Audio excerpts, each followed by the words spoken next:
Overlord Volume 15, The Half-Elf Demigod, Part 1. Prologue. The head of the theocracy, the High Priest Superior. The 6 High Priests, each in charge of their respective denomination. The heads of the judicial, legislative, and executive branches. The chief of the Magic Research Facility. The highest-ranked military officer, the Generalissimo. Together, these 12 formed the supreme executive agency. All the highest authorities in the land had gathered to chart the course their country would follow. The room was neither gaudy nor especially large. The faces at the table were somber and reserved. This assembly was not prone to mirth or good cheer even at the best of times. Yet, they had long served the theocracy together and knew one another well enough to allow the occasional dry witticism. However, the mood was rarely this somber. Today, no one present seemed inclined to ease the tension. The Nation of Darkness has begun their invasion of the Re-Estais kingdom. More accurately, they did so long ago. Truly terrifying. The people of the kingdom themselves went a full month without even noticing. Our eyes and ears, the wind and the water, were crushed completely. Were it not for Star Reader Second Sight, it would have taken us far longer to catch on. The kingdom's fate is already sealed. There is little time left. We must redouble our efforts to recruit their adventurers. The High Priest Superior's eyes turned to Raymond Zerg-Launsan, the High Priest of Earth. "We're doing what we can," he said. "It would be a shame if the nation got their hands on the kingdom's magic items," the research chief said. "Is there nothing we can do? Especially their greatest treasures. The Amulet of Immortality. The Guardian Armor. The Gauntlets of Vitality.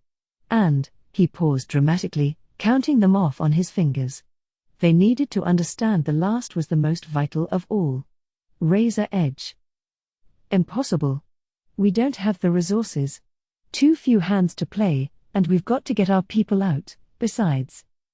"The nation is invading," the Generalissimo declared. "After the old chief warrior fell, did his equipment not pass to his probable successor, this fellow?" "Brain Unglaeus," the chief replied. "That's most likely what happened and exactly why we should snatch him up as well. What fool would ride a horse off the edge of a cliff? He may not be pleased at first, but he'll be grateful in the end. Our investigations suggest he is not that sort of man." This came from one of 2 female members of the assembly, the High Priest of Fire, Berenice Nagua Santini. "You have a high opinion of him?" asked the other, the Minister of Justice. "We do. The High Priests consider him a man of character, and thus deemed him unlikely to accept our offer. Our orders are to avoid making contact at all, just like his predecessor, then. Unable to see the big picture, slaves to illogical emotion. I will never understand their ilk," the Minister of Legislation said with a sigh. This earned him several disapproving looks, and he hastily added, "I beg your pardon. That was out of line. Just, from my perspective, throwing your life away does nothing to safeguard the future of mankind. And no matter what anyone says, I will not yield on that." "Nor will we argue it," replied a gentle voice. The source of that disapproval was Dominic Partuche, the High Priest of Wind. "I only ask that you remember we all have things we will not yield on." This is his. "Are you of the same opinion, Master Gulfi?" the research chief asked, unsatisfied. A man who resembled an old, withered tree nodded. This was Zinedine Delan Gulfi, the High Priest of Water. "Then I have nothing further to say on the matter. I am pleased by the talent we have assembled, but tell me, how fare our new recruits?" Several adventurer teams had already joined the theocracy. Mostly Mithril or above, but some lesser teams had also been invited because the Springwater Scriptures intel suggested they had bright futures ahead of them. Pretty Terry, not great. Yvonne Yasna Delacroix, the High Priest of Light, was in charge of getting them settled. All of them came of their own volition and many feel like they've abandoned their people. It's left one hell of it has become quite a thorn in their hearts. Someone suggested Yvonne could speak freely, and he snapped, "I know how to watch my damn words." Then hastily corrected himself. Of course I know when to mind my tongue." When it was just the high priests, his language came and went, but they knew one another better than the members of the Greater Assembly. In any case, we thought it best to give them an outlet. Specifically? The Minister of Justice asked. If these thorns are born of a failure to save their people, then saving others will help them heal, Raymond said. The plan is to ship them to the Dragon Kingdom and have them fight the beastmen there. Several people were nodding. Their intel said the Dragon Kingdom had approached the Nation of Darkness and purchased undead from them. Extremely powerful undead. Left neglected, the theocracy's influence would steadily wane while the nations rose. Dispatching the adventurers would help avoid that. But a concern was voiced, too. If we send former kingdom adventurers where we can't watch over them, they might let it slip that we were moving in the shadows during the war between the nation and the kingdom. Wouldn't it be wiser to keep them within our borders? I wouldn't worry about that. They know full well what's going on, which is precisely why they feel ashamed about abandoning their home in its time of need. They'd never do anything that would benefit a nation so cruel. Unless, of course, someone uses a mind control spell to force the information out of them. I'm less worried about that than the nation finding out we have casters capable of using teleportation spells. That's a good point. We told them we were using magic items, but there's always a chance they noticed we weren't. Even if we order their lips sealed, there's no telling how word might get out. Perhaps it's best to avoid revealing one of our key cards to the Nation of Darkness. Coughing, Zinedine Dellen Gulfi spluttered, Sorry, I get your point, but I also think that it could have a deterring effect. If they get a hint of what we're capable of, they'll likely exercise caution and avoid taking any rash action. I agree with the Master. The Triad caster demonstrates just how well that works. No reason for us to sweat about every potential leak. Oh? How many truly know anything about him? For all the stories about the Empire's great caster, few, if any, contain specifics about what he could really do. And those who do know seem unlikely to be that fussed about mere teleportation. Opinions flew, but it soon became clear no consensus was possible, so the Assembly went with the majority vote. The final verdict approved sending adventurers to aid the Dragon Kingdom. The theocracy viewed the newly scouted adventurers the way they would any mercenary. They expected little in the way of loyalty. The Assembly here didn't particularly care if these adventurers chose to settle permanently in the Dragon Kingdom. They had escorted them out of the Re-Esti's kingdom to minimize the untimely loss of powerful members of the human race, not to bolster the theocracy's own forces. If we could just find a means of producing fifth-tier scrolls, we could use teleportation all the more often. Centuries of work without success. That research will demand far more time. One of the theocracy's most closely guarded techniques was the production of fourth-tier scrolls. No neighboring countries had this capability. They had several such secrets, all developed over untold hundreds of years to safeguard humanity, to allow them to overcome more naturally gifted species. For instance, they had successfully created a potion they called God's Blood. Unfortunately, it was the opposite of cost-effective, so research and development continued to this day. Tell me, why has the Nation of Darkness chosen genocide? Supplies bound for the Sacred Kingdom were stolen, true, but this is hardly a proportional response. What does our military make of it? First, it could be a show of force, the Generalissimo said, holding up a finger. This earned several nods. Second, well, they are undead, driven by their hatred of the living and what have you? I don't buy it. Even if they were waiting for an excuse to go to war, it doesn't line up with the King of Darkness's past behavior. Yes, the military leadership believes that possibility is not high, the Generalissimo said studiously. This earned him a chorus of boos. Then quit beating around the bush. You're just copying Raymond's stunt. This is hardly the time or the place. Ahem. The third theory is the one we deem most likely. He held up a third finger. They're attempting to create an undead spawning ground, like the Katsa Plain. Oh. Several voices groaned. The theocracy had many faith-based casters, and the country's highest authorities knew the implications of his words all too well.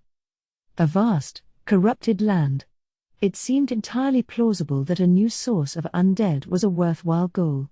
If they were talking about anyone else, that would be practically impossible, but they were dealing with an undead king. The ruler of the Nation of Darkness could take full advantage.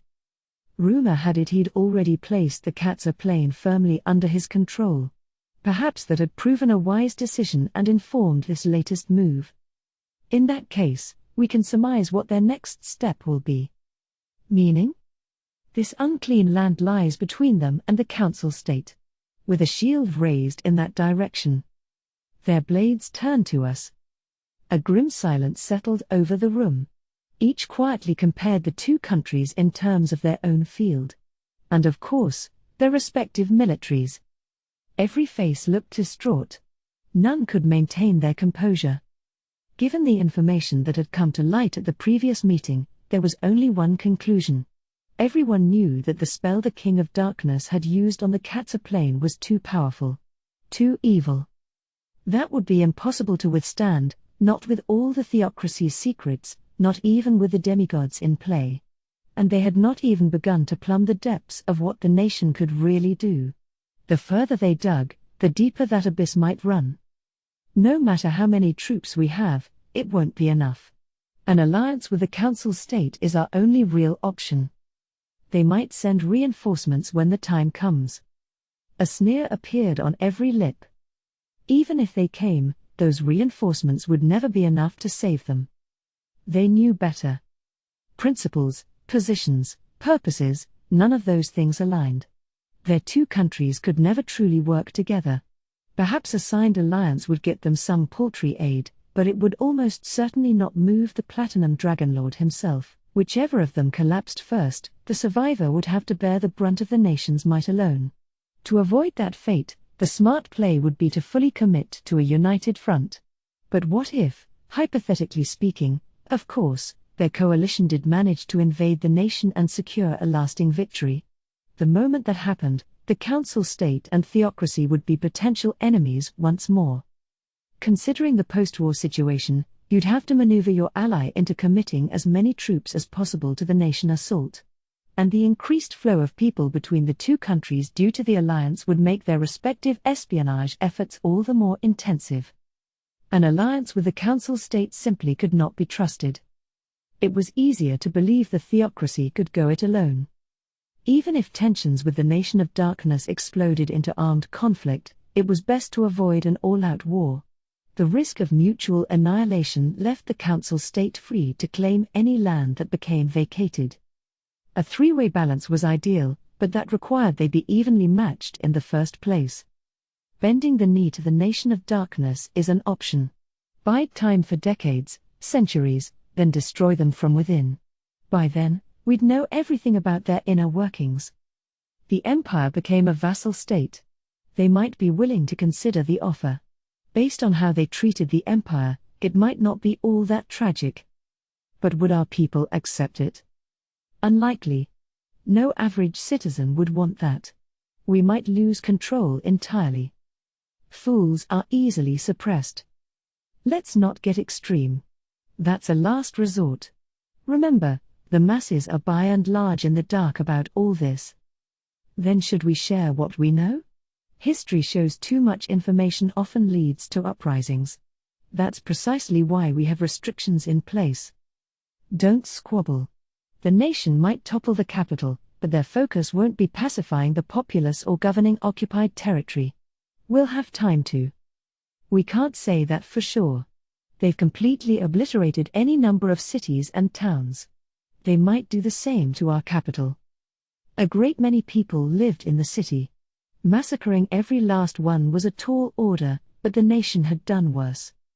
The undead do loathe the living.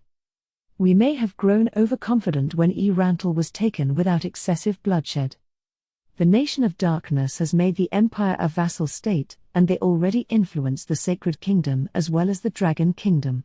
And now they're annihilating Riestais. We have to assume we're next. Surrender or die. A trite cliché, but there's no escaping the reality of the situation. If we're going to face them at all, we have to solve our other problem. Indeed. We have to end that rotten elf. There's no telling how relations with the Nation of Darkness will turn out, but only a fool wages two wars at once. They had been devoting a great deal of resources to eradicating the elves long before the nation had appeared.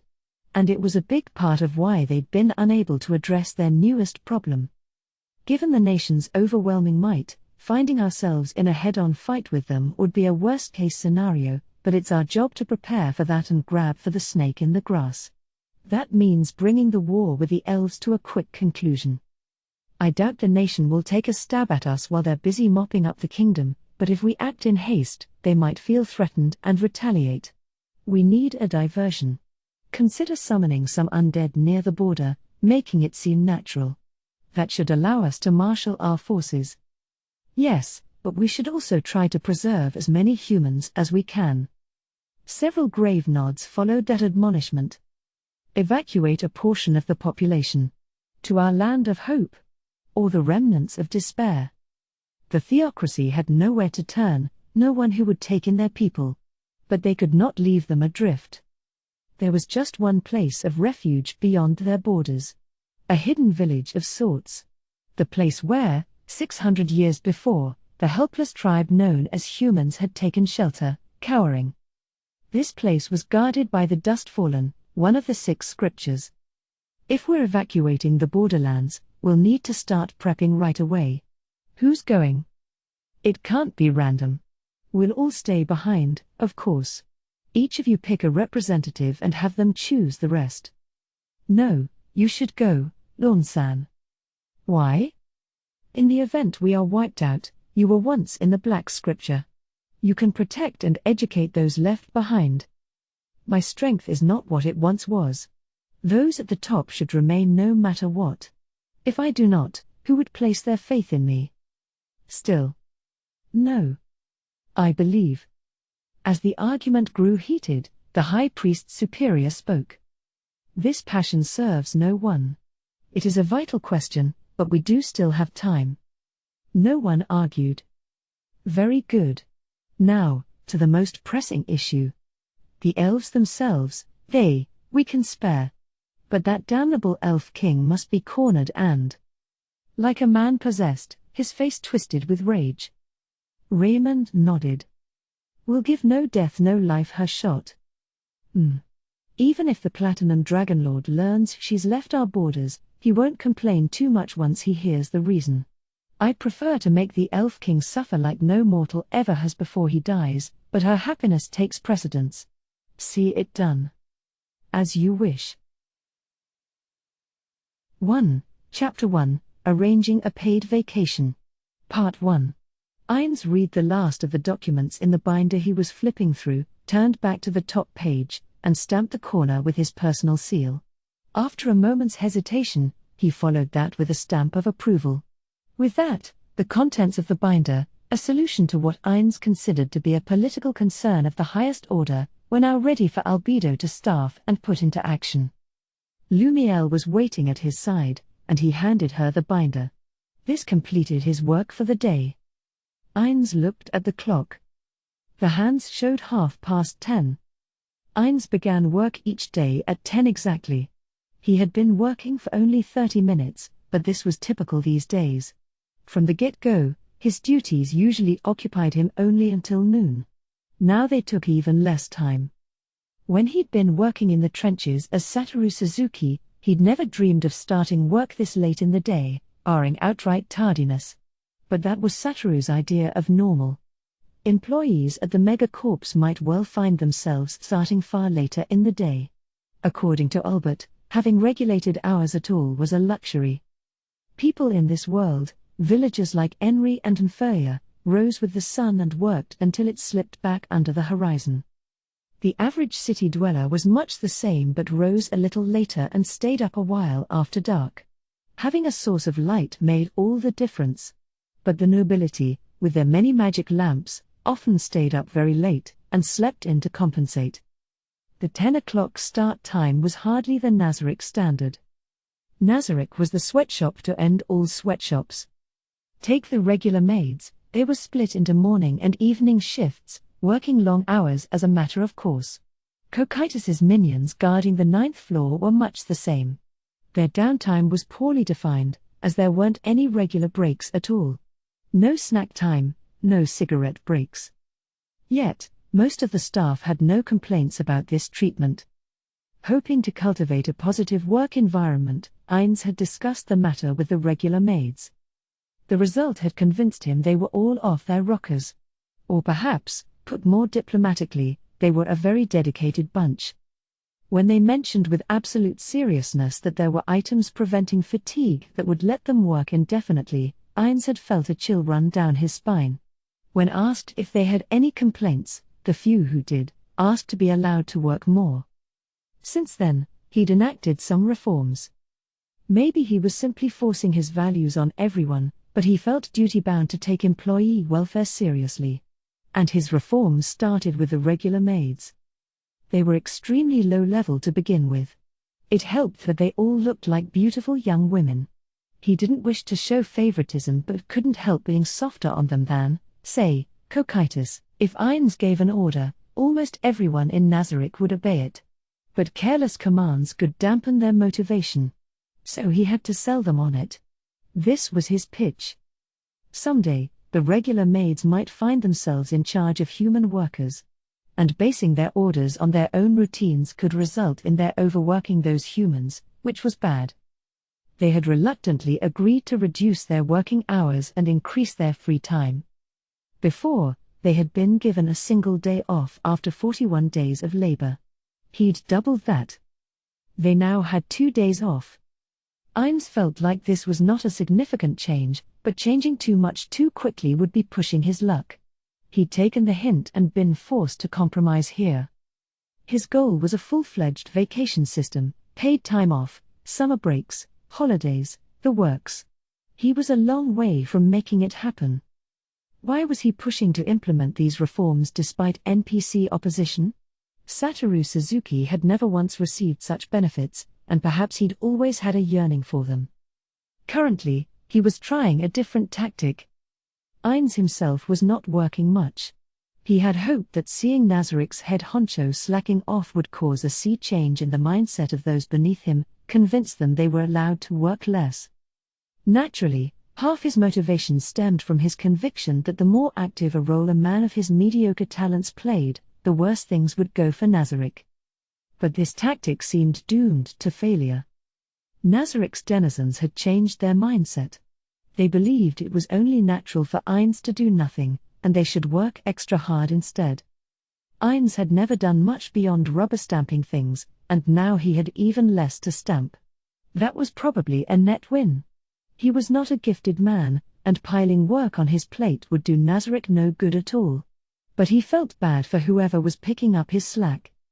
Sigh.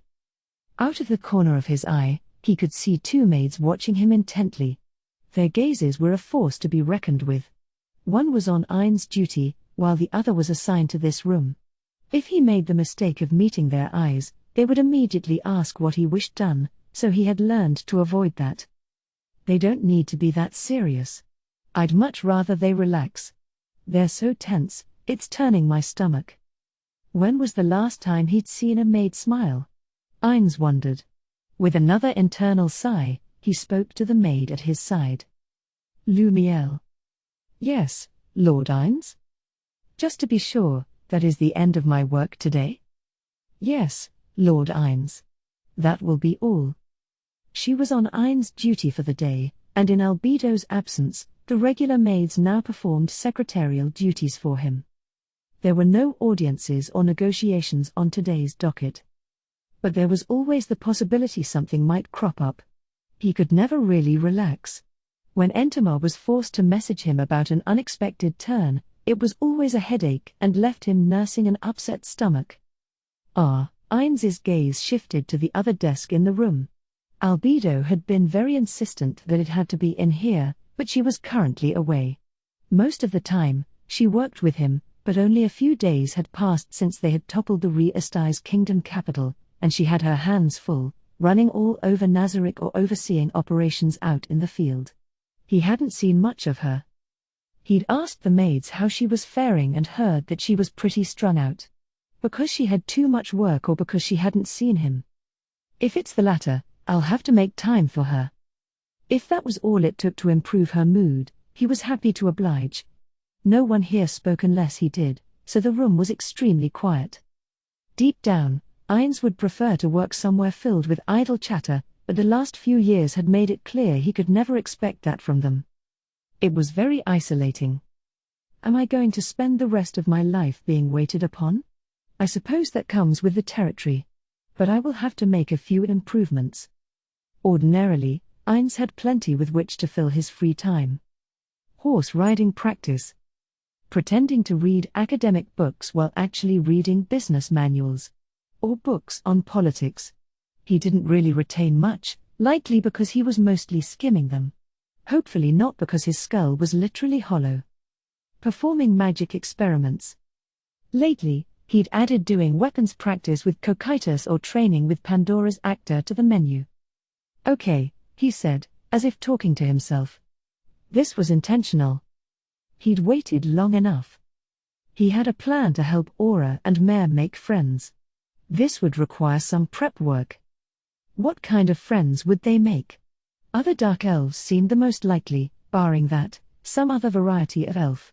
Even with the changes he was hoping to bring to the world, having their first friends be lizardmen or goblins seemed like a big ask. Best to start closer to home. His gaze turned to Lumiel. I'm headed to the 6th floor. Accompany me. As you wish, sir. She would come with him whether he said to or not, but it seemed better to be specific. Ainz used the power of his ring to transport them both to the 6th floor. One word from him and Lumiel would bring anyone he wished to see to his office, and as Nazarick's Supreme Commander, perhaps summoning those he wished to meet was the proper way to do things. He had chosen not to do so in the hopes of handling things peacefully. If there was a possibility of tension, it was best he go in person and demonstrate sincerity. A summons was inherently discourteous. A personal visit projected camaraderie and showed how much he valued them. And having the boss on your home turf turned up the heat, which made it a little easier to conduct his business. He was here to meet 3 elves. They'd been taken prisoner when the adventurers who'd been lured into Nazarick itself had been wiped out. Perhaps I should have pried more information out of them when they were first placed here, but that didn't seem very possible back then. A few years had passed. At the time, he'd heard the bare minimum. No personal information about the elves themselves or their homes. Ainz had been attempting to act the part of a friendly undead who'd freed the elves from the horrors of slavery. Had he attempted to wring details about elves as a species and where they'd come from, they would never have believed he was saving them out of goodwill. But would they react the same way now? Probably not. The great tomb of Nazarick was no longer a monolith. Nazarick, and the Ainz-Ulgaun nation of darkness, had brought in all manner of other species, so it made perfect sense that they'd been looking to open diplomatic channels with the elves' homeland and looking for information on the subject. Now, I can make all sorts of excuses. The twins aren't being rough with them or anything, so hopefully they'll open up to me. Well, let's not expect the world. If I'd thought of this back in the day, perhaps I could have given better instructions. He shook off the thought. He didn't want Aura and Mare pretending to be nice to these elves just because he'd ordered it. Yet, he would never hesitate to order Demiurge or Albedo to do the same thing. Like when he'd compared the maids to Cocytus, his judgment was swayed by appearances. He knew that was wrong but could not free his mind from those biases. At his core, he was just an ordinary man, after all. With Lumiel on his heel, Ainz headed down the darkened passage. A heavy portcullis stood at the end. Shafts of sunlight streamed through the bars. Beyond lay the 6th floor's arena. He could use a ring to move himself near the twins' domicile but had avoided doing so because the portcullis shot upward like it was fully automated, giving him déjà vu. He'd come here on his first day in this world and been greeted by this same tiny figure. Lord Ainz, an honor to have you. A girl's bright, cheery voice said. Aura, I had some business here, and could use your help. It seemed Aura was on guard duty today. A stroke of luck. As the Nation of Darkness expanded, each floor guardian had a lot on their plate. They were spending more time outside of Nazarick. But Albedo, Demiurge, Mare, Aura, Cocytus, and Shiltir were careful to ensure that 2 or 3 of them were always within the tomb itself. Albedo, Cocytus, and Shiltir spent the most time here, but Cocytus had the Lizardman village to check on, and Shiltir was in charge of the dragon messengers. And when they were away, someone else would stay. Ainz had never demanded they observe this informal policy. Once, he had placed Cocytus in charge of Nazarick security, with Shiltir serving as his backup.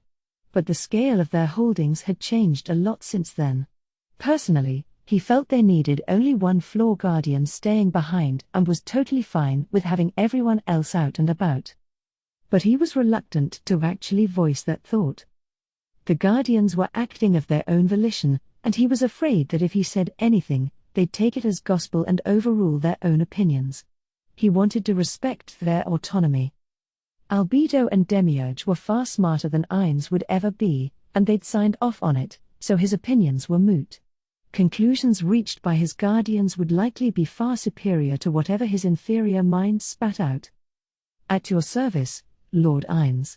What brings you here today? She was all smiles, but his grunt was rather somber. There was no real meaning behind that gesture of gravitas. He could simply have done his usual authoritative grunt.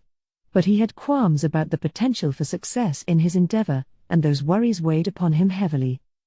The effect was immediate. Aura's smile vanished. Oh. She had definitely read too much into that. He almost swore. But that would just make her wonder why he was upset, and if she pried into it, his entire charade would crumble. He knew he would bumble it. First, I'd like to meet those elves. To clarify, by elves you mean the captive ones? Sorry, my scramble to clean up my mess left you guessing. Please stop looking so concerned. Go back to the smile. Exactly. I'd like to check on their current situation and ask them a few things before deciding on my next course of action. Certainly. I'll bring them right here. He'd seen that coming. Every Nazarick denizen would react exactly like Aura just had. Ainz had the next part of the rationale ready, or perhaps it was more of a rationalization. That won't be necessary. I have 2 goals here. 2. Your great mind considers so many possibilities, even when you're just meeting with captives. Her eyes gleamed, impressed. He had just come prepared with certain narrative devices for the twins' benefit, but unable to admit that openly, he settled for not quite meeting her eye. First, if I go myself, that will pressure them to a certain degree. The second is not directly related to the elves themselves, but since we placed the Tove woodlands under our control, quite a few outsiders have begun living on this floor. I was curious how they were getting on and figured I should have a look myself. What do you say, Aura? Do you mind showing me to the area that has undergone the most dramatic change? Ainz was basically letting each guardian handle their floor without much direct input from him. That meant he had yet to see any of these changes for himself. That was a matter of trust. If his subordinates were doing their jobs well, then his suggestions would simply be a distraction, but he was here anyway, so he'd thought it would be fun to have a look. He wasn't sure how Aura interpreted this, but it sure altered her demeanor. She was positively crackling. Absolutely. When you said first, I knew there must be more, Aura said, nodding emphatically. And, Lord Ainz, I would never mind taking your requests. You are the supreme ruler of Nazarick, and no matter where you go, everyone you'll find is working for your pleasure. Oh. Well, I'm glad to hear it. I'm grateful for your kind words. I'd probably say the flower field has changed the most, so I'll take you there. The flower field? Ainz ransacked his memory. We moved some plant-type monsters there, yes? That's correct. We have a fenced-off area where we transplanted non-sentient plant monsters and an area where the sentient ones dwell. Some of those have occupied that village we made a while back and are living a lot like humans do. Would you like to see that? The village had been built with an eye for having humans live within the walls of Nazarick. If they ever ran across another player, he could insist they had plans afoot for peaceful coexistence even within the tomb. It was basically just a collection of small houses with fields around them, hardly large enough to call a village. But the name had stuck for lack of a better alternative. You remember the Dryad Pinison? Yes, naturally. This was mostly a lie. He couldn't recollect her face at all, more of a general shape. But he remembered encountering someone like that, or rather, he had clear memories of the battle that followed, and his vague impression of the Dryad was simply part of that package. Ines had never been good at remembering names and faces. He'd been the type who scribbled notes on the back of business cards, recording the impressions they'd made on him. She's basically the village's mayor. It sounded like plant monsters were pretty free-spirited, so Pinison was mostly just calling herself mayor. But she had been the first to reach Nazarick and had helped mediate disputes between later arrivals, so she had a fairly good reputation. At the least, she was functioning as the representative for all the plant monsters from outside Nazarick. Some of the other plants were stronger than Pinison, so she didn't always get her way, but the twins were backing her, so there had yet to be any significant problems. Upon arrival in Nazarick, the plant monsters had been welcomed by Aura and Mare, or rather, been shown a demonstration of their combat skills and how all the other monsters obeyed them. Keenly aware that they stood no chance, most monsters were disinclined to argue with the twins' orders. A lot of monsters had seen Mare give commands to a woodland dragon, a cash store monster, and began wondering if he was actually a god. This had only gotten worse when they saw him make it rain and increase the soil's fertility to a genuinely alarming degree. I don't think every monster started worshipping him. Some of them are perfectly aware it's druid magic. I think a lot of them just admire him. Aura stopped to think about that one. Ines felt like he understood. It was how he and his friends used to see someone kitted out in amazing gear and started calling them a god among players. Maybe mixed with a bit of idle fandom. I believe I understand. As long as they're obeying your orders, I see no problem. No matter the means or the motives involved. Yes. What I said. Ines was already regretting this. That was not how he should have described their work. Instead of blithering a bunch of nonsense, he should have stuck to simple praise. Well done. Would have sufficed. He glanced at Aura's expression, and she appeared unperturbed, but that could just be a poker face. I don't want to go around making demotivational speeches. All the business books agree that's counterproductive. He would have to be more careful with his words. His manner of speaking and tone of voice could also use a lot more work. Ahem. I'll have to look at the village some other day. For now, let's stick with the flower field. My apologies, Aura. Aura hastily waved both hands. Not at all. Like I said, all of Nazarick is at your disposal, Lord Ines. We'll go wherever you like. It was presumptuous of me to suggest anything at all. No. Why is she apologizing? Wait, she's been acting out of character since I arrived. Did my awkward fumble earlier provoke some odd misunderstanding? Does she think I'm plotting something? While his mind scrambled, Aura kept talking. If you want to go somewhere, Lord Ines, then everywhere in Nazarick, nay, the world, is open to you. Ines was pretty sure the world had plenty of places that he would be well advised to avoid. Any number of places where only women were allowed, for example. But if he said that here, Aura would likely insist she didn't mind. That would be supremely awkward, for Ines, at least, so he opted to say nothing at all. He glanced at Lumiel and found her nodding in complete agreement. Pressing the point didn't seem worth it. Careful not to let his feelings show, he turned to Aura. Then lead the way, he said. Yes, sir. Happy to oblige. She thumped her chest. How should we travel? Shall I summon a ride? Yes, that sounds good. Coming right up. Aura turned her head, staring into the distance. Her brow furrowed, focusing. This lasted only a few seconds. There are other creatures closer to us, but I decided to call Fen and Quadricyle instead. Will that work? No need to ask my opinion on everything. If you deem it best, I will not argue. Thank you. It will be a brief wait. Understood. Ines let his eyes wander around the arena. If you wanted to enjoy a stroll in Nazarick, or take a break from what the 9th and 10th floors had to offer, the 5th and 6th floors were just the ticket. If you were lucky, you might catch the glow of the aurora on the 5th floor, but that was a rare sight indeed. The odds of encountering it had been set incredibly low. In that sense, you were more likely to have a good time wandering about here on the 6th.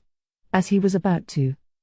Ines smiled, feeling the knot in his stomach ease. With a quick "by your leave," Aura stepped away from her master and Lumiel, taking out her necklace. The twins' necklaces were a legacy item that let them contact each other.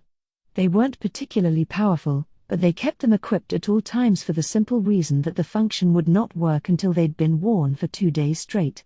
Normally, items with downsides like that made up for it in strength, but these necklaces were exceptions. And to make it work, the one activating the ability, the one calling, had to clutch the necklace in their hand, so it was hard to use during any serious combat. There were no other use limits. They could call each other whenever they needed. That was the nature of the necklaces. Opinions would be divided on whether they were any good at all, and certainly on whether they were worth using a precious item slot on. "Mayor, Lord Ines has graced us with a visit." A moment later, Mayor's voice echoed in her head. He has? Lord Ines, in person? Here? What for? Isn't it obvious? An inspection. Arg. I think he's making sure the domain guardians and the two of us are looking after this floor properly. This time he's just going to look over the new flower field, but best we double-check none of the domain guardians are slacking off. This floor does have the most outsiders on it. Is that why? Or is it just our turn? I think that's the reason, yes. She had already connected the dots. Naturally, it was pure speculation, but it felt right to her. Lord Ines said he had 2 goals, but this is Lord Ines. It can't be just 2. So maybe his 3rd goal was to make sure we're giving it our all. Oh, with all our new outside work, he wants to make sure we aren't neglecting our most important core duties. Aura had some idea why that might be needed. Once, Albedo and Demiurge had divided everything between themselves, leaving the other guardians, especially Shaltir and Cocytus, to stare in envy. Now everyone had more work taking them out of Nazarick. When they'd crushed the kingdom, their respective might had given them the opportunity to prove their loyalty. And their master might suspect these changes had everyone a little giddy. No matter what else lay on their plates, they were Nazarick guardians. Defending and managing their assigned floor was an ever-present duty. He must want to remind them not to let all their new assignments distract from that. But forcing their master to express concern about their work performance was a dereliction of duty. If the other guardians, especially their captain, Albedo, learned of this, they would be in for a furious scolding. Refusing to spell it out was their master's way of showing kindness. Maybe the goal is to have us spread word of his inspection, so everyone figures out on their own that they should tighten the reins. Sounds right. That would be a 4th goal. I bet there's even more. Aura didn't know what else there could be. Mare was equally stumped. Maybe Demiurge and Albedo would get it, but the thought of having to ask them was humiliating. Anyway, get ready. For what? Oh, sorry. I forgot to tell you. I mentioned 2 goals, right? The first is the observation, but the second goal is to meet those elves we gave that empty room to. Oh, them. They won't shut up about the whole royalty thing. Is Lord Ines gonna take them away? Mare sounded pretty frustrated. He loved lying around in bed, but those elves seemed to think he needed looking after and fussed over him a lot more than they did Aura. They'd hang his bedding out to air or put clothes on him, sometimes even bathe him. Mare found this all more than a bit unnecessary, but they were here by his master's orders, so he couldn't refuse their help. Oh, Fen's almost here. Not sure how long it'll take us, Mare, but be ready. Got it. Aura ended the call and went back to her master. The flower field on Nazarick's 6th layer had blooms of all colors. Theoretical invaders would have to survive pure hell to get this far and would likely assume this area must have monsters in disguise or fatal traps lurking within. They would be wrong, of course. It merely looked ominous. In fact, nothing here was for invaders at all. The world of Yggdrasil did have plant monsters that could disguise themselves as flowers, and plenty of bug monsters besides. They just hadn't been placed here. There was generally a domain guardian stationed anywhere noteworthy, but again, not here. Arguably, it was under Aura's and Mare's direct purview, but it was just pretty flowers. There had been plans to add traps. No one capable of reaching the 6th floor would ever believe these were simply regular flowers. They'd be too suspicious to go near or try and get the drop on lurking threats by setting the field on fire. The idea had been to counter that with flowers that released a virulent poison or paralytic when burned. But the 3 female guild members had violently objected to this, and they'd gone back to the drawing board. The result, a field of completely normal flowers. That was the flower field Ainz knew. A far cry from what he found today. Giant blossoms sat in the center of the field, each large enough for a human to fit inside. 12 in all. Obviously unsafe, or outright threatening. Ainz searched his memory. This world had many monsters Ainz was unfamiliar with, but he'd seen a monster like this in Yggdrasil. Are those an Allrounder? Yes. They are.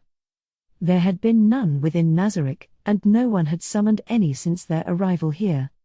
This was an exterior species, creatures brought here from the Tove woodlands. There was a conspicuous shovel stuck in the ground near the field center. A god item, the Earth Recoverer. As a god-tier weapon, it had obscene amounts of durability, but its actual attack power was horrifyingly low because the bulk of its data had been dedicated to its support power. Nearby was a creature resembling a giant Angora rabbit, a spear needle. It was sitting in the middle of the field, munching away at a gigantic carrot. What an idyllic sight! Downright bucolic. But that was likely not the creature's purpose here. He'd have to ask Aura to be sure, but he felt confident it was on watch duty. The spear needle's level was in the upper 60s. It could easily wipe out the Allrounder if they tried anything. The carrot it's nibbling on was grown in our fields. Pinnason and the other plant monsters combined their abilities, giving it tons of nutrients, and were able to alter ordinary carrots to that size. So it's been engineered to be that size and didn't grow that big naturally. Is it safe to eat? Then again, considering this spear needle's level, I'm sure no ordinary poison would do much. It's not poisonous at all. We checked with the head chef, and it meets his standards for consumption. The downside is that eating it doesn't provide any buffs like the food we had in Nazarick to begin with. It's just bigger and sweeter. But from a logistics standpoint, that sounds like a success. Can these be grown in ordinary farms in our territory? Nope. Even with the help of the plant monsters, we're still not capable of growing them in large numbers. Even with Earth Recoverer's power, a single carrot absorbs a ton of nutrients from the soil. Not enough to cause desertification, but if you don't use magic to restore the earth, you'd have to leave the field fallow for a year. As they looked over the field, one of the blossoms, the largest, began to unfurl. The Allrounder Lord. In charge of the 14 Allrounder here, Aura whispered, clearly indicating the unfurling flower. 14? Ainz asked, counting again. Not 12? The other 2 are newborns and are hidden beneath the flowers. Should I pull them up for you? No, that won't be necessary. If they were born within Nazarick, did they count as Nazarick denizens or not? What were their abilities? Many questions sprang to mind, but before he could throw any of them at Aura, the Allrounder finished blooming. Within was a female form, exactly what he'd expected, her appearance the spitting image of the Allrounder he'd fought in Yggdrasil. This one was apparently a lord, but size aside, there was no other visible difference. Her hair and eyes matched the petals around her, while her body was the same green as her stem. She wore no clothes, but her body was formed from thin, coiled tendrils, so the overall impression was rather unsettling. The eyes turned up at the outside, which did not make her look friendly. If anything, She seemed openly irate. Ainz felt a wave of nostalgia. There was a certain girl in the Sacred Kingdom who had a similar intimidating glare. He'd never been great at remembering faces, but her eyes had really stuck with him. This monster's face twisted ominously. "Good morning, Lady Aura. We bathe in glorious light once again, and I speak for all that is green when I offer my gratitude." She spoke with a voice like a bell, and there was no trace of hostility in it. Her tone sounded quite reverent, in fact. Apparently, that sinister smile was supposed to be a welcoming one. Ainz still wasn't fully convinced those twisted lips were anything but wicked. The remaining blooms stirred but did not unfurl. Their eyes peeked from among the petals, stealing glances at the visitors. Unsure what they intended by this behavior, Ainz couldn't exactly call it rude. It was possible that in Allrounder culture, this was a sign of the highest respect. "Is this?" The Lord glanced at Ainz. "You stand before the ruler of the great tomb of Nazarick, the one who conquered your forest and the regions around it, the King of Kings who reigns over all races in the Nation of Darkness. The absolute authority, His Majesty, the King of Darkness, Ainz Ul-Gaun." As Aura started boasting, the Lord's smile grew all the more malicious. The other Allrounder fluttered their petals, hiding their faces from view. Caution? Fear? Or merely genuflection? Ainz gleaned nothing from their expressions, but he felt it was most likely the second. "A pleasure to make your acquaintance, ruler of this land, king of the Nation of Darkness, and, above all, master to Lady Aura and Lord Mayor, your Majesty, the King of Darkness, Ainz Ul-Gaun." She spread her arms outward, presumably in a gesture of respect. "My name is Murasaki, and I am at your disposal." Her name literally meant purple. Maybe because that was the color of her hair? Ainz had no idea. What an uncreative, lazy way to name something. Of course, he obviously couldn't say that aloud. There were few things more insulting than scoffing at a name bequeathed by one's parents. Or at least, that's where he assumed it came from. I shall remember it. That said, I have left this floor in the charge of Aura and Mare. It is unlikely I shall ever offer direct orders here. You may continue to act as they have instructed. He had no clue how the twins were handling these Allrounder, so he kept things unspecific. It was a real headache if the CEO said anything that contradicted the departmental manager's instructions. He'd experienced that firsthand. He had no idea what function these creatures fulfilled or how they were being treated, so there was nothing he could safely say. "As you wish, Your Majesty." Ainz was impressed. Despite her forest upbringing, Murasaki had impeccable manners.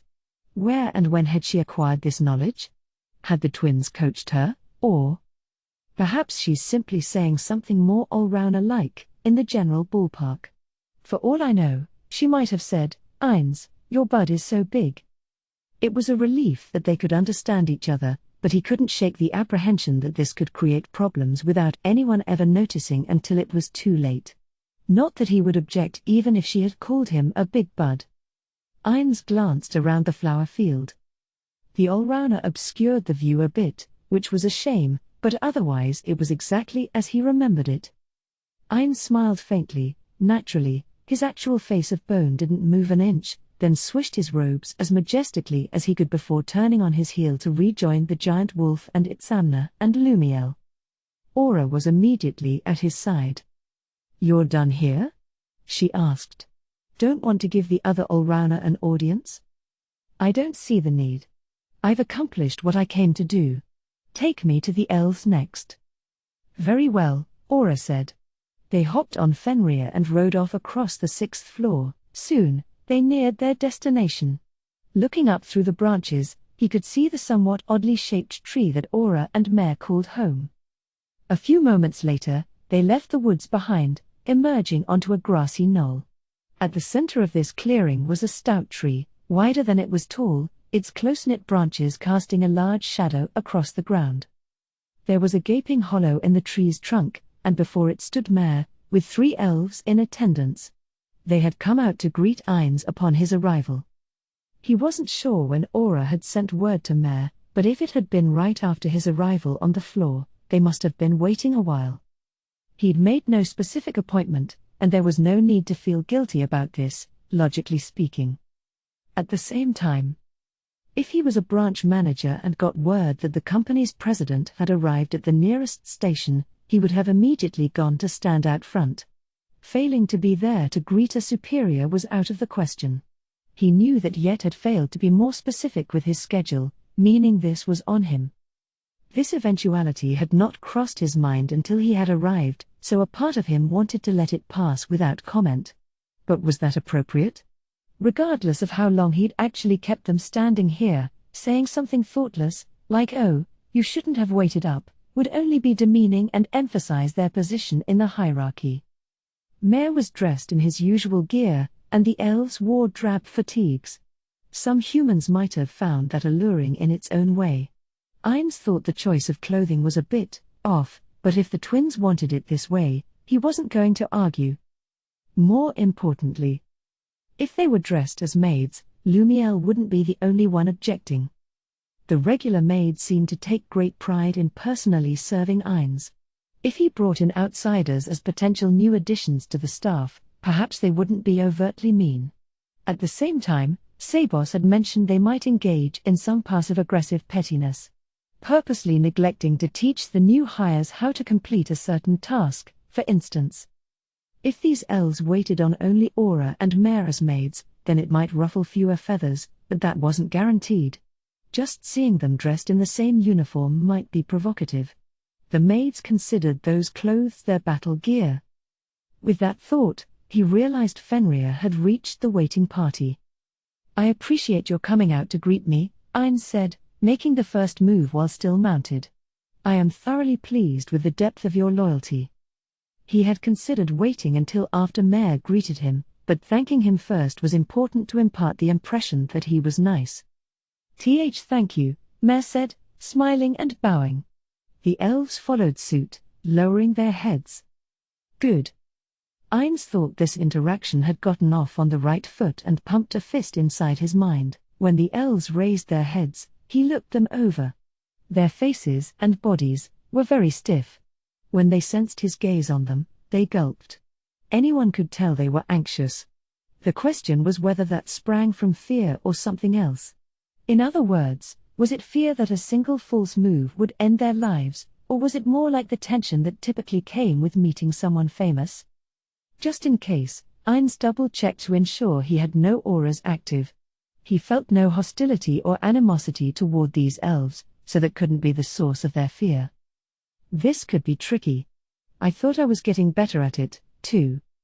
When beings as powerful as Ainz experienced strong emotions, everyone nearby could sense it, often striking fear into their hearts.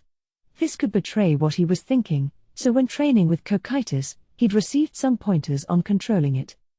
Personally, Ainz was not great at sensing hostility from others. Cocytus had been extremely reluctant, but at Ainz's insistence, the Guardian had directed those emotions at his master. There was a sort of pressure, but Ainz couldn't really discern from that whether someone wanted to kill him or not. Perhaps the undead simply weren't sensitive to these things. As a general rule, they negated psychic effects entirely. He felt it was reasonable to argue that sensing enmity was a form of psychic feedback, after all.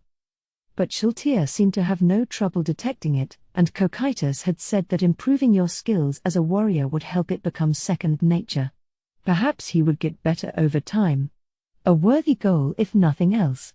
And Ainz couldn't rule out the possibility that he was just inherently oblivious. Whoops, my mind's wandering. He refocused just as Mare spoke up. Lord Ainz, you said you wished to speak to these elves. May I ask what about? Mare was being extra timid today and had clearly spoken to Aura ahead of time. He could cut to the chase. Ainz looked from Mare to the elves, consciously turning his head. Their eyes darted to the ground, fleeing his gaze. They were visibly shaking. That was definitely not just tense. This must stem from emotional fear. I have child dark elves like Aura and Mare in my employ, and they still don't trust me. They already know living creatures have sworn fealty and live here in peace. Honestly, why haven't they figured out that I'm not like the bog-standard undead by now? I suppose I can't help the way I look. Perhaps their minds understand but their hearts won't listen. In this world, all undead loathed the living. They were the mortal enemy of all who lived. Coming face to face with a being like that would put most people on edge. Terrify them, even. Perhaps if he'd placed them under Shaltir and they had more experience with the undead residents of Nazarick, they'd have gotten more used to the general concept and handled this better, but there weren't many undead on the 6th floor. There had been no natural opportunity. Seeing something with your own eyes is better than hearing about it from 100 others. This had been true in Yggdrasil as well. Gameplay techniques, acquired skills, simply demonstrating them was far more useful than issuing verbal instructions. Ainz would always follow up by practicing 100, if not thousands of, times, committing ideas to heart and making them his own. Yes, that is true, Mayor. I have a simple topic to discuss with them. The elves' breathing grew shallow. Rapid. He longed to tell them there was no need for fear, but cheerily going, don't be so scared, was out of the question. He couldn't drop the act. He had to be Ainz Ulgaun, ruler of Nazarick, at all times. He'd have to find some other way to settle them down. But do not worry. I am not here to harm you in any way. He came very close to asking them to relax but then figured he'd never buy that line from anyone he feared. He was better off leaving it unsaid. If the boss urged someone to speak freely, could anyone actually forget who they were speaking to? Sigh. What a hassle. He knew it was a bad idea, but using Dominate to control their mental states would make this easier. Certainly easier than trying to make them feel safe with words alone. But if he did use a spell like that, once it was over, they'd remember what he'd said and what they'd done. And most people in this world viewed mind control spells as intrinsically barbaric. He wasn't sure if elves were among them, but he doubted they considered it a good thing. In fact, if someone did the same to anyone in Nazarick, Ainz would immediately begin looking for an opening to deliver the culprit a fatal blow. Naturally, if they had a need for information, he would not hesitate to resort to those measures. He had no qualms about using control amnesia right after, either. But there was no need to go that far here. They had done nothing wrong, and he had no reason to believe they were hiding information. Most of all, this isn't like the Zen Bell situation. Using spells to get information where a conversation would suffice is like scolding Aura and Mare for failing to get the intel I need. I wouldn't blame them for interpreting that as my doubting their skills.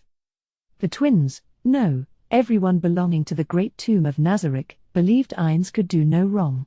In all honesty, it was an alarming proposition, but he had to act in accordance with their unswerving faith. And that meant he should do his absolute best to avoid coming across as doubting their ability to fulfill their duties. No telling how they'd react, and he would never think anything of the sort in the first place. Besides, if he wanted to use mind control spells, they could have done that ages ago. He'd decided not to when these elves were first captured because he wished to seem friendly and welcoming, to maintain the fiction that he'd saved them from their suffering. That had been an investment in the future, and throwing that away for a magical shortcut seemed rash. Well, speaking here won't do. Let's move. He didn't think he could convince them with words alone, so he'd have to try something else. Location was a good start. Then come on upstairs. Why yes, please do. Ainz glanced up at the tree above. Would this work as a setting for their conversation? In a sense, this was their home turf. That might make it easier to talk to them. But who would prepare the drinks? Or Omer? No, he had Lumiel with him, she could handle it. Not a bad idea. Will this conversation be a relaxed one or fraught with tension?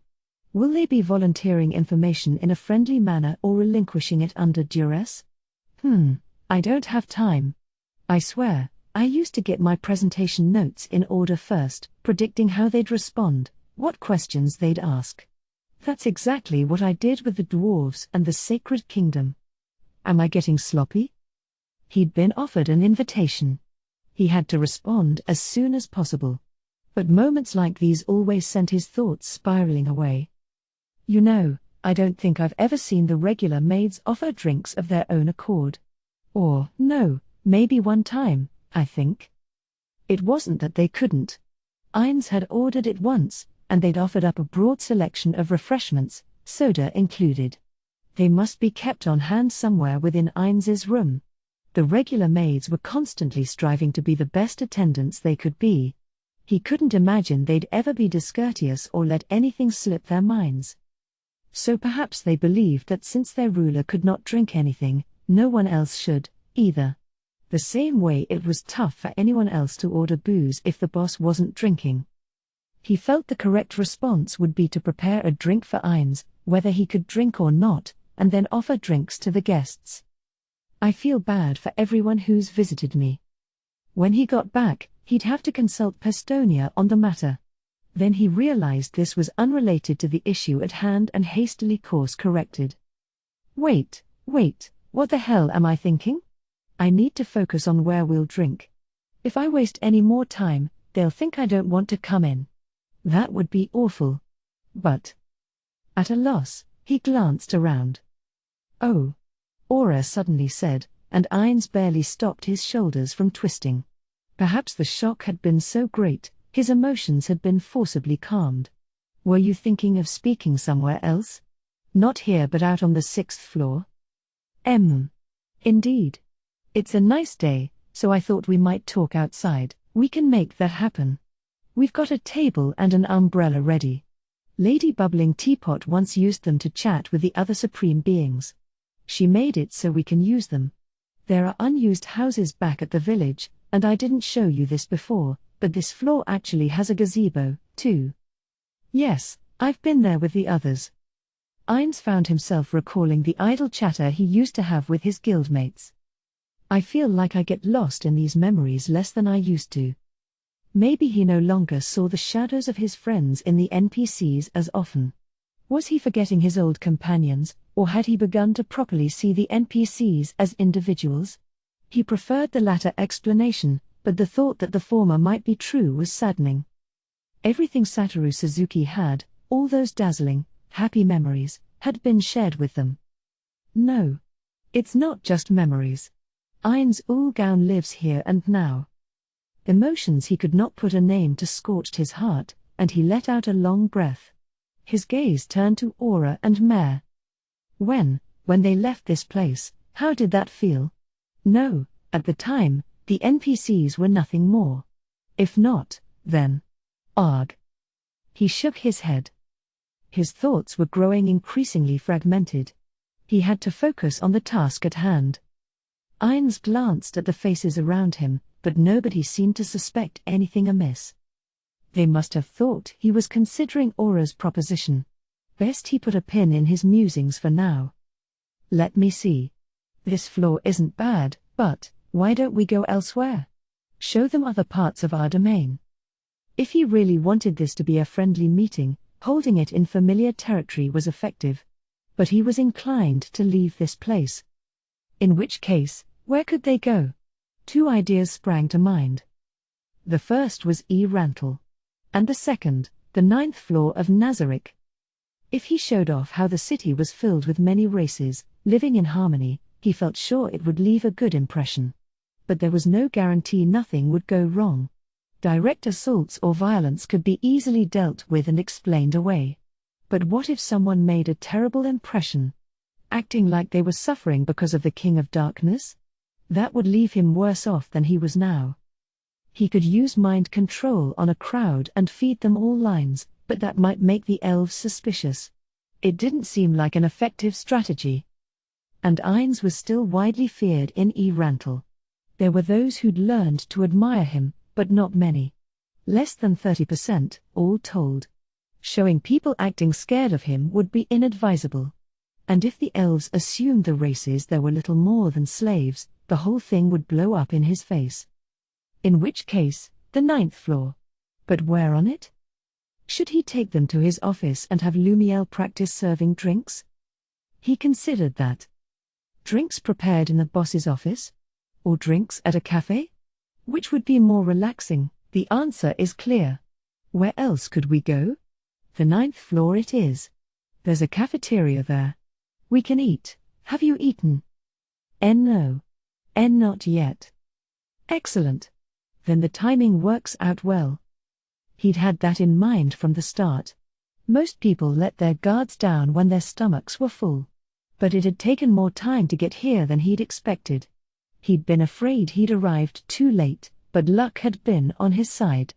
No, they'd been warned of his arrival the moment he reached the floor. Uncertain when he'd appear, no one had considered eating first. Good, then we'll chat over lunch, Ein said. He turned to the elves. What say you? They quickly looked at one another, silently wrestling with which of them would have to speak. The one in the middle wound up answering, less because she spoke for all of them and more because she'd been beset from both sides.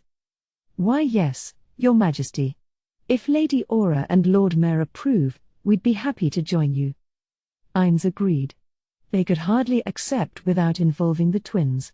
He turned to them. If you've no objections, shall we take them to the cafeteria? I'd love for you to join us as well. We're in. Right, Mayor? I mean, yes, Aura's right. In. Glad to hear it. Then. Ainz glanced at the elves. Let me open a gate. Part 2.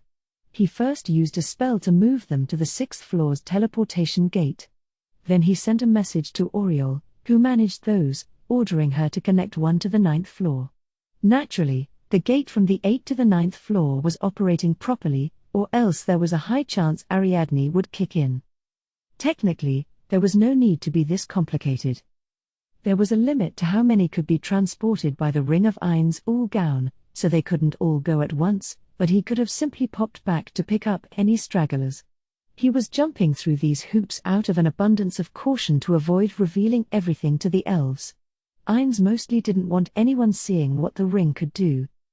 Beyond the 9th floor gate, Cocytus's minions stood guard.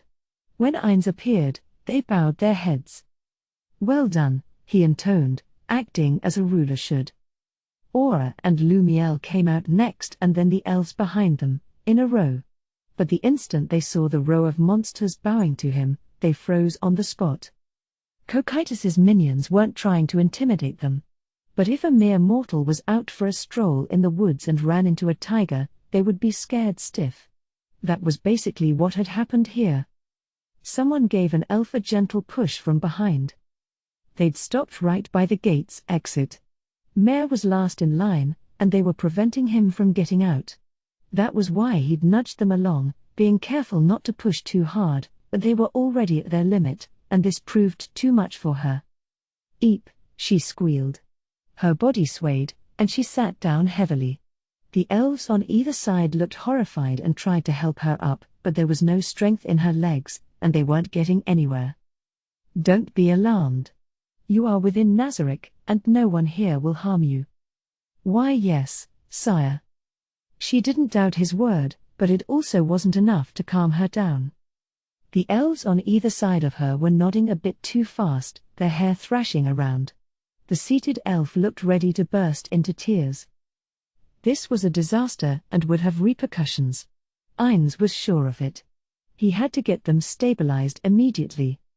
Let's take a rest before we head to the cafeteria, gate. Aura, carry her. Yes, sir. No, I couldn't ask Lady Aura to. It's fine, I don't mind. Come on. Aura ignored the elf's protests and easily scooped her up. She placed the elf on her shoulders. Since she was wearing fatigues, there was no skirt to worry about. Through the black half-orb, the gate, was his office. He spotted 3 maids with their heads down. Cleaning implements rested at their feet. Good work, Ainz said. We'll be taking a quick break and leaving again. You can continue cleaning. The maids nodded and bowed again, just as the last of the party made it through the gate. The elves' jaws were wide open, gaping at the room around them. Rather silly looking. It was nothing like the twins' home and clearly new to them. They looked more relaxed already. The regular maids were much easier to deal with than the monsters under Cocytus's command. They were not something to fear. Aura, she can use that chair. Ainz pointed at Albedo's seat, and Aura nodded, setting the elf down on it. Albedo's desk was as spotless as its owner, while Ainz's desk was mostly just empty. Thank you, the elf said. Doing his best to sound nice, Ainz said, I understand your surprise. But like I said, you have nothing to fear. Nothing in Nazarick will harm you, any of you. Relax and enjoy yourselves. But that was easier said than done. He turned away from them and moved to one of the maids. We're heading to the cafeteria next. Can you clear the halls on the way of anything but maids? And the cafeteria, he considered clearing that room but thought better of it. No, strike that. Let the cafeteria be used like it always is. Perhaps it would be better if you maids were there. Certainly, sir. I'll go right away. Sorry to pull you from your duties, but please do. Not at all, Lord Ainz. He'd chosen her only because she was closest, but she clearly didn't realize that. She shot her colleagues a smile, a triumphant one. They didn't even try to hide their frustration, groaning aloud. One eye on her colleagues, the maid left the room to carry out her orders. Ainz could feel the other maid's eyes on him. It was rare he was this sensitive. They were clearly hoping for special instructions of their own. Ainz's duty already counted as a special assignment, so Lumiel was taking things in stride. He'd really stepped in it this time. Naturally, the maids didn't mean to pour the pressure on, he was feeling that all on his own. But Ainz found himself tearing his attention away from them, turning back to the elf on the chair. He had to check to make sure she was breathing normally again. Feeling better?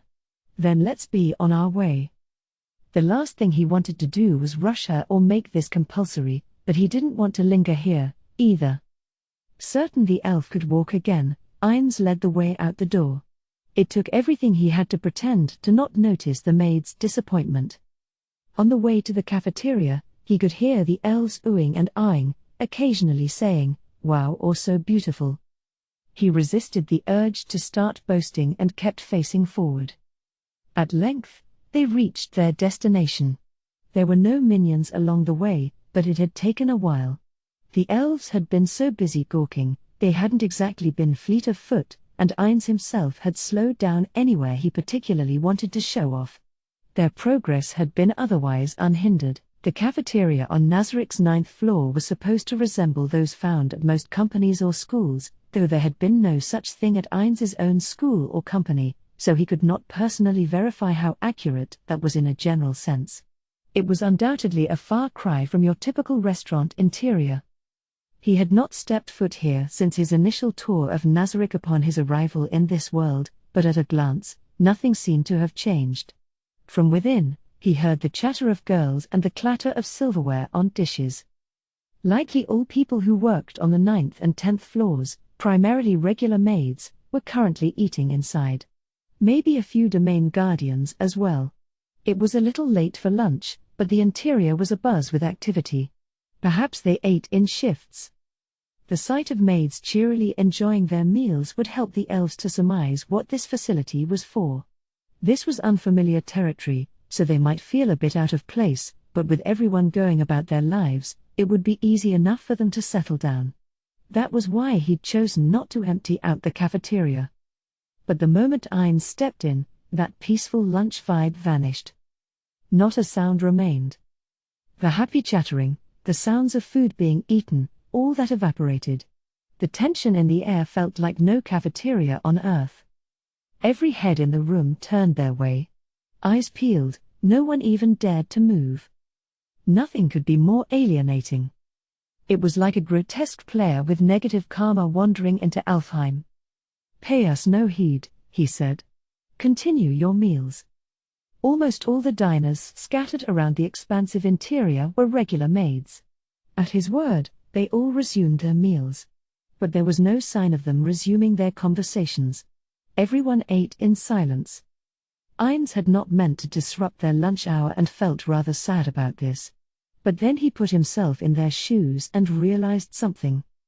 A boss who never visited the lunchroom suddenly making an appearance, anyone would react like this. Satoru Suzuki certainly would have. Perhaps if this was a smaller company, and the CEO was closer with the low-rung workers, this outcome could have been avoided. But not here. Lord Ines was revered and universally greeted with bowed heads.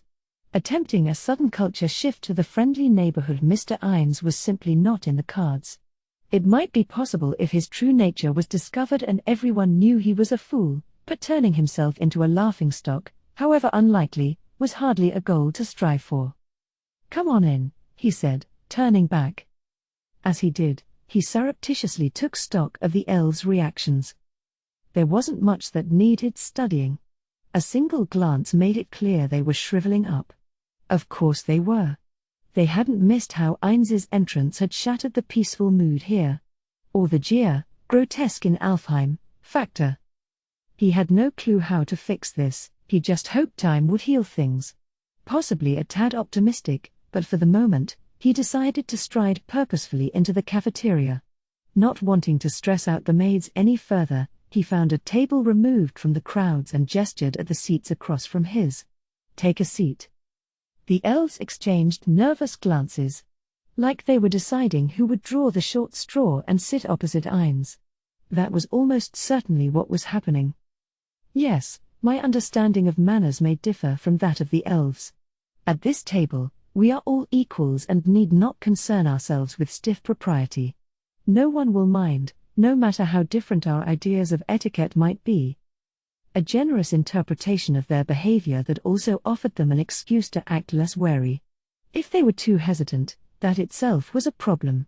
Ines also didn't want to find out what would happen if Aura and Mare got frustrated by their obvious reluctance. "Go on, sit before me," Ines said, pointing at the elf in the back. She had yet to stand in the middle of the group, so it was only fair she took her turn in the hot seat. Honestly, he didn't enjoy framing it that way, but he also understood why they'd be desperate to avoid it, so he did his best to handle the matter professionally. Things moved fast from there. The elf he'd pointed at sat down, and the others took spots on either side. Aura and Mare flanked Ines himself. Lumiel stood behind Ines. He had thoughts on that but kept them to himself. "Well then. I'm afraid this is my first time using the cafeteria.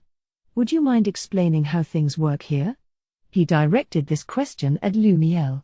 Her colleagues were making use of it, so he figured she would know. "First, let's get some drinks. Is there a menu?" At this time of day, we usually help ourselves to drinks. "And the buffet? Drinks can be found over there. That table has simple sides, and we can take as much as we can eat." He followed her pointing finger toward a table that held a number of pitchers, presumably with a variety of beverages inside. Past that there was a row of chafing dishes. "Finally, we can select one dish from the lunch menu here." "Aha. The head chef is in the kitchen, Lord Ines. A word from you, and he'll prepare anything you wish." "I'm sure. But that won't be necessary. If there's a set lunch menu, we'll order from that." He took the menu from her. It was written in Japanese. The elves wouldn't be able to read it. And, "Have you even heard of katsudon?" They shook their heads. "Aura, Mare, what do they normally eat?" "Normal food." "Why yes. More or less, just like our food." "The same food." Then had the twins never eaten katsudon, either? No, they were likely getting food from the delivery service and could cook for themselves, too. "Have you not had katsudon?" "No, we've eaten that. I think they just didn't know the name." "Oh, that explains it. The menu didn't exactly have holographic photographs attached to it, so they couldn't see what the dishes looked like." What do? But he realized if he asked for a recommendation, the answer would be everything's good, and he decided not to bother. "Oh, can you eat meat?" The elves all nodded, so he picked an option from the menu. "Let's just all have the Salisbury steak set. You can choose between demi-glace, Japanese style, or mustard cream sauce, accompanied by either rice or bread. Which would you prefer?" "Let's say bread and the demi-glace." He had an idea what that and the Japanese sauce would taste like, but mustard cream was a complete mystery. A shame that this body could never find out. That works. Yes. I'm, fine with that, too. The twins confirmed immediately, and the elves just nodded. No one disagreed. Then make it so. He let out a little breath, assuming that settled things, but Lumiel showed no signs of heading to the kitchen. Why not? Would staff come to take their order? Lord Ines, what about drinks? Oh, right. Let's have everyone fetch whatever they'd like. Does that work? Yes. I'll fetch your beverage, Lord Ines. What would you like? It doesn't matter, actually, I'll have a hot coffee. Coming right up. Aura led the company off toward the drinks counter. Meanwhile, Lumiel went to the kitchen and said something that apparently provoked a commotion. Something burst out of the kitchen door. Naked from the waist up, a massive cleaver strapped to his hip, and a large wok on his back. The kanji for fresh meat tattooed on his corpulent chest, below a chunky gold chain. His face resembled an orc's but actually belonged to a related species, a wilder breed known as an orcus. A chef's hat sat upon his head, and a white apron wrapped around his waist. This was the cafeteria domain guardian and head chef, Shiatsu Tokitsu. Moving nimbly, the orcus dashed over to Ines and took a knee. Ines wondered if this was dirtying his apron. Lord Ines. Welcome to my humble domain. It's been a while, Shiatsu Tokitsu. A pleasure to see you unchanged. Thank you. He'd said unchanged, but he had not met the chef since the huge meeting with all the NPCs upon his initial arrival here. It had been far too long, and he likely wouldn't have noticed any changes even if there had been any. Or have you lost weight? If you believe that to be the case, Lord Ines, then it must be true. That definitely wasn't how he'd intended it, but he resisted the urge to argue. I received your order from the good lady, but it lacked an item for yourself.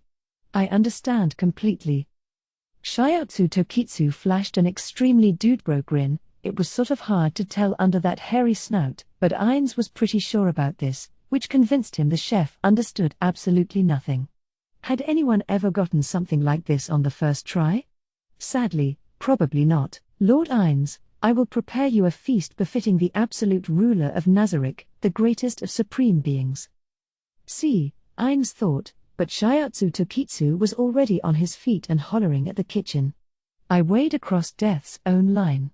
Cuisine worthy of Lord Ines. A banquet that will outlast the week itself. Oh, the watching maids crooned in amazement. Nope, wait a minute. Of course. Shiatsu Tokitsu was back on bended knee in an instant.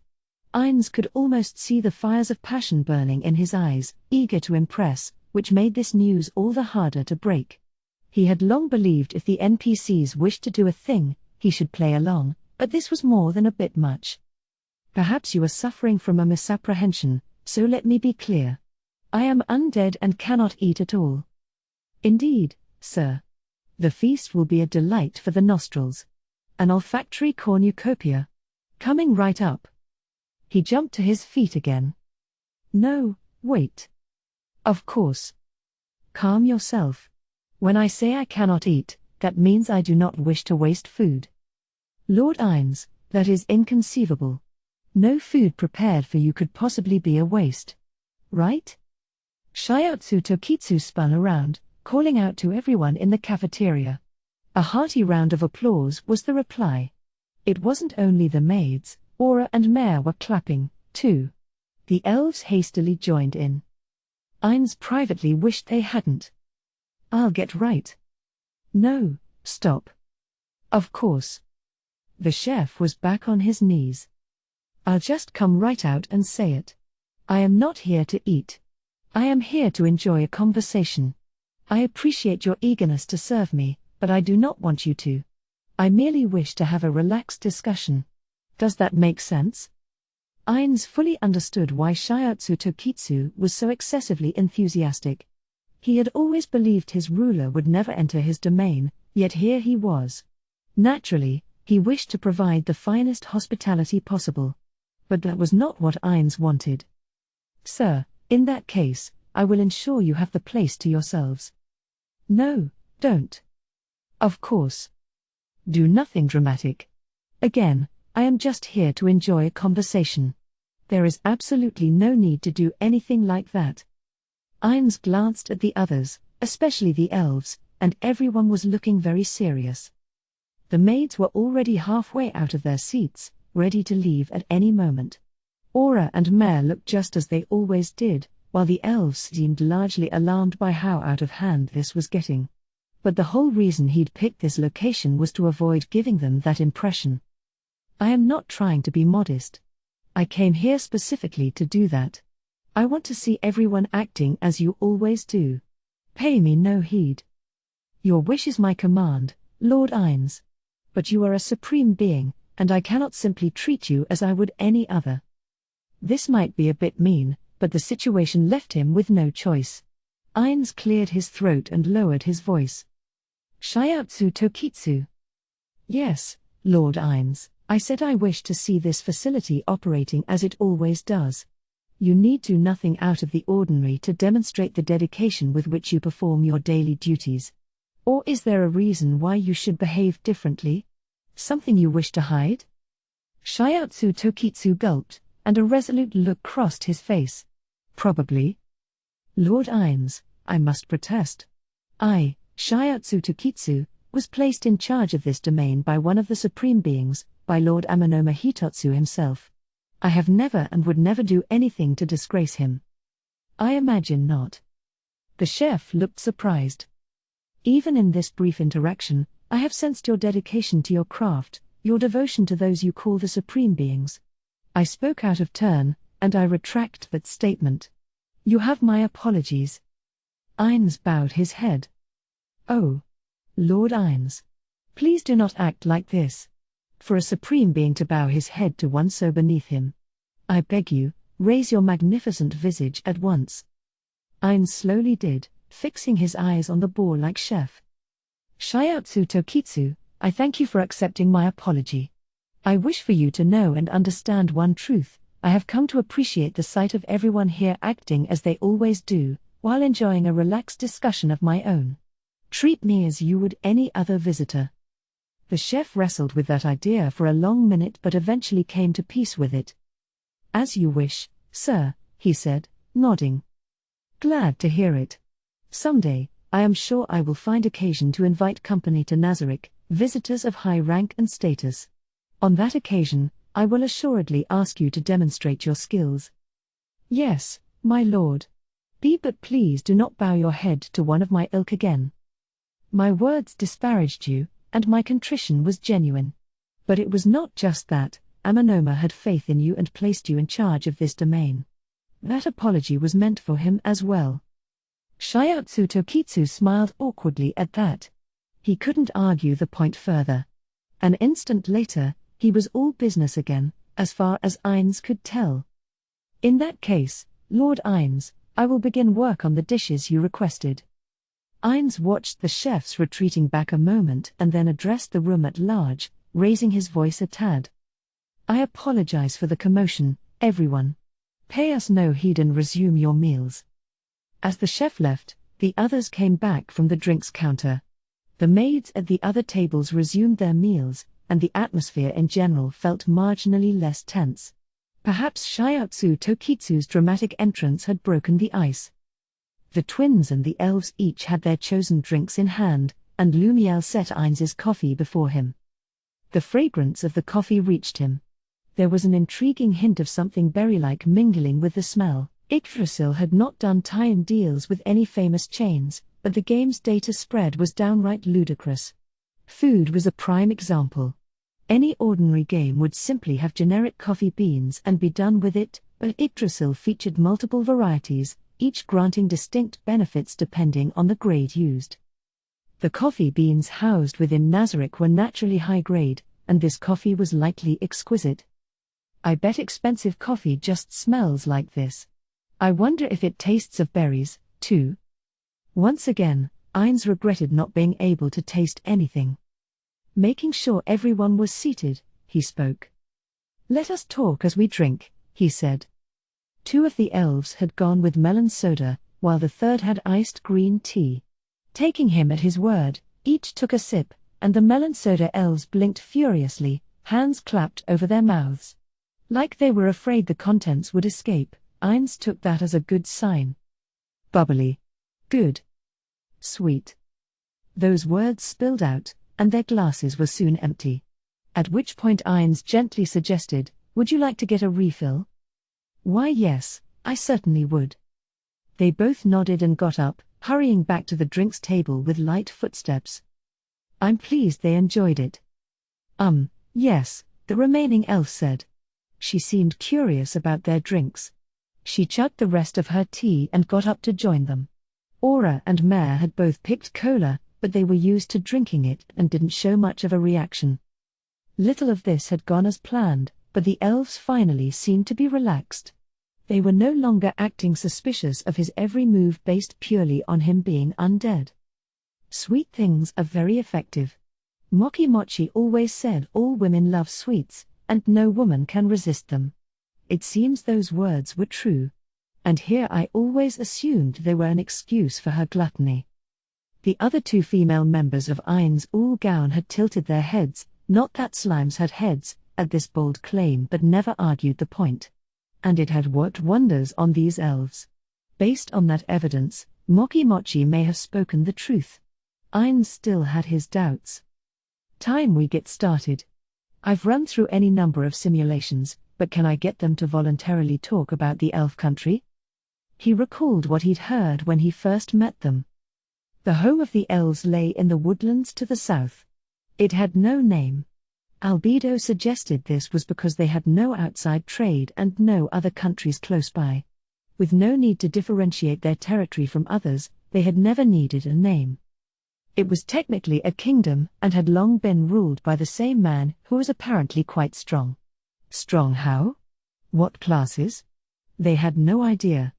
The elves had given Aura and Mare baffled looks, as if to ask, how did they not know? The elf country was currently at war with the theocracy, which had captured and sold their people. They didn't know why the war had started or even when. This might be because the elf country had no formal educational system.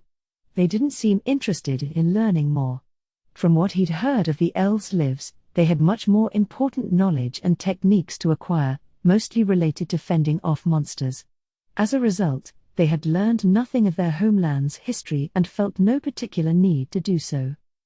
He'd asked if they'd seen any dark elves at home, and they had not. Aura and Mare were the first time they'd ever seen any. Dark elves must be a minority in the elf country. But they'd never heard of any ill treatment. Given their general lack of knowledge, they might simply be ignorant of it. And that was it. That was all Ainz currently knew. To avoid raising their suspicions, he'd been forced to leave it at that. But now he was armed with a pretext to dig deeper. The time was ripe. Gotta make up my mind. Do I say our countries will be breaking diplomatic ground? Or simply say I want to visit the Dark Elf village so the twins can make some friends? If he went with the former, the sheer scale of his proposal might cause them to tense up again. The latter would probably make more sense to people of this world, and that might loosen their lips. And ultimately, the latter was Ainz's true motive. It always felt better to be honest. Ainz lied rather a lot, but that didn't mean he enjoyed it. It simply benefited him to do so. And since it was possible they might learn the truth later, honesty could be the best policy. That would be easier. But voicing that reason where Aura and Mare can hear, well, I can't imagine how they'd react. He was afraid they'd get all fired up and feel obligated to make friends. Ainz was a firm believer in making friends through shared interests. Forging friendships to follow orders didn't really qualify. Ainz remembered his fellow guild members, his Yggdrasil friends. Bonds formed through chance encounters and natural meetings. He wasn't certain if children actually needed friends. Ainz, Satoru Suzuki, had never had any, and he never really found himself inconvenienced by it. So why had he started thinking about the idea? Because Yomeko had once spoken in favor of cultivating friendships. Mind you, Albert had spat back, dream talk from a denizen of an entirely different world. Ainz didn't know which of them was right. But having friends could hardly be considered a bad thing. Then let's not say friend out loud and simply say I'd like them to get to know the other dark elves. Leave it up to them if they make friends or not. If they can, then great. But discrepancies in strength and roles might stand in the way of true friendship. In Yggdrasil, everyone had been equals. Several of his guildmates' faces floated across his mind, and a shadow fell over him. He soon shook it off, casting aside the memories and the emotions that came with them. If they had met in real life, where they were far from equal, they likely wouldn't have had anything to do with each other. With that in mind, perhaps the first thing to do was ensure that the twins started out as equal to the Dark Elves as possible. They could not visit as emissaries from the Nation of Darkness to meet villagers who were a minority in their own country. That means hiding their true identities however I can. Do the fathers of the world all think like this? Did touch me? Should I have asked him more about it? As Ainz dithered about how to broach the subject, the elves returned with new drinks. All colas. Oh dear. I still haven't collected my thoughts. I really can't expect to wing these things. But oh well. The twins are with us, so let's start by acting like I'm just asking out of curiosity.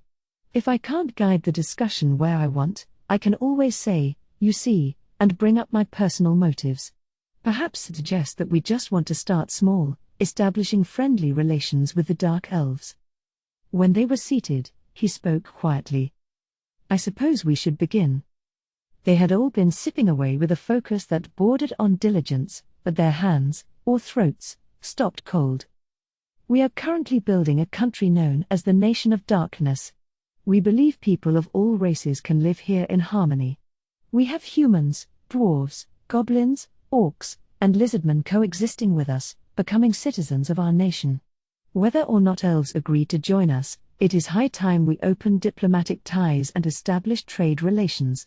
I'm thinking about paying your country a visit. Can I ask your help with that?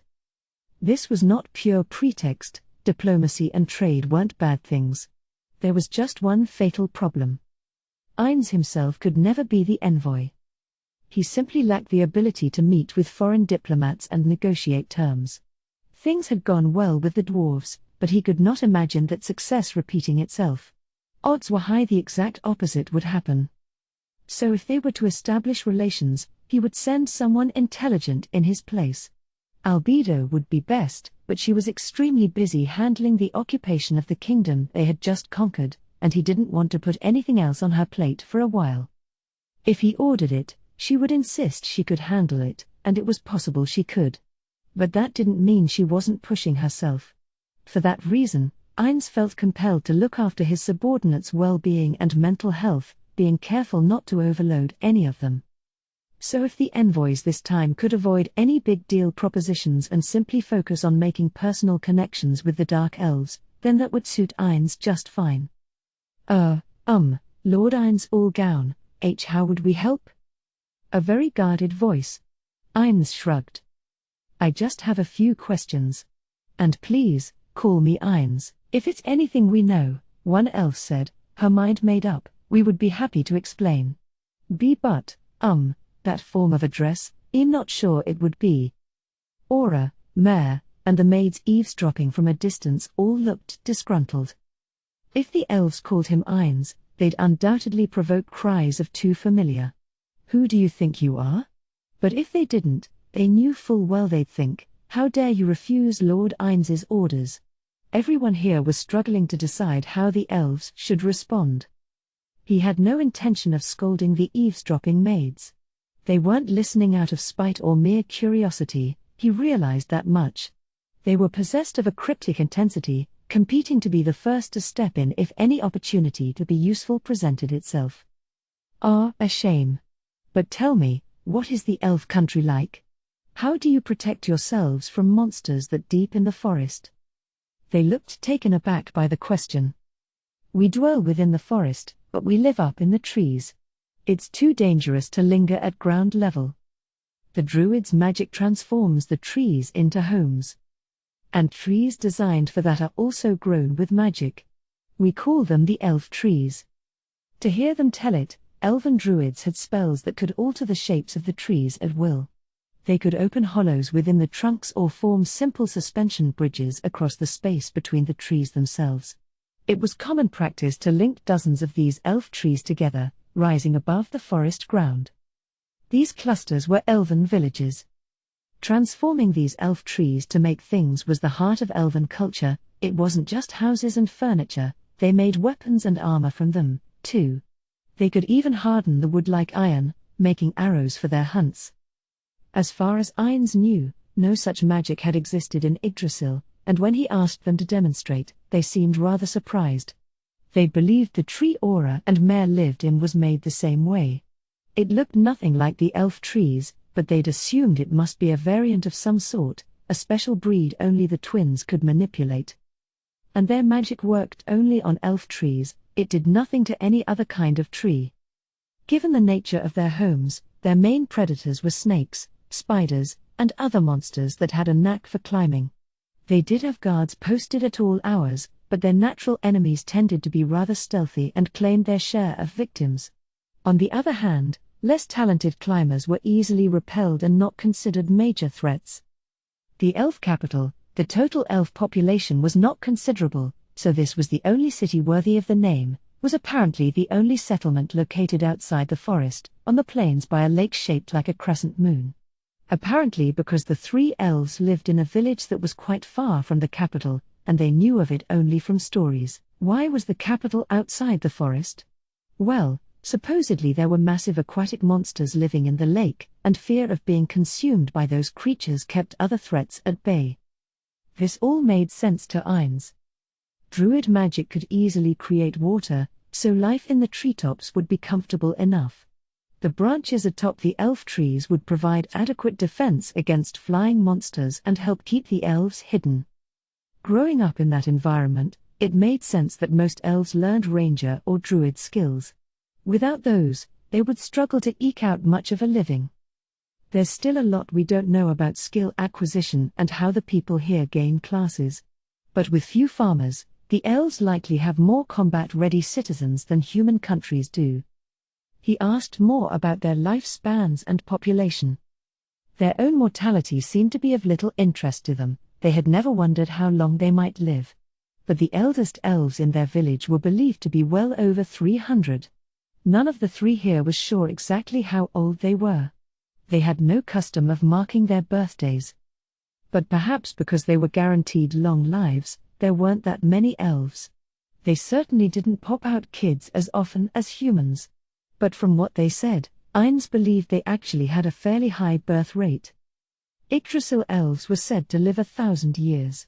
They grew rapidly over the first 10 years and only started looking old in the last 10, I think. My memory there is fuzzy, I could be wrong. But I swear they had maybe one child every decade and weren't considered fully grown until 200. If they were fertile until 400, that would be 20 children each. This information might come in handy. I'll have to discuss this further with someone more informed. Were we to return you to your village, where would we go? They looked at one another. I might be pushing my luck. That must be considered critical info. After a long silence, one of them tentatively asked, are we being sent home? That was an odd turn of phrase, Ainz thought. Then he realized his own error. Oh, right. Your village was attacked by the humans. These three weren't exactly warriors, the village they'd lived in had been raided by the theocracy, and they'd been taken captive. Being sent back to that village now would only lead to suffering and could hardly be considered safe. Well, then not that village. Somewhere you can live in peace. Do you have anywhere in mind? Relatives living in other villages? Or perhaps the capital itself? The capital. Sorry, we only know the area around our old home. We have no idea what would be safe. They didn't know much about the outside world. And this was hardly unique to them. Citizens in the kingdom and empire had been much the same. People in this world usually died where they were born. Unless given a proper education, At best they might know the nearest city, but anything farther out might as well be a different country entirely. As he thought about that, the elves asked, so we will have to leave this place? That was the plan. If we're opening ties with the elf country, keeping you here might damage our reputation. Does that make sense? Until now, we've kept you here due to a lack of options, but that excuse no longer applies if we establish formal relations. But just dropping you into the middle of a war zone would be heartless. That's why I was asking about safe areas. Ainz did not intend to head the diplomatic mission permanently, but returning these three safely might earn some political points in the future. Sensing they had something to say, he asked, "What? Is there no way for us to stay here?" His eyes dropped to the drinks in front of them. Had those? No, that couldn't be the reason. Why? He asked. If you don't wish to explain, I won't press the point, but I'm curious. The leader of the trio glanced at Aura and Mare. Aura, Mare, we're running low on refreshments. Care to get us some more? Huh? Sure thing. Coming right up, Lord Ainz. Come on, Mare. Splendid. Ainz was extremely impressed with Aura's ability to take a hint. Had he been in her shoes, it likely would have taken him far longer to realize he was being asked to step away for a moment. Or would his experiences in the office have clued him in? Aura might actually be better at picking up on these social cues than Albedo and Demiurge. He could just see Demiurge grinning faintly and going, "Is that what this is, Lord Ainz?" They both tend to grossly misread what I intend. I sometimes wonder if they do it on purpose. Are they doing it on purpose? Huh? Mare stammered, totally lost. Aura was on her feet and pulling his arm, dragging him away. Once they were safely removed, he asked, "Now can you answer?" "Why, yes." One eye measuring the distance to the twins, the elves spoke softly. Dark elves had better hearing than humans, and if they were masters of the ranger class like Aura, their ears were even better. These elves lowered their voices, fully aware of that, but it was still highly likely Aura could hear every word. Once we got used to life here, it felt hard to go back to our old lives. Lady Aura and Lord Mare's home is wonderful. Oh? He'd intended to keep his voice low to match theirs, but the surprise got the better of him. At first, he mistook it for a joke, but they were all nodding intently. They were in full agreement and meant every word. First, the food was far better, they explained. The elves had grown up on fruit, meat, and vegetables, mostly fried or boiled. No one had really put more effort into it. Now that they were used to Nazarick cuisine, they were not at all certain they could go back to such simple fare.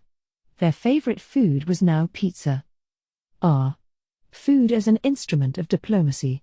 You can eat like this every day might be a surprisingly effective tactic. Like with the dwarves. That wasn't all they had to say.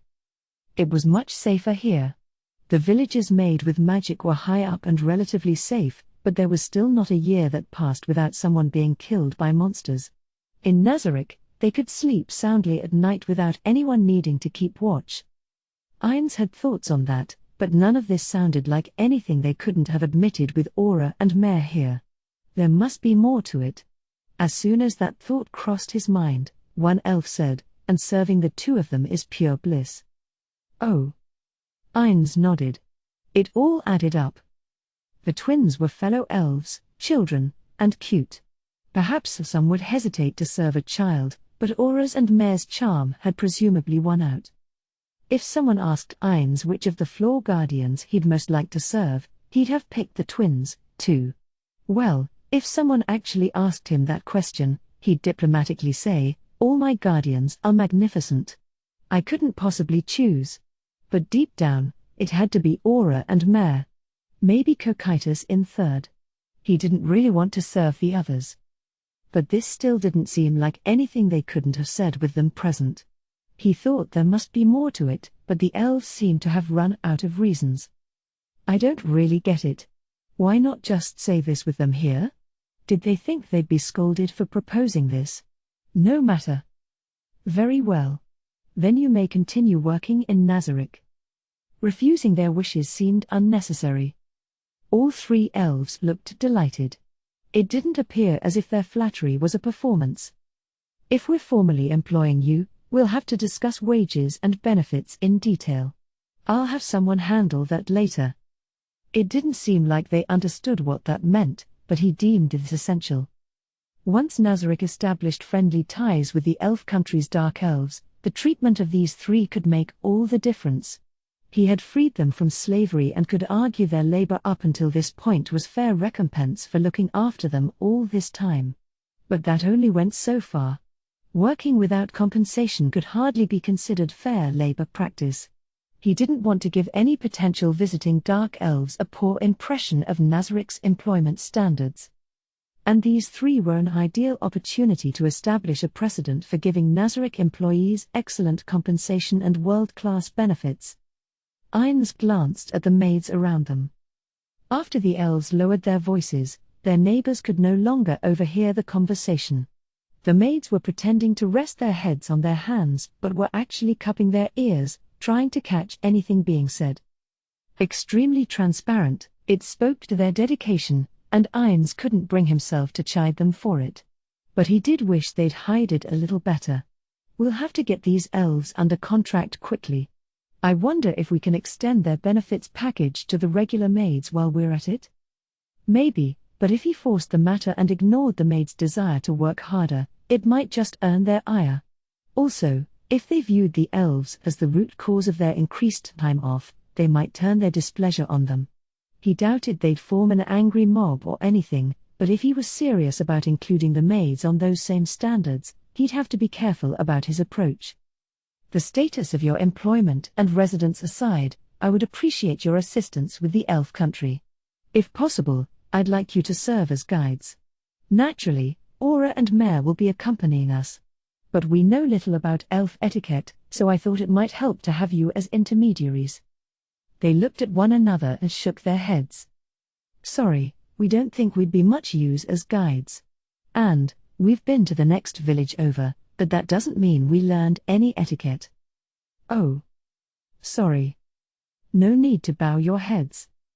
Venturing into uncharted territory without a guide was far more difficult, but it was unclear if these elves would actually be of any use. If they'd wind up improvising anyway, then there was no need to force them to come along. And there was a high chance they'd wind up slowing them down. Ines turned and beckoned to Lumiel. When she leaned in, he said, "A little more," and lifted his cup. Naturally, it was as full as it had ever been. Just to be very clear, he glanced toward the twins. He thought this might be a bit cryptic, but she understood right away and said, "Pardon me." She left the table. "So, to elves like you, what are dark elves?" "Wonderful people." An instant response, all speaking on top of one another. Ines frowned. If they were held in high regard, that was pleasing, but he felt this answer was motivated by something else. And he soon realized what. Aura and Mare. "No, I'm asking how the elven race regards the dark elf race." "They're wonderful people." "That's not." He wasn't getting anywhere. With everything the twins had done for them, they could hardly answer, "They're an inferior species," or anything along those lines. It would be alarming if they did. "Like I said earlier, I'm planning on establishing diplomatic ties with the elf country. And those two will likely be in charge of that effort. That's why I need to know how a typical elf would respond to the sight of a dark elf. If dark elves are normally looked down upon in elven society, making those two our envoys might not be the wisest decision. For that reason, I'd like to know the unvarnished truth." They looked at one another. Honestly, there were no dark elves in our village, so we never met any until we came here. We had no real opinions on them. At best, I'd once heard a group of dark elves had come wandering into the northern reaches of the country.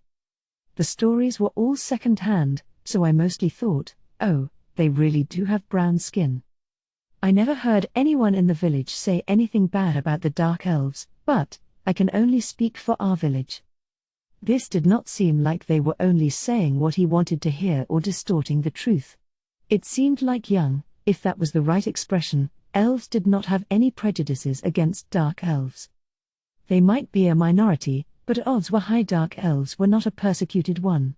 Perhaps this was because the elves had a clear exterior enemy, the theocracy, and had no time to waste on internal conflict. Or perhaps life in the forest was simply that harsh. And undead? Corruptors of the forest. Foul beings. But we've almost never seen any. I figured. No hesitation there. He was Aura and Mare's boss but got no respect. Of course, he kept that thought to himself. He had asked for the whole truth and nothing but the truth. He just hadn't expected it to be this unvarnished. These girls might be the type who take it at face value when the boss says speak freely and wind up transferred to the dead-end post. But this made it extra clear that Ainz absolutely could not serve as the envoy. Perhaps that worked in his favor. He could argue that the situation prevented him from taking the lead. Certainly better than admitting he simply wasn't up to the task. Or should they take their time with it, following formal procedures? Send a diplomat, slowly establish normal relations, etc. But we don't have any diplomats. Not having anyone we can trust on our human staff is a weakness. Although there's always a chance I'm simply unaware of them. Perhaps I could speak to Albedo, suggest sending adventurers? No, we're not yet at the point where we could have them speak for the nation. That's my assumption, so it could be wrong, but maybe Albedo would say the adventurers would suffice. But do we have that kind of time? The elf country was fighting the theocracy, and the incursion seemed quite serious. Even before these elves had been captured, things looked rather dire. The elf country might be on the verge of complete collapse. The collapse of the elf country was not necessarily bad for Ainz. Extending a helping hand was more effective under those circumstances. But that didn't mean he should wait for it to happen. He couldn't afford to wait and see. Waiting meant that someone who might become Aura's or Mare's friend could perish in the meanwhile. Especially given that dark elves were a minority, their lives were in short supply. I could send the two of them ahead. Wait, no, I can't do that. Just the two of them in unknown territory is too risky. I know they're level 100 NPCs, not helpless children, but I'd like them to focus on making friends and not worry themselves about the diplomatic angle. In which case, I should probably accompany them. At the moment, he had no intention of intervening in the elf/theocracy war or of saving the elf country. He didn't want to be the sole reason why the Nation of Darkness would suddenly be thrust into open conflict with the theocracy. He would like to know Albedo's and Demiurge's thoughts on the matter, but if he tried to pick their brains, they might discover that he had absolutely nothing going on in his. Worse, if the conversation went wrong, they might end up giving priority to his own dim-witted opinions, leaving Nazarick worse off for it. Perhaps I should go to the elf country and warn the dark elves to evacuate their homes. In which case, I don't really need to bring anyone but the twins. If he took anyone, it would not be an army but guards with high stealth capabilities, like the Hanzos. Just as he had on his trip to the Dwarven realms. I see, he said, looking the elves over. They served the role the lizardman had. What? Oh, nothing. Talking to myself. What if he did take one of them with him? Naturally, leaving the other two here. Having hostages would ensure no one would thoughtlessly act against him. Not a bad plan. Even if these girls realized that's what they were, they could insist that wasn't the intent. Ainz glanced at the twins, a signal they could come back. Aura, Mare, and Lumiel rejoined them at the table. Oh, what gifts would be good to bring your people? Gold and silver? Jewels? We use no metals in the village, so I don't know if that. Our village would have been happiest with food. Or medical herbs that are hard to obtain.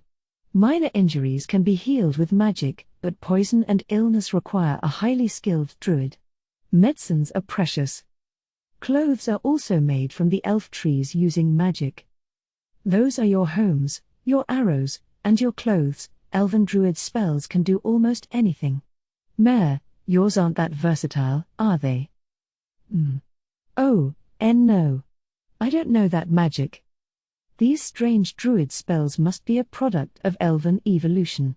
Ainz wanted to acquire those techniques if possible, but it was likely no one in Nazarick could learn them.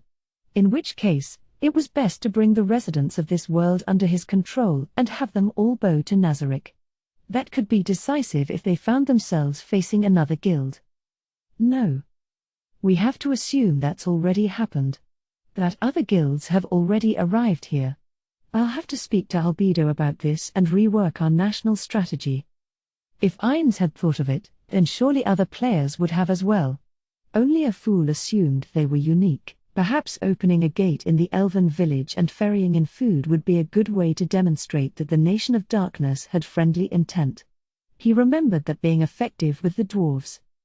Recalling what had worked then might help him plan this expedition. At the time, I just wanted to turn tail and run. First, we'll locate this moon-shaped lake, gather information in the elf capital, and use that to reach the dark elf village. We're going there? Aura said. She seemed like she had further thoughts on the matter but didn't want to be more specific in front of these elves. Ainz, meanwhile, couldn't admit his goal was really to have them make friends. He didn't want that to become an order. He pretended not to notice her unspoken question. That's the plan. And I'll need your help. The twins nodded eagerly. What next? Who do I have to convince? This won't be as easy as the dwarves. He wasn't sure he could overcome the next obstacle. But he would have to figure something out. This would form the basis for implementing a paid vacation system in Nazarick. With perfect timing, perhaps they'd been waiting for a lull in the conversation, the food arrived. Please dig in, Ainz said, and the elves' eyes gleamed. They were clearly savoring every bite. Part 3. How did one prepare to tackle an obstacle? There were any number of means, often tailored to the specific obstacle in question, but in this case, Ainz opted for numbers and territorial advantage. He had Aura and Mare stand on either side of the throne in the reception room the Guardians had made for him. For the first time in a while, he was holding the real staff of Ainz Ul Gown. The goal was to present himself as the absolute ruler of Nazarick, the guild master. But despite these preparations, he might still fail to defeat his adversary. She was the last boss. Worse than the devourer of the 9 worlds. An urge to swallow spit he didn't have struck him deeply. He'd rehearsed this countless times in his head, imagining how she would react and concocting flawless answers. Yet, Ainz was but a man. His thoughts could not even reach the realms she walked in. In other words, I just have to get lucky. He was pinning his hopes on his ad-libbing skills and simply hoping that his future self would make this work. Lumiel was on standby at the door, and she indicated the greatest obstacle had finally arrived. Show her in. Certainly, Lord Ainz. She needed no introduction. It was none other than the captain of the Floor Guardians herself, Albedo. When she saw Ainz, her smile vanished, and her demeanor grew grave. I apologize for keeping you waiting, she intoned, bowing low. Raise your head, he said. Do not concern yourself with that, Albedo. I was informed your arrival would be delayed, so you are simply on time. When he'd sent Albedo a message, she'd been busy in the ice prison and not dressed for an audience with him. She'd requested time to make herself presentable. Ainz saw no reason to refuse this and had set the meeting for a full 30 minutes after the time she'd requested, ordering her to meet him here. Albedo had appeared 10 minutes before the appointed hour. Was it her personality, or was it the iron rule of business dealings? Albedo raised her head and took a knee before the throne. He got right to the point. Albedo, I am taking a paid vacation. He could make any number of excuses for this. But when he'd done that in the past, it had only led the conversation astray. In which case, it was best to state his goal plainly. And Demiurge wasn't here. Less chance of things getting wildly out of hand. Albedo looked up at him, her brows briefly twitching. Her eyes glanced left and right, observing Aura's and Mare's reactions. Ainz braced himself for her response. Nazarick included, everything in the Nation of Darkness belongs to you, Lord Ines, Albedo said, deadly serious. HNG? He didn't have any idea what she was implying. No clue whatsoever. Why on earth would she say that? What leap in logic, what thought process, what conclusions had led her to these words? More importantly, how should he respond to them? Two answers sprang to mind. First, the hell you say? Second, that's right, naturally, he intended to make both of these sound more regal. Ines fired up his hypothetical synapses, trying to burn out the circuits. Time was of the essence. Albedo had put the ball in his court, and he had to return it soon. You may have misunderstood me, Albedo. That is not my point.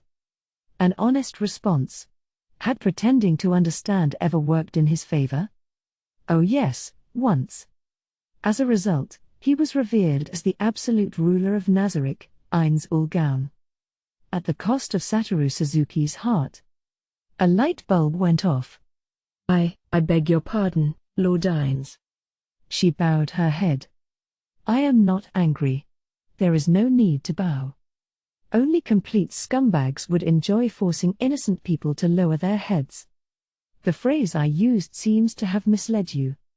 Nazarick had neither a payroll system nor a formal process for taking time off. It gave employees no rights at all. So the phrase paid vacation must have sounded like some sort of metaphor. The blame here lay on Ines's failure to implement systems benefiting his workers. Naturally, part of Ines insisted he had allowed this situation to continue only because the NPCs themselves had stood in his way, desiring nothing but constant labor. Based on Satoru Suzuki's own experiences, no matter how bad the working conditions were, they could be tolerated as long as the people you worked with were pleasant. Meanwhile, even under ideal conditions, if you couldn't stand your co-workers, you wouldn't last long. In that sense, Nazarick denizens were all fabulous, and perhaps that was what kept things running smoothly. My mistake. Forgive me. Ines bowed his head. Lord Ines. Please raise your head. Albedo protested. He did. Now that we have both bowed our heads, I hope all is forgiven. There was nothing to. If I cannot bow my head to you, then we are done for. That would no longer be me. Albedo gasped, eyes going wide, then bowed low once more. He caught movement on either side of him as well. Perhaps they were surprised by Albedo's reaction. Before he could ask what this was for, Albedo looked up. By paid vacation, you mean you plan to take those two somewhere? That was more like it. Leaping from those words to travel plans was downright terrifying. If Ines had been in Albedo's position, he would have asked, if the twins are with you, will you be relaxing on the 6th floor? I plan to take them to the elf country supposedly located south of here. The elf country. Albedo thought about this a moment, then said, I see. He wasn't sure what she thought she saw. Perhaps she had been considering a diplomatic mission herself. He would have to be sure. Let's not leap to conclusions. I am not intending to conduct any diplomacy. Just taking a look around. Understood. That was easy. He'd expected her to have more to say. That was actually alarming in its own way. It felt like there was a perception gap occurring, and that could have fatal consequences, so I shall be taking a paid vacation and using it to tour the elf country with the twins. If anything urgent comes up, I will be available via message and can come right back. Nothing else is going on here. I have no further plans. I mean that. You have my word. Understood. Will you be leaving right away? Yes, in fact. He hadn't actually gotten that far, but given the theocracy's invasion, sooner was better. That is the plan, but Aura and Mare will need to prepare. It should not take them long. Lord Ines. If you wish to leave now, it is their duty to be ready on the spot. This didn't sound like a good thing to him, but the twins were both nodding. If they said they were ready, perhaps he shouldn't argue the point. Still. One thing I'd like to verify. Not just with Albedo but with you too as well, Aura and Mare. Answer me this. The great tomb of Nazarick has founded the Nation of Darkness. The Empire has become a vassal state, the subhumans in the wilderness have come under our rule, and just recently we annihilated the Re-Estais kingdom. Our domains have expanded, as has the size of our bureaucracy. And this leaves me concerned. Have we trained the personnel adequately to compensate for that growth? Would a few people taking a vacation cause a work stoppage? Aura and Mare were in leadership roles. They were for all intents and purposes critical staff. Rank and file workers might easily fill in for one another, but the top positions were not so easily subbed out. And yet, if them taking time off was all it took to grind things to a halt, they were in real trouble as an organization. That would require he put the kibosh on this plan, or at least make some alterations. That is my concern here. If we are lacking, then we must take drastic measures to correct it. I do not believe there will be an issue. If anything does come up, Demiurge and myself are here. If Pandora's actor is available to assist us, no problem is insurmountable. I see. That's excellent news, Albedo. You addressed my concerns before I raised them up.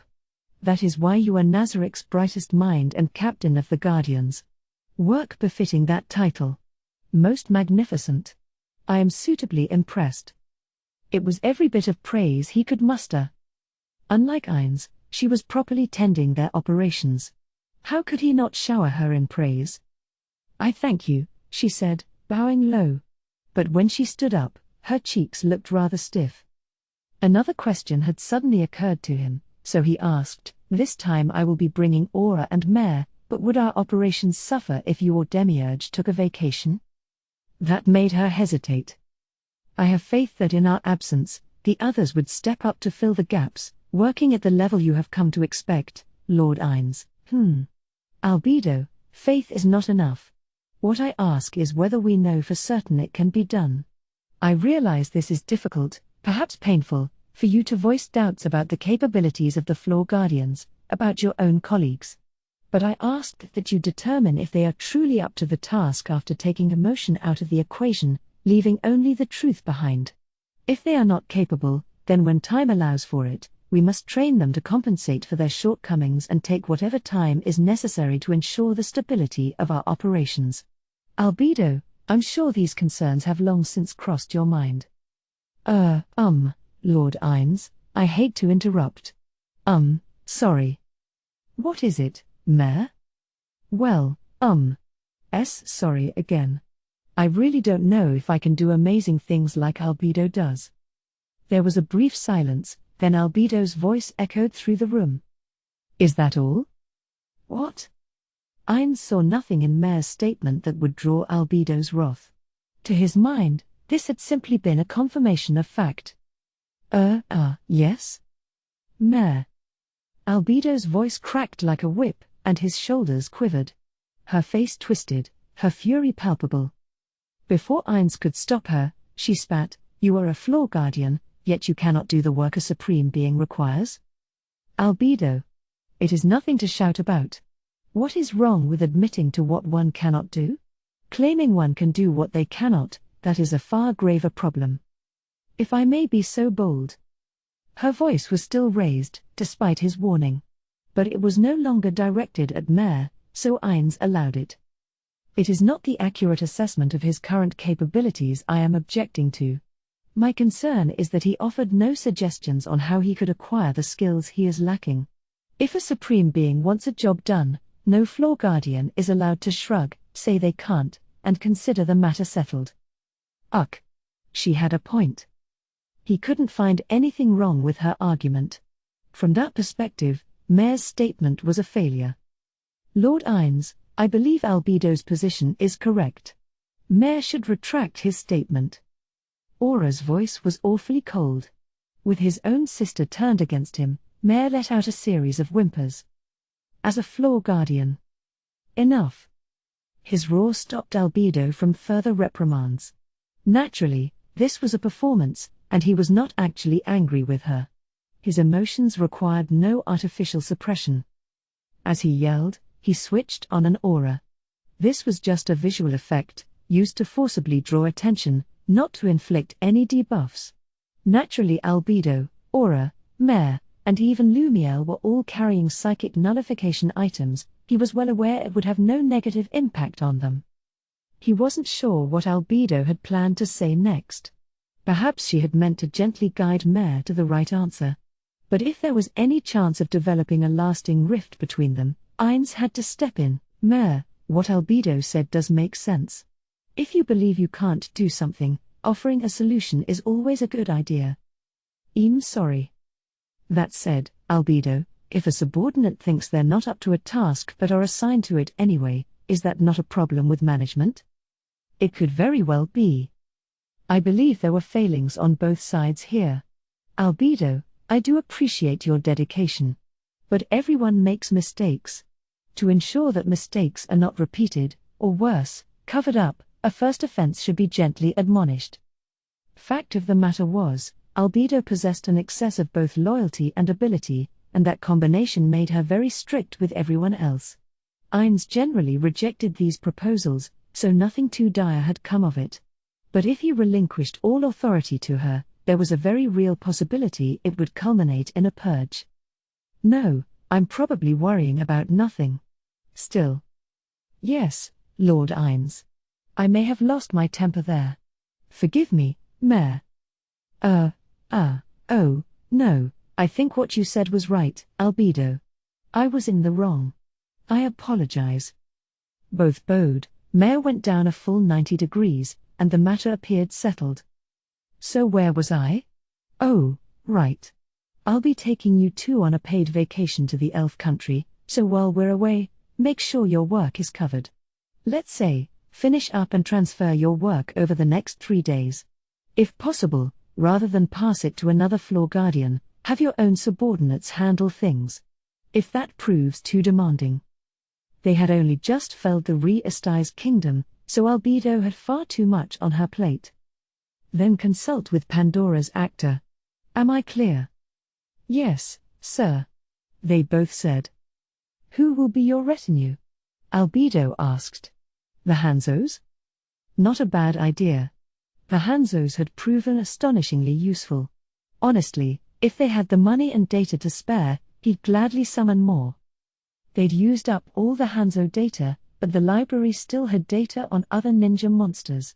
They could make use of that, but I don't want to use too much of what we have stored in the treasury, and I'll have to hold off until my gold reserves recover. Or should strengthening Nazarick be our top priority? I'll think about it on the way to the elf country. I need more money. Enough that I don't have to watch the bottom line. Is there anyone out there sitting on a vast store of gold? Someone who can't complain if we just swipe it from them? Lord Ainz? Oh, my apologies. I got lost in thought there. My retinue. He was about to say the Hanzos would be fine but then stopped himself. Good businessman knew when to take a hint, but he had never really been anything more than average. The dice had simply rolled in his favor here, and his instincts told him not to accept that suggestion. There'd been a hint of something off in Albedo's tone of voice, in the corner of her eye. I wasn't planning on taking the Hanzos. Did you need them for something? Oh, no. If you're not taking them, far be it from me to object to your decisions. She hedged her words for a moment, trying to gauge his response. They say the Hanzos have your favor, Lord Ainz. There are all manner of denizens who wish to serve you, and I thought this might be an excellent opportunity to grant others a turn. When she saw him thinking this over, she hastily summed it up. Just bear in mind that there are others eager for a shot at impressing you. He nodded sagely, but inside, he was clutching his head. Ainz, or Satoru Suzuki, was but a humble man. It had never even occurred to him that this might be a whole thing. He did favor the Hanzos. But it would never do for other subordinates to start resenting that. Favoritism was a given in any company. It was only normal to promote people you liked, even if their abilities were not quite all there. But if this started souring co-worker relationships, then it had to be addressed. He would have to fix this. Ainz had just been thinking that the staff harmony was the only thing that made Nazarick's working conditions tolerable. At the very least, he could not afford to bring the Hanzos this time. I'll decide who to bring later, No, send word around now. Whoever I end up choosing, make it clear that they must be ready in case I do." He grinned, but that mirth didn't go beyond the surface. "Brilliant suggestion, Lord Ines," Albedo said, bowing her head. "I'll immediately contact everyone within the Great Tomb of Nazarick." "Make it so." Ines got to his feet and left the room, accompanied by Lumiel alone, letting out a sigh like a businessman at the end of a long, hard day. When the door closed, Albedo straightened up. The twins had, too, and their eyes met. Albedo, can I ask you something?" "What?" Aura got to her feet. "Lord Ines said we were going to the elf country for a paid vacation, but what's he actually after? It's not just to relax and have fun, right?" "I hardly think so." "Oh? Then what?" Ines Ulgaun was the absolute ruler of Nazarick, a brilliant leader whose every action contained multitudes. They had to assume he was up to at least 3 things at all times. Being king was far from a frivolous position. You didn't just cast it aside like one might throw off a winter coat. He might call it a vacation, but even if they told other countries as much, to them, he was still there as the king of the nation of darkness. His every gesture would convey the will of his country. Even the dumbest man would know that. So this vacation to the elf country must mean something else, must disguise another purpose. So what is Lord Ines's real goal? Like he said, I suspect the organizational reforms are a part of it, but the information he'll be gathering will be far more critical, Albedo said. Demiurge would be able to expand on this more than I can, but we can assume that the theocracy is waging an extensive campaign against the elf country right now. The theocracy. Everyone in Nazarick had been briefed on them by now. They could omit the basics in casual conversation. Yes. They view us as a potential enemy, and with us preoccupied with the conquered kingdom, they'll be in a rush to wrap up their ongoing war with the elves. Because they don't want to be in 2 wars at once. Exactly. The nation of darkness and the theocracy are not yet overtly hostile to each other, but they won't want their forces split between their northern and southern borders. Odds are very high that they'll commit to a large-scale engagement to decisively end their conflict with the elves. Reconciliation is likely off the table, but, well, there's always a possibility. Albedo didn't care if the theocracy wiped out the elves or not. If they enslaved the elves, the nation could use that as a jasus belli and claim they were attacking to liberate them. It was yet another argument they could use in their case against the theocracy. If anything, that would be ideal. But it seemed their master had other thoughts on the matter. And he was likely going to gather more information to inform his next move. Perhaps Demiurge would be able to say for sure. Albedo had the advantage on domestic issues but ceded expertise on military issues to him. She was ashamed to have missed something she should have picked up on, but more than that, she wondered why Demiurge had not acted himself. Is he acting without telling us? If he secretly gathered information on the elves and didn't send it our way, he might be plotting something. I doubt that, but Demiurge was often away from Nazarick, busying himself with one project or another, and had much more autonomy than the other Guardians. Or perhaps it was more accurate to say the other Guardians were disinclined to fully exercise the autonomy they had. The information Demiurge gleaned and actions he took were reported to his master after the fact, in writing, in considerable detail, which made going through them something of a chore. Thus, Albedo was kept abreast of his operations. In theory, she was well aware of everything he'd been up to, and this had not included anything elf adjacent. Given Demiurge's personality, he was unlikely to keep secrets. It was much more likely he simply hadn't gotten around to the elves yet. But given her own actions, Albedo couldn't rule it out entirely. Perhaps she could go see Demiurge the moment she left, or summon him to her. This was not a topic to broach in his domain. But if they spoke with her minions around, Demiurge might figure out what she was after. But if he brings his demons with him, no, would he do something so drastic? Does he suspect me? I haven't made my move yet, so. Are we going to fight the theocracy? Oh, possibly. I couldn't begin to predict that far ahead. Perhaps Lord Ines is uncertain himself, which is why he's insisting on calling it a vacation. Mare's question pulled Albedo from her reverie. She'd been deep in thought, but neither seemed to think that odd. For the moment, she put Demiurge out of her mind. Her master might think he was acting not as the ruler of Nazarick but as an undead on holiday. Perhaps hoping that if something went wrong, Nazarick would not suffer for it. Maybe there are elements in play even Lord Ines himself cannot decipher. And for that reason, he's decided to detach himself from Nazarick for the time being. No way. What? Lord Ines doesn't know something? They looked extremely surprised and more than a little dubious. Their master's ingenuity predicted all things and controlled their every outcome. They'd seen innocuous-seeming gestures pay huge dividends any number of times. As far as they could tell, he was acting with an eye on the future 1,000 years from now. Even suggesting that he might err, well, it was only natural they'd think Albedo must be wrong. So you can't figure out what he's up to, either? Aura said, folding her arms behind her head. Albedo winced at that. Even I cannot plumb Lord Ines's deepest thoughts. That much has long been clear to me. Honestly, I have no idea what motivated him to use the phrase paid vacation. But bear in mind that going to the elf country may well lead to conflict with the theocracy.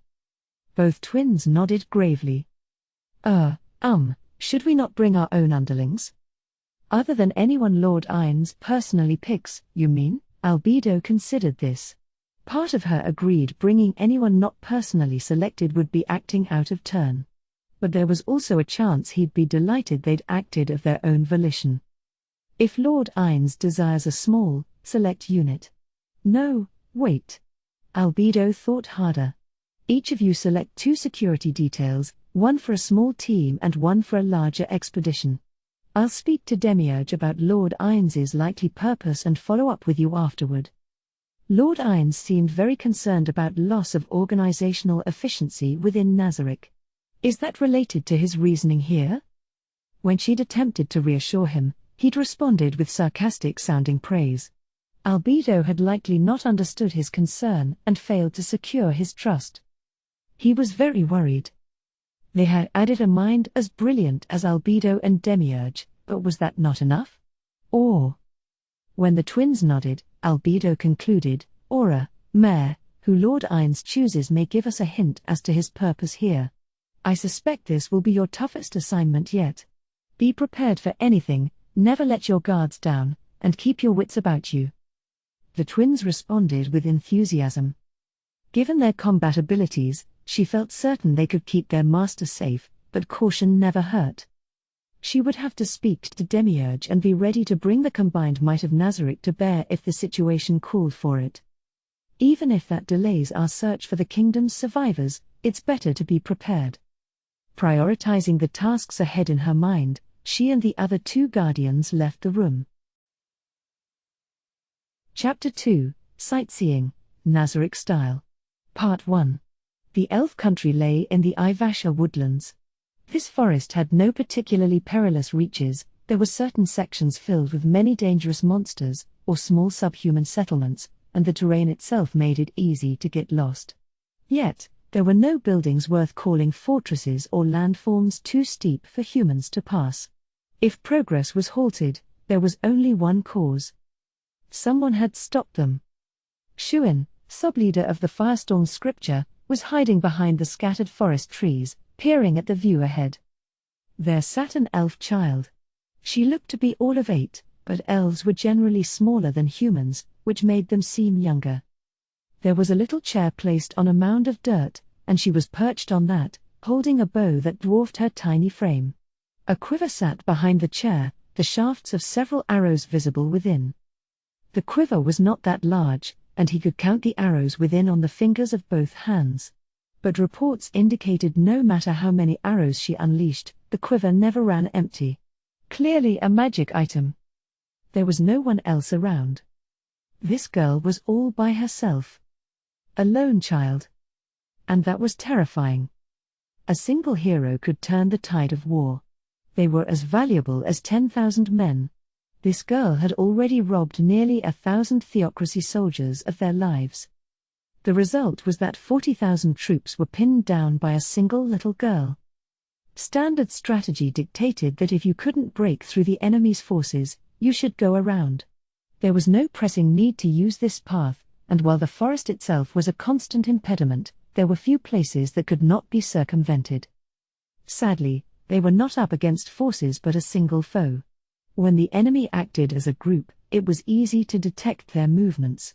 But this girl was not only a deadly shot, she was nimble as anything they had ever seen, and if they lost sight of her, it would be extremely difficult to locate her again. A one-girl army, undetectable in the darkness of the vast forest, that meant endless guerrilla attacks and the collapse of morale among the frontline troops.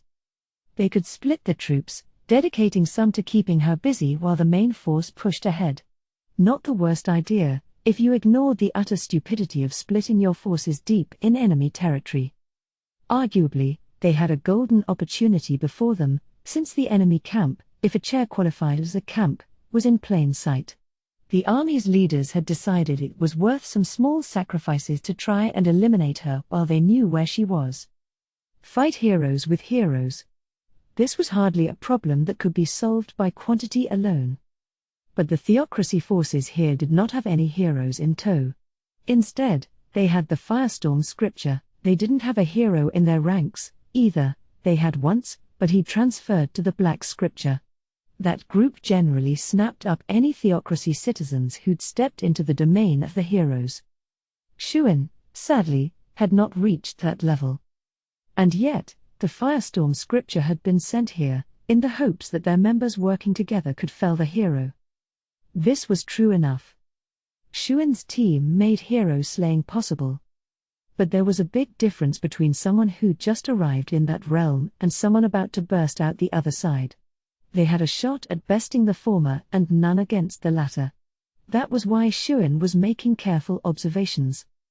In his time, he'd seen everything from the rank and file, to good soldiers, elite warriors, heroes, and those who lay beyond.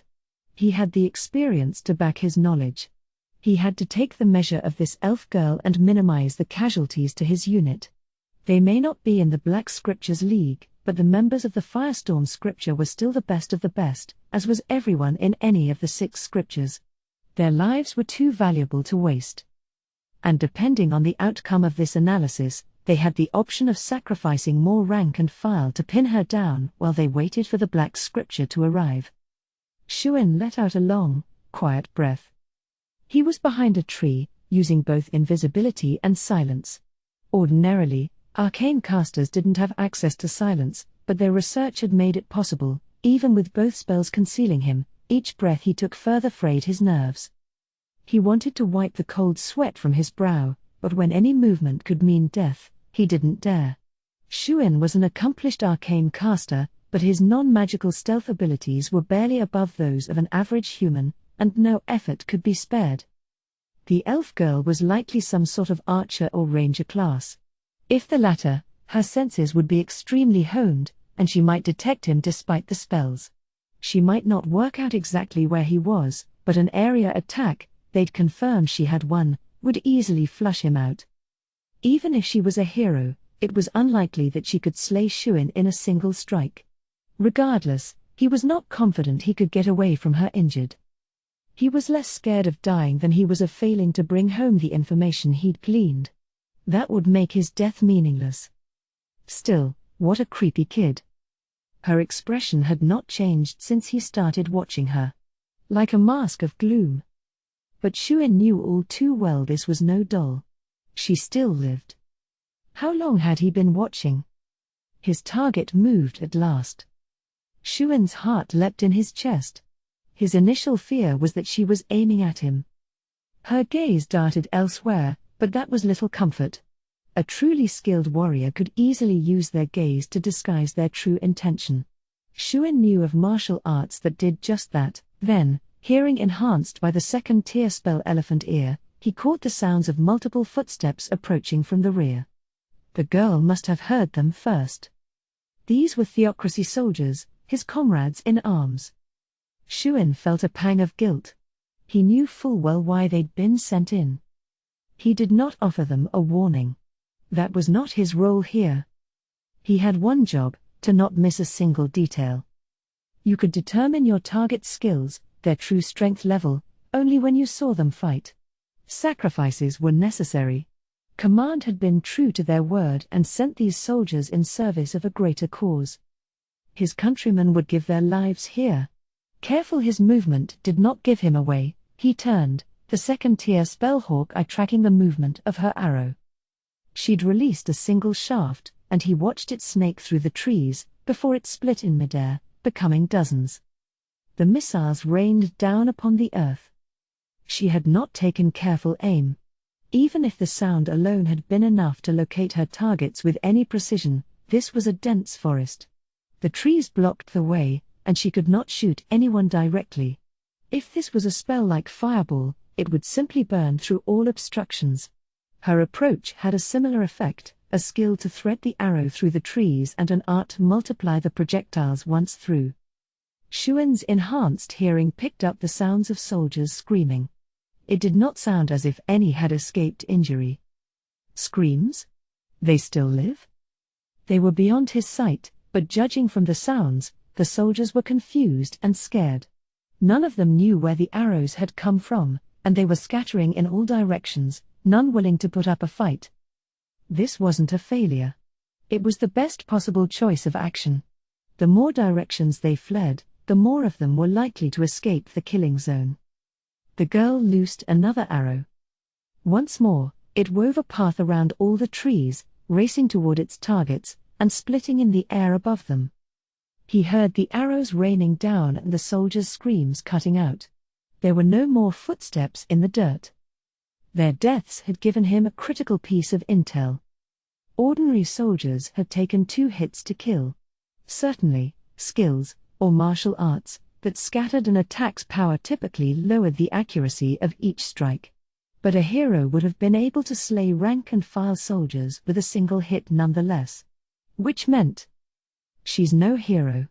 This kid ain't reached those heights yet. Xuan was sure of it. Years of training against his rival, now the Black Scripture's third seat, the Quad Elementalist, had given him insight. This target was weaker than Xuan himself. But that did not mean he would win easily, nor could he afford to relax. Archers and casters had different approaches to battle. Even if one had the advantage in overall skill, circumstances could conspire against that. And there was always a chance she knew she was being watched and was intentionally disguising her true capabilities. But he'd been observing enough to be confident. She hadn't spotted him. His course was clear. She was a stone in the theocracy's path and must be kicked aside. He activated silent magic, wall of protection from arrows. That hardly counted as adequate preparation. But if he used any more spells at this distance, she would likely sense it and turn to flee. Time to strike. Silent maximize magic, magic arrow. Stepping out from behind the tree, he used an ability, the daily exploit from the Arcane Devotee class, which was considered required learning for any caster in the Firestorm scripture. This exploit allowed the use of magic buffs not yet acquired. In this case, he naturally used triplet maximize magic. A total of 12 magic arrows shot forward. These arrows were guaranteed to hit and could not be dodged. But realistically speaking, they didn't do much damage. Even maximized, without major discrepancies in combat ability, this alone would not be enough to kill her. That is, if it was only him attacking. All his subordinates were using sea invisibility to track Xuan's movements. The girl's mask slipped. Was it because she couldn't withstand the pain of his magical attack? Or had she spotted the 100 magic arrows hurtling in from behind him? The Firestorm scriptures' work ranged from assassination to counter-terrorism. They were required to be adaptable and always moved in teams no less than 4, composed of a variety of classes. They were like the adventurer parties seen in the Kingdom or Empire. The Adventurers Guild itself had been introduced into every country by theocracy agents, so it was practically a sister organization. The party this time was formed entirely of one class and exclusively of those who had acquired specific spells from it. All of them were arcane casters who could use invisibility. Hit. Hit. Hit. Hit. It looked like she'd sprouted wings of light. She toppled over, face down, and did not move again. Even then, only Xuan dared approach. There were illusion spells that could make you look dead. This girl was an archer and was unlikely to know any, but you could never be too careful. He put a foot under her and flipped over the body. The girl's skin was covered in dark bruises from the magic arrow strikes. No part of her young body had been left unharmed. Xuan took a close look at her face. The swelling of her lids left her eyes half open. There was no light left in them. She was definitely dead. Humph, that's what you get, runt. They had not chosen magic arrow for retaliatory purposes. With ranger-type foes, their nimble evasions could result in area of effect spells doing no real damage. Spells with psychic effects could instantly kill tough opponents, but if the target resisted, there would be no effect at all. With their numbers, they'd had the option of going for dealing guaranteed damage and had taken it. But in hindsight, it was the perfect spell. Payback for all the countrymen her arrows had slain. Xuan frowned at the young elf's death mask. Unable to shake the impression that she looked relieved. Was it all in his head? He couldn't say for sure. But if that was the case, it rankled. This one girl had slaughtered 1,000 theocracy soldiers. He would have preferred her death be one of agony, suffering, and regret for the sins she had wrought. He made to spit on her corpse but thought better of it at the last second. He had to strip her of her gear. There were no other foes in sight, so he planned to do that right here, but spitting on it first would just be gross. He could spit on her once he'd finished looting the body. First, the bow. A weapon carried by one strong enough to pin the entire theocracy army down single-handed. It was likely a masterpiece. Another failure. A man's voice, nonchalant. Xuan froze, hand halfway toward the bow. Clearly the situation called for urgent action, but he was caught off guard and unable to react in time. His eyes alone darted sideways and found an elf. No one had been there. He knew that for a fact. This girl had been alone. He'd even used sea invisibility on his approach. Were you aware, human? The fastest means to true power is to put your life on the line, fighting superior foes. I thought this one might have been a rare success, so I tore her from her mother's arms and placed her here. The man's tone grew grim. He glared scornfully down at the girl's corpse. Incompetent fool. The time I spent on you, yet you're worse than the other failures. Without the royal aspect, they're little better than refuse. Xuan knew who this elf was.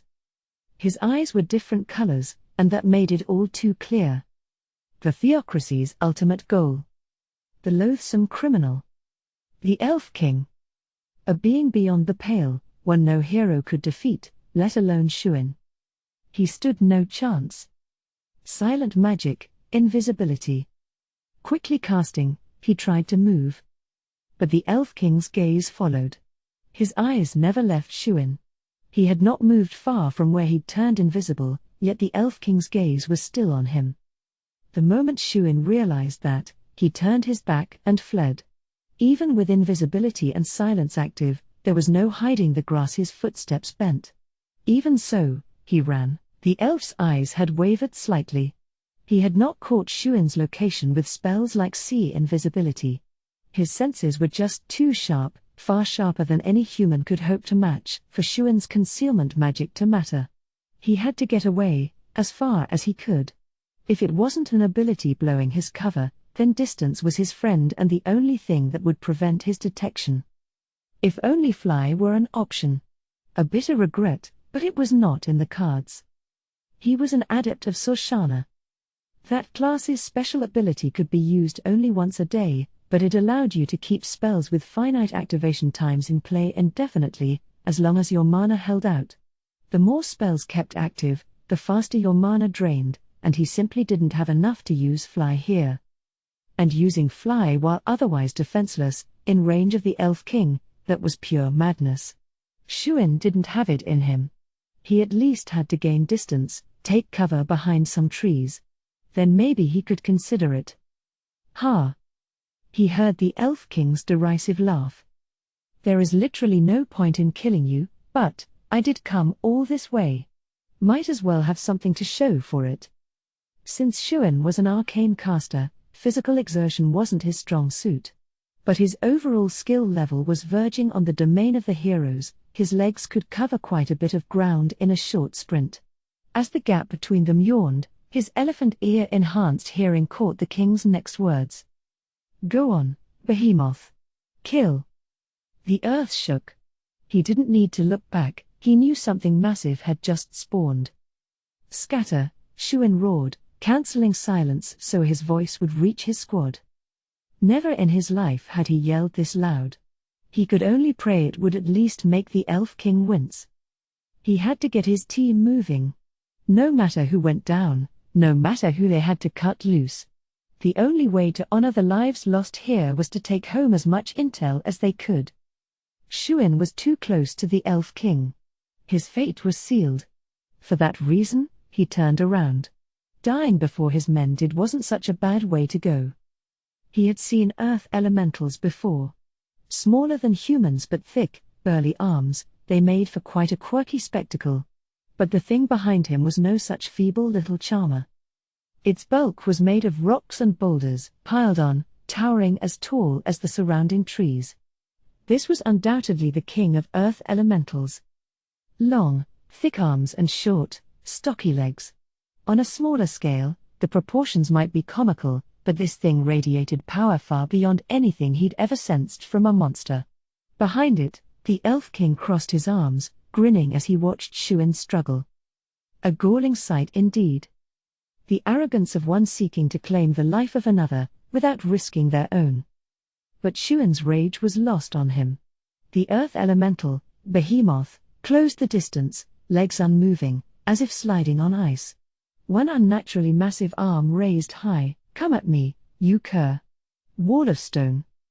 At his cry, a rocky wall appeared between him and the Elf King. An instant later, a single hit pulverized it. The shattered stones melted into the air. The strength and durability of some wall spells were based on the caster's own power. Despite that, well, no, this result just proved the Elf King's elemental was far stronger. Behemoth raised its left fist. Out of the corner of one eye, Xuan saw the Elf King smirk and knew what that meant. The man was convinced this next blow would kill him. He wasn't wrong. The swing would reach before he could get another spell off. He would perish. And yet, I bought some time. For a few seconds, he'd slowed this thing down. That was enough. Yes. More than enough.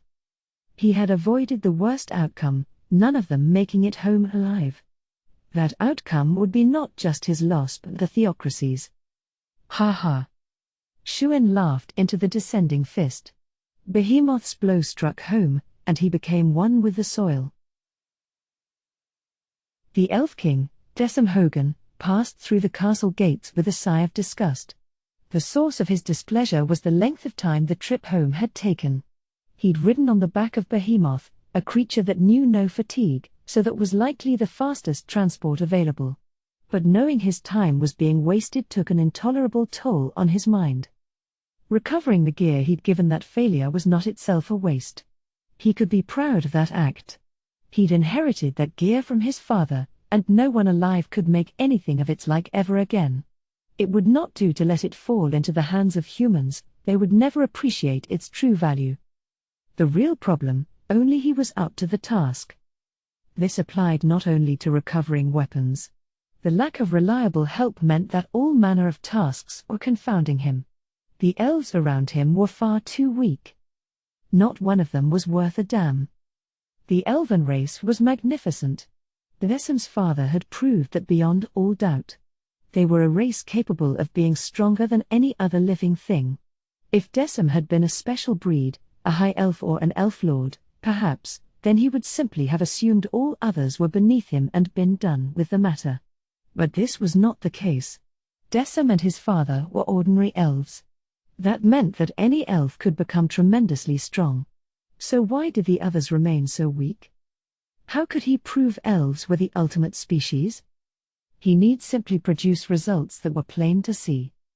Place the world in the hands of elves, those who inherited his blood. To that end, he needed suitable, powerful mothers.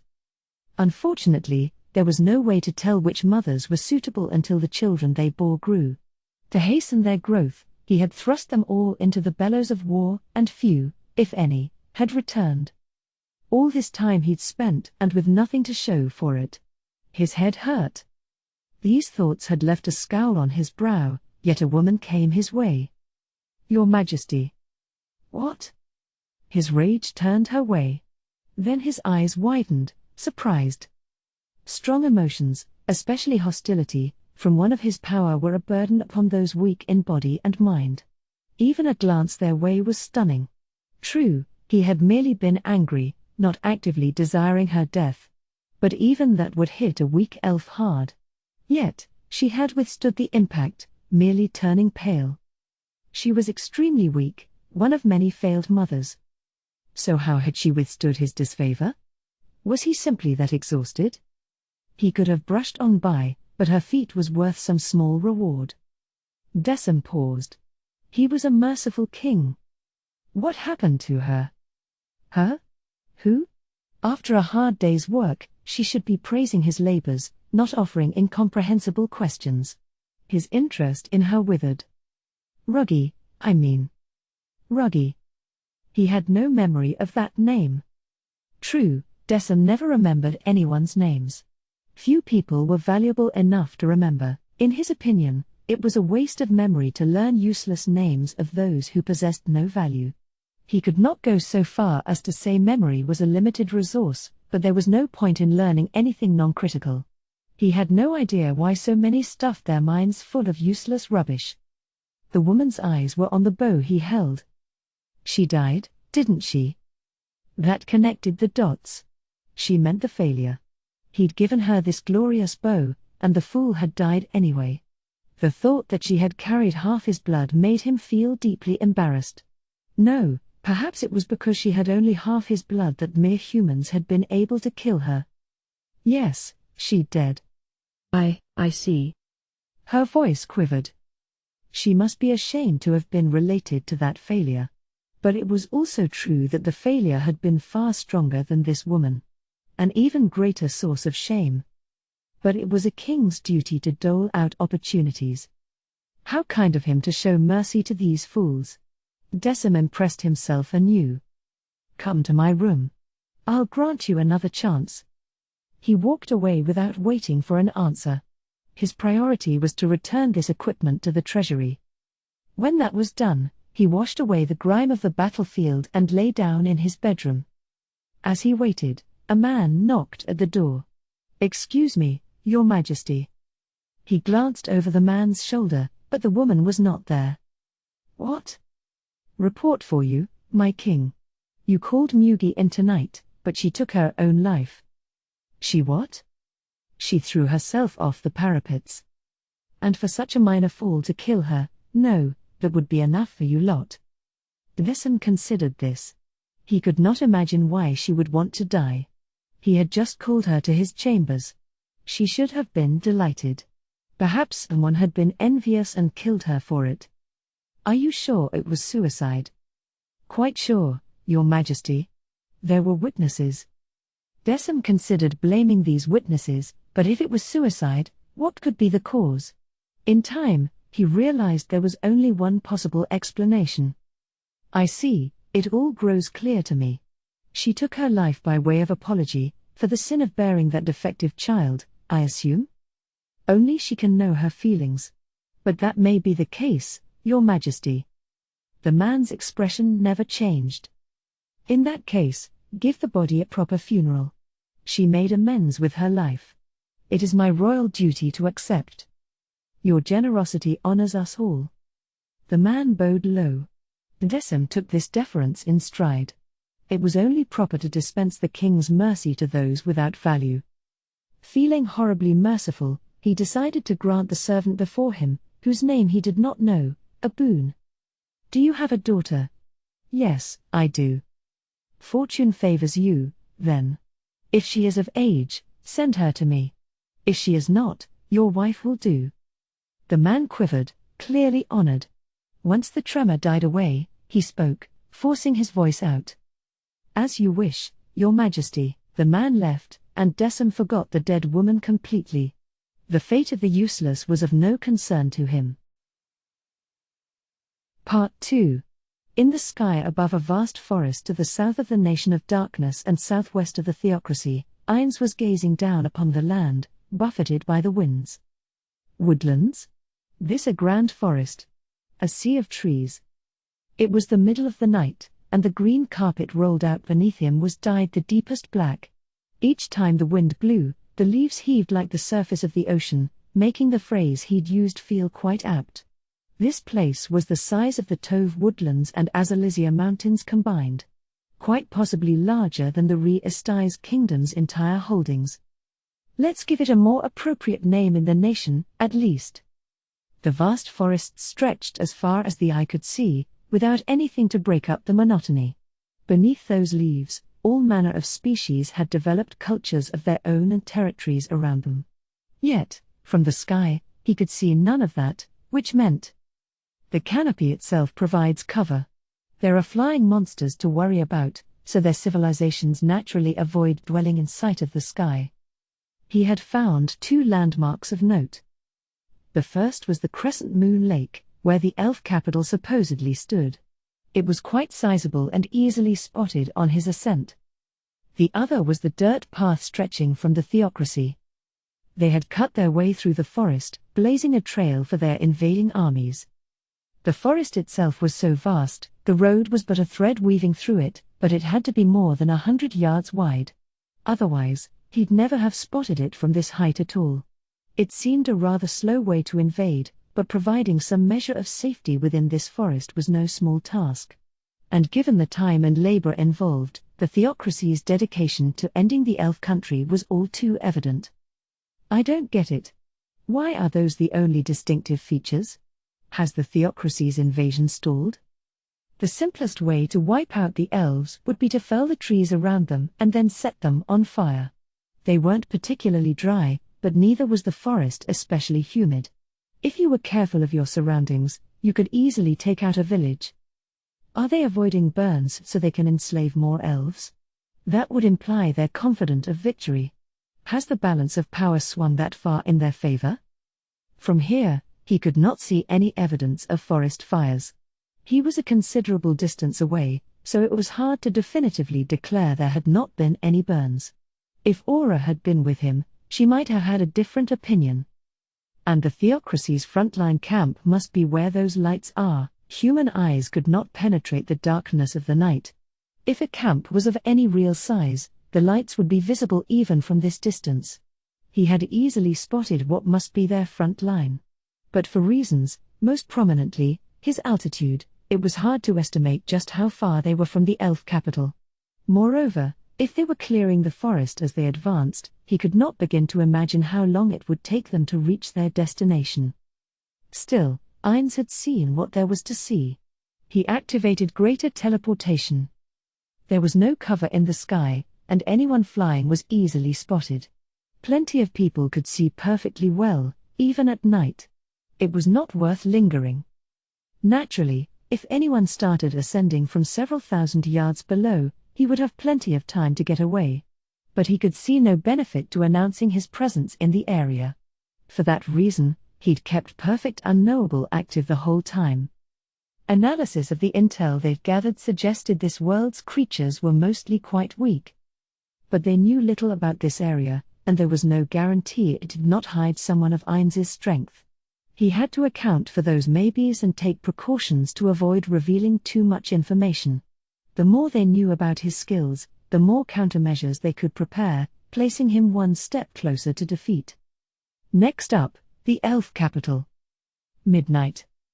In the woods, sparse moonlight filtered through the boughs above, a world of near-total darkness. But that was no impediment to Ainz. He'd used fly to descend through the trees and was now hovering just above the brush, approaching his destination. He'd figured out roughly how far off the Theocracy armies were. Now he just had to gather intel in the elf capital. In time, the view opened up before him. Elf homes were made from thick, stout trees, aka elf trees, and the capital was a cluster of these, a forest of its own. The layout was more or less like any elf village, but where those had few residents, the capital had many, and that made all the difference. The residences were packed together, making the place feel claustrophobic. It reminded Ainz of the grey world he'd once lived in. He instantly found it repulsive. Beyond the elf trees of the capital, no other trees grew, only a plain of short grass. This was no natural occurrence but a deliberate effort to shore up their defenses. It provided a clear line of sight on anything approaching, making a stealthy encroachment unlikely. Or it could be an elf tree survival strategy. He wasn't really doubting the story about the elves using magic to create the elf trees, but perhaps the trees were just using the elves to propagate their species. Maybe the elf trees were actually a kind of monster. It seemed worth investigating to see if they were sentient. He wasn't sure how to do that. Perhaps he should leave it to Mare. As he pondered the question, his eyes studied what was in front of him. If there was a grassy field providing no cover as far as the eye could see, it stood to reason there were lookouts posted. It would be difficult to enter without the use of magic. That said, a ranger of Aura's level had techniques that would make it possible. High-level rangers didn't need cover to conceal themselves, and if the level gap was great enough, they could go undiscovered even if they made eye contact. Aura had said advanced ranger stealth techniques were tantamount to convincing your foes you were a pebble. Ainz was not entirely convinced. He'd had Aura demonstrate on the way here and had managed to spot her, as long as she wasn't using magic items to boost her abilities. This was because Aura was a hybrid ranger/tamer, and while both classes were high-level, her skills paled in comparison to a pure ranger. On top of which, Ainz himself was high-level, and his core stats were accordingly high. Unfortunately, this left him unable to confirm the veracity of Aura's claims. But regardless of the truth, with Ainz's own abilities, he could not safely approach the elf capital. For that reason, he had Perfect Unknowable active and was using an illusion to disguise himself as an elf. By the standards of this world, Perfect Unknowable was nigh impossible to penetrate, but he was using the illusion anyway just in case, an extra precaution, like he'd taken during his earlier flight. Not once had he ever believed he knew every skill or ability the world contained. His knowledge dated from his time in Yggdrasil, and even that could hardly be considered complete. Ainz himself kept an invisibility-piercing ability active at all times and had to assume opponents would do the same. For that reason, he wore a magic item, the Gilly Guy's cloak. Anything to lower his risk of detection, but also a way to hide his true identity if he was spotted. Let's do this. From the border between the plain and the forest, any closer, and there were no trees to hide him, Ainz peered up at the capital. He could see elves on the bridges circling the outer elf trees. Those were essentially the castle walls, and the bridges were the ramparts. Ainz was unsure if they lacked the ability to penetrate Perfect Unknowable or simply weren't paying that much attention, but they showed no signs of spotting him. With all the measures he had in place, it would be embarrassing if they'd made him right away. Keeping a tree between himself and the elf sentries, Ainz took out a scroll. Just as he was about to activate it, he hesitated. Once again, he got ready, and he hesitated. He'd made up his mind already. But he could not shake the feeling that it was such a waste. Was there not a better way? That thought persisted, and it stopped him from using the scroll. If he was in combat or lives were on the line, he wouldn't think twice. But with neither being the case, well, the lack of urgency naturally invited indecision. He dithered for a while, and eventually, he successfully emptied his mind, activating the spell at the cost of the scroll. Thought led only to doubt. The spell used was God Eye. A 9th-level spell, it generated an invisible incorporeal magic eyeball. He had not used this since the Lizardman incident. The main differences between it and remote viewing through a magical item were increased range and the fact that it could simply pass through ordinary walls. It was an excellent spell for reconnaissance, but not a flawless one. It was merely invisible and could easily be spotted with Tier 2 detection spells. And while incorporeal, if it did take damage, the feedback would harm the caster. Since it was classified as intelligence magic, anti-intelligence measures could reveal the caster's location, and if he tripped an attack wall, there was a chance spells would come flying his way. But the greatest flaw was that the eyeball itself had no HP and borrowed neither level nor defense from Ainz himself. Yet, it was still far safer than infiltrating in person and was situationally very handy to have around. It moved steadily forward, at a speed Ainz found infuriatingly slow, and reached the city walls after some time. The elf sentries worked in teams of 3, armed with bows, but they did not see the god eye sailing toward them. Seems like they don't have any way of seeing the invisible. But I can't be sure other elves don't have a class allowing it. The first seemed a safe assumption, they wouldn't just ignore an eyeball. But he couldn't relax. This was his first excursion into an area he knew nothing about, after all. Ainz's god eye floated under the bridges and into the capital itself. Once inside, he quickly turned back, moving outside the capital boundaries again and hovering by the 3 sentries. They were talking among themselves and didn't appear to notice anything out of the ordinary. Phew! Ainz let out a sigh of relief. The Great Tomb of Nazarick, and many other guild homes, often used traps that stopped or disrupted some spell effects once you entered them. Cancelling invisibility, lowering holy attribute spell effects, etc. He'd been double-checking to see if the elf capital had anything like that active. He'd have to check again after entering any key capital structures, but it seemed like he'd be safe to roam around the bulk of the city. With Perfect Unknowable active, he didn't want to take too much time. Given how much mana he'd need later, he didn't have much to spare. Ainz's god eye moved farther in. His goal was an elf living in a tree with goods for sale. In ordinary villages, shops like that would be clustered together, and that sort of practical design would likely apply even here. Given the need for storage, it would make sense for them to be in extra-large trees. After searching a while longer, his hopes grew dim. I can't find shit. There were thousands of trees here, and to human sensibilities, it was just a forest. Possibly because it was late in the night, there were no visible signs anywhere and no nameplates on the trees themselves.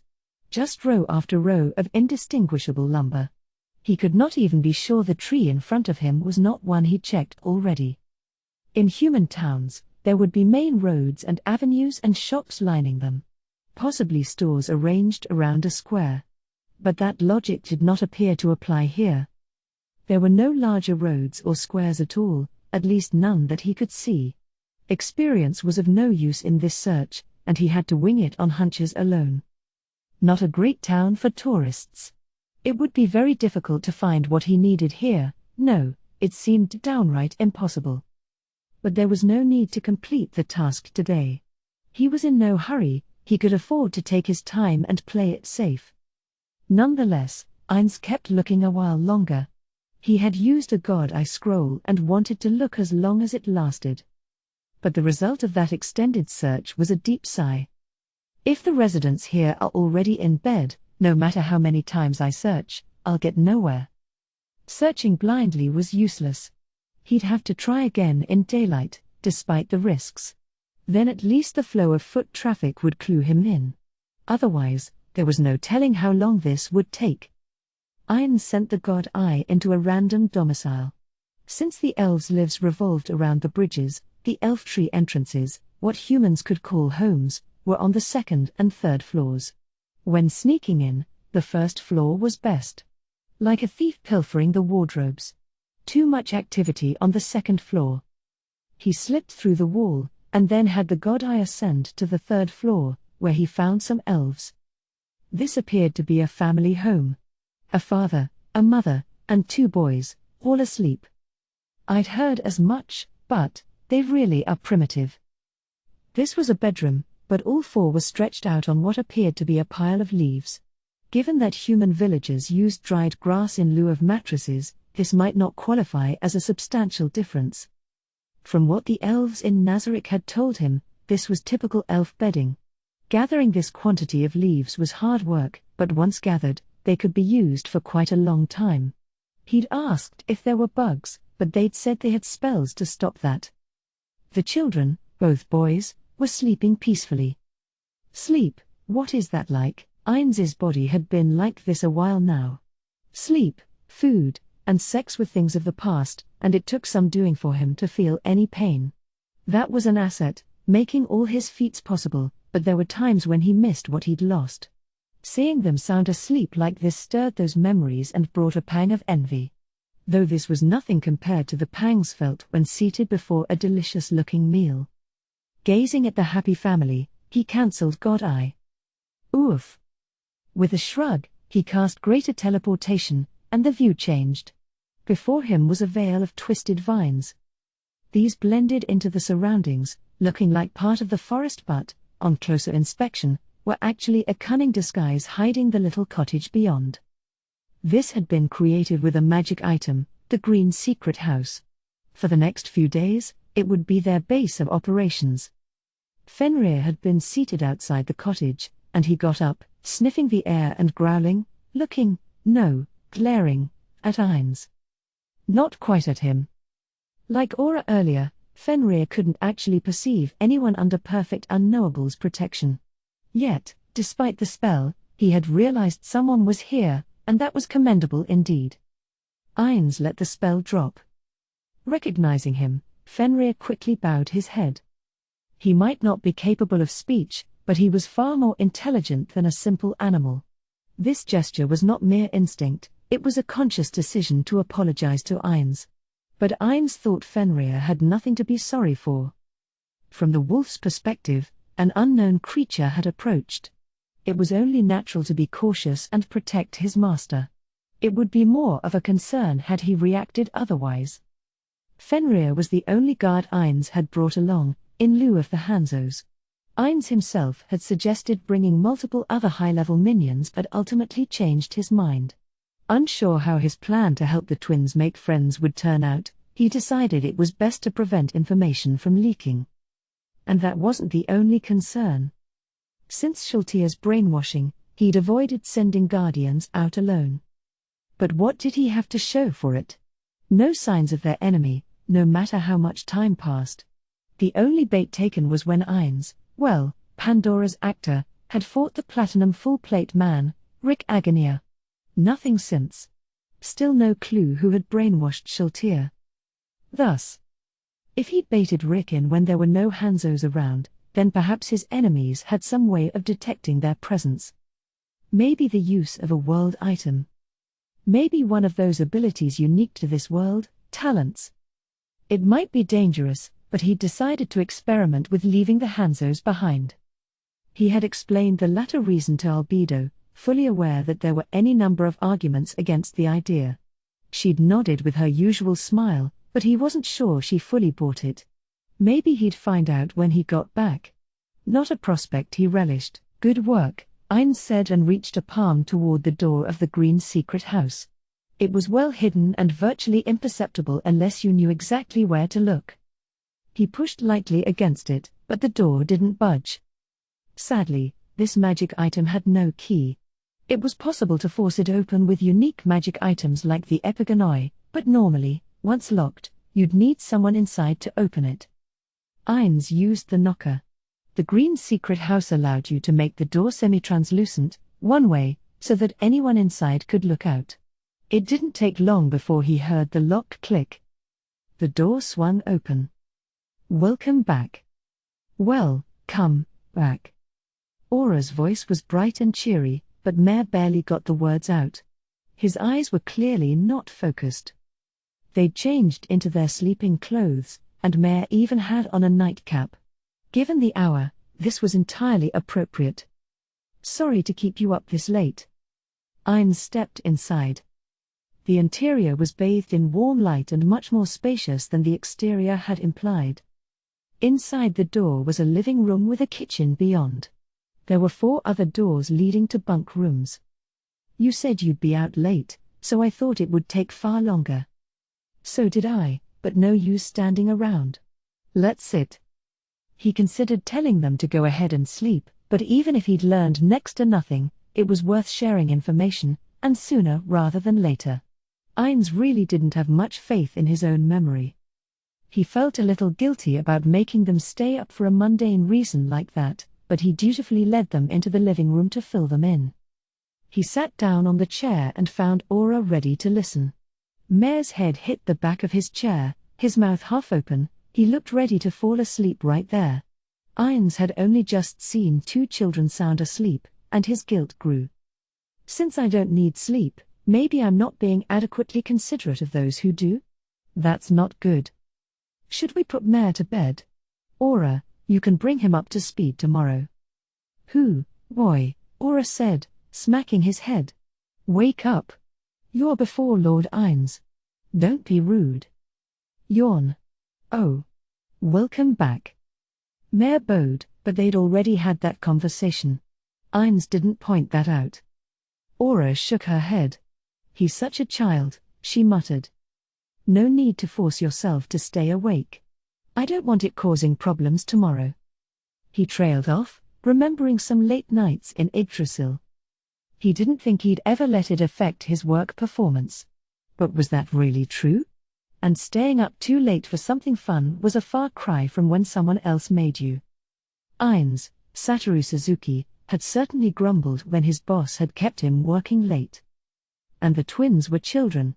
Of course, Mare was a level 100 NPC with an astonishingly high-functioning body, so perhaps there was no use comparing him to the ordinary human Ainz had once been, grown-up or not. Mare was so sleepy, he could barely keep his eyes open, and it looked like he was glaring at them.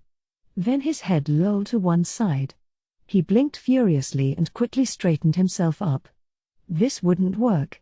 Okay, let's do that. Mare, we don't want to affect your performance tomorrow, so you go to bed. Forcing yourself to stay up just makes it hard to think straight. There's little advantage in that. Like I said, Aura can fill you in tomorrow. Aura's face was a sight. She was torn between the impulse to obey and feeling like her brother was disgracing them in front of their master. She soon made up her mind and bowed her head. As you wish. I'll take Mare to bed. Can you stand? Huh? She didn't even get a real answer. This wasn't happening. Let me carry him. Aura's lips parted, but Ainz got to his feet anyway, picking up Mare. Mare mumbled. He was in sleeping clothes, with minimal gear on, and felt super light. Maybe that was just how much children weighed. This might have been hard if he'd been in full gear. I'm sure I could have managed it, but that thing is heavy. Possibly the heaviest weapon any of the Guardians carry. With both hands full, he could have cradled the boy in one if he wanted. He was led by Aura, who opened the door for him. He gently laid Mare down on the bed inside. Mare must have fallen asleep on the way. His eyes were closed, and he was breathing peacefully. Careful not to make a sound, Ainz tiptoed out. Aura was even quieter. She was a ranger. Back in the living room, they sat down. Aura bowed her head lower. I apologize on his behalf for retiring while you're still working, Lord Ainz. Your anger is to be expected, as is your concern about his abilities as a guardian, but on night duty, we use sleep-blocking equipment to avoid any risk of this unseemly behavior. Today, though, well, to equip the anti-sleep gear, he has to remove a combat item, which does keep him from exercising his full potential. Lord Ainz, our top priority here is your protection, so I made the call to avoid using that sleep preventer. This all came out quite quickly. Aura rarely spoke like this, so she must be pretty rattled. No, it's no concern. Like I said, we're here on vacation. There's nothing wrong with falling asleep early. But you're properly awake? You sure you don't need to sleep? I would never disgrace myself like that in front of you, Lord Ainz. So stiff. I'm not angry, I swear. Honestly, I'm tickled to see a side of Mare I never ordinarily would. When you're with me, you're both inevitably on your best behavior, so I often wonder how you act when I'm not around. Is Cocytus any different? Not really, no. Aura was back to her usual self. Ah. Well, perhaps I'll use Perfect Unknowable and take a peek at what he's like on his own. Ainz smiled, Not that anything actually moved, but his tone of voice likely conveyed it. Aura grinned back, full of mischief. Aura, you're sure you aren't sleepy? I always stay up this late, so I'm good to go. Aura explained that she often played with the nocturnal beasts, so it was common for her to be up late. This play was important for any beast tamer. If she didn't spend time with each beast in her care, they'd get stressed and not be in top condition. She wasn't taking time out of her sleep cycle or anything. Whenever she stayed up, she also slept till noon. More or less, it was just like working a late shift. When either of them was outside Nazarick, they used the item she'd mentioned and avoided sleep entirely. Is that a good idea? I'm glad they take their duty seriously, but races that need sleep should probably get it. And sleep is important for growing children. I'll have to discuss it with Albedo. For now. Ainz took a breath, then began with the location of the Theocracy's invading army. He wasn't able to accurately say how far that was from the capital or how many soldiers they had with them. The goal here wasn't to pick a fight, so all they needed to know was that the invasion was ongoing. More importantly, he filled Aura in on the results of his capital scouting. He hid nothing, explaining it all. No point lying or making excuses. Explaining failures as is. Aura wasn't like some others he could name. She would simply nod and maybe provide a better idea. Aura said, nodding. In that case, I think you're right, Lord Ainz. Better to try again during the day. That was my thought, yes. What will you be up to? Let me see. Are you sure you don't want me infiltrating? I think it's extremely unlikely you'd be spotted, but we know so little. If there's any chance they'd learn who you are, we should avoid it at this stage.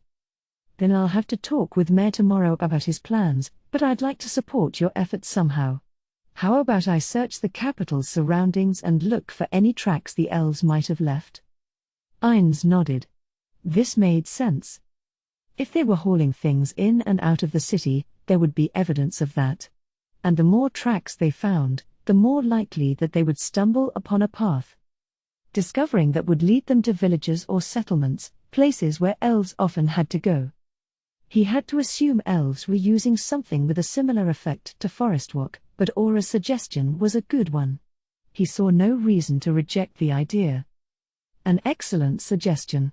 I'm sure inspecting the area would take you a day at most. Mayor can help you locate tracks. Find what you can. Will do. Then, tomorrow, well, the day's already changed, I'll try gathering information again at midday. I might attract attention during daylight hours, so I'll make my move after dark. Sounds like a plan. For now, let us retire. Good night, Aura.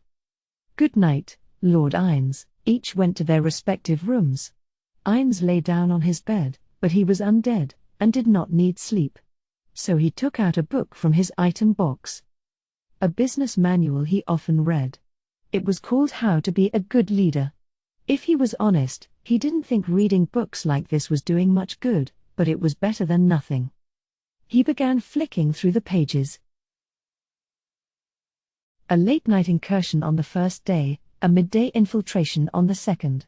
2 precious scrolls wasted, which certainly hit Ainz where it hurt, but at noon on the third day, he lucked into some critical information.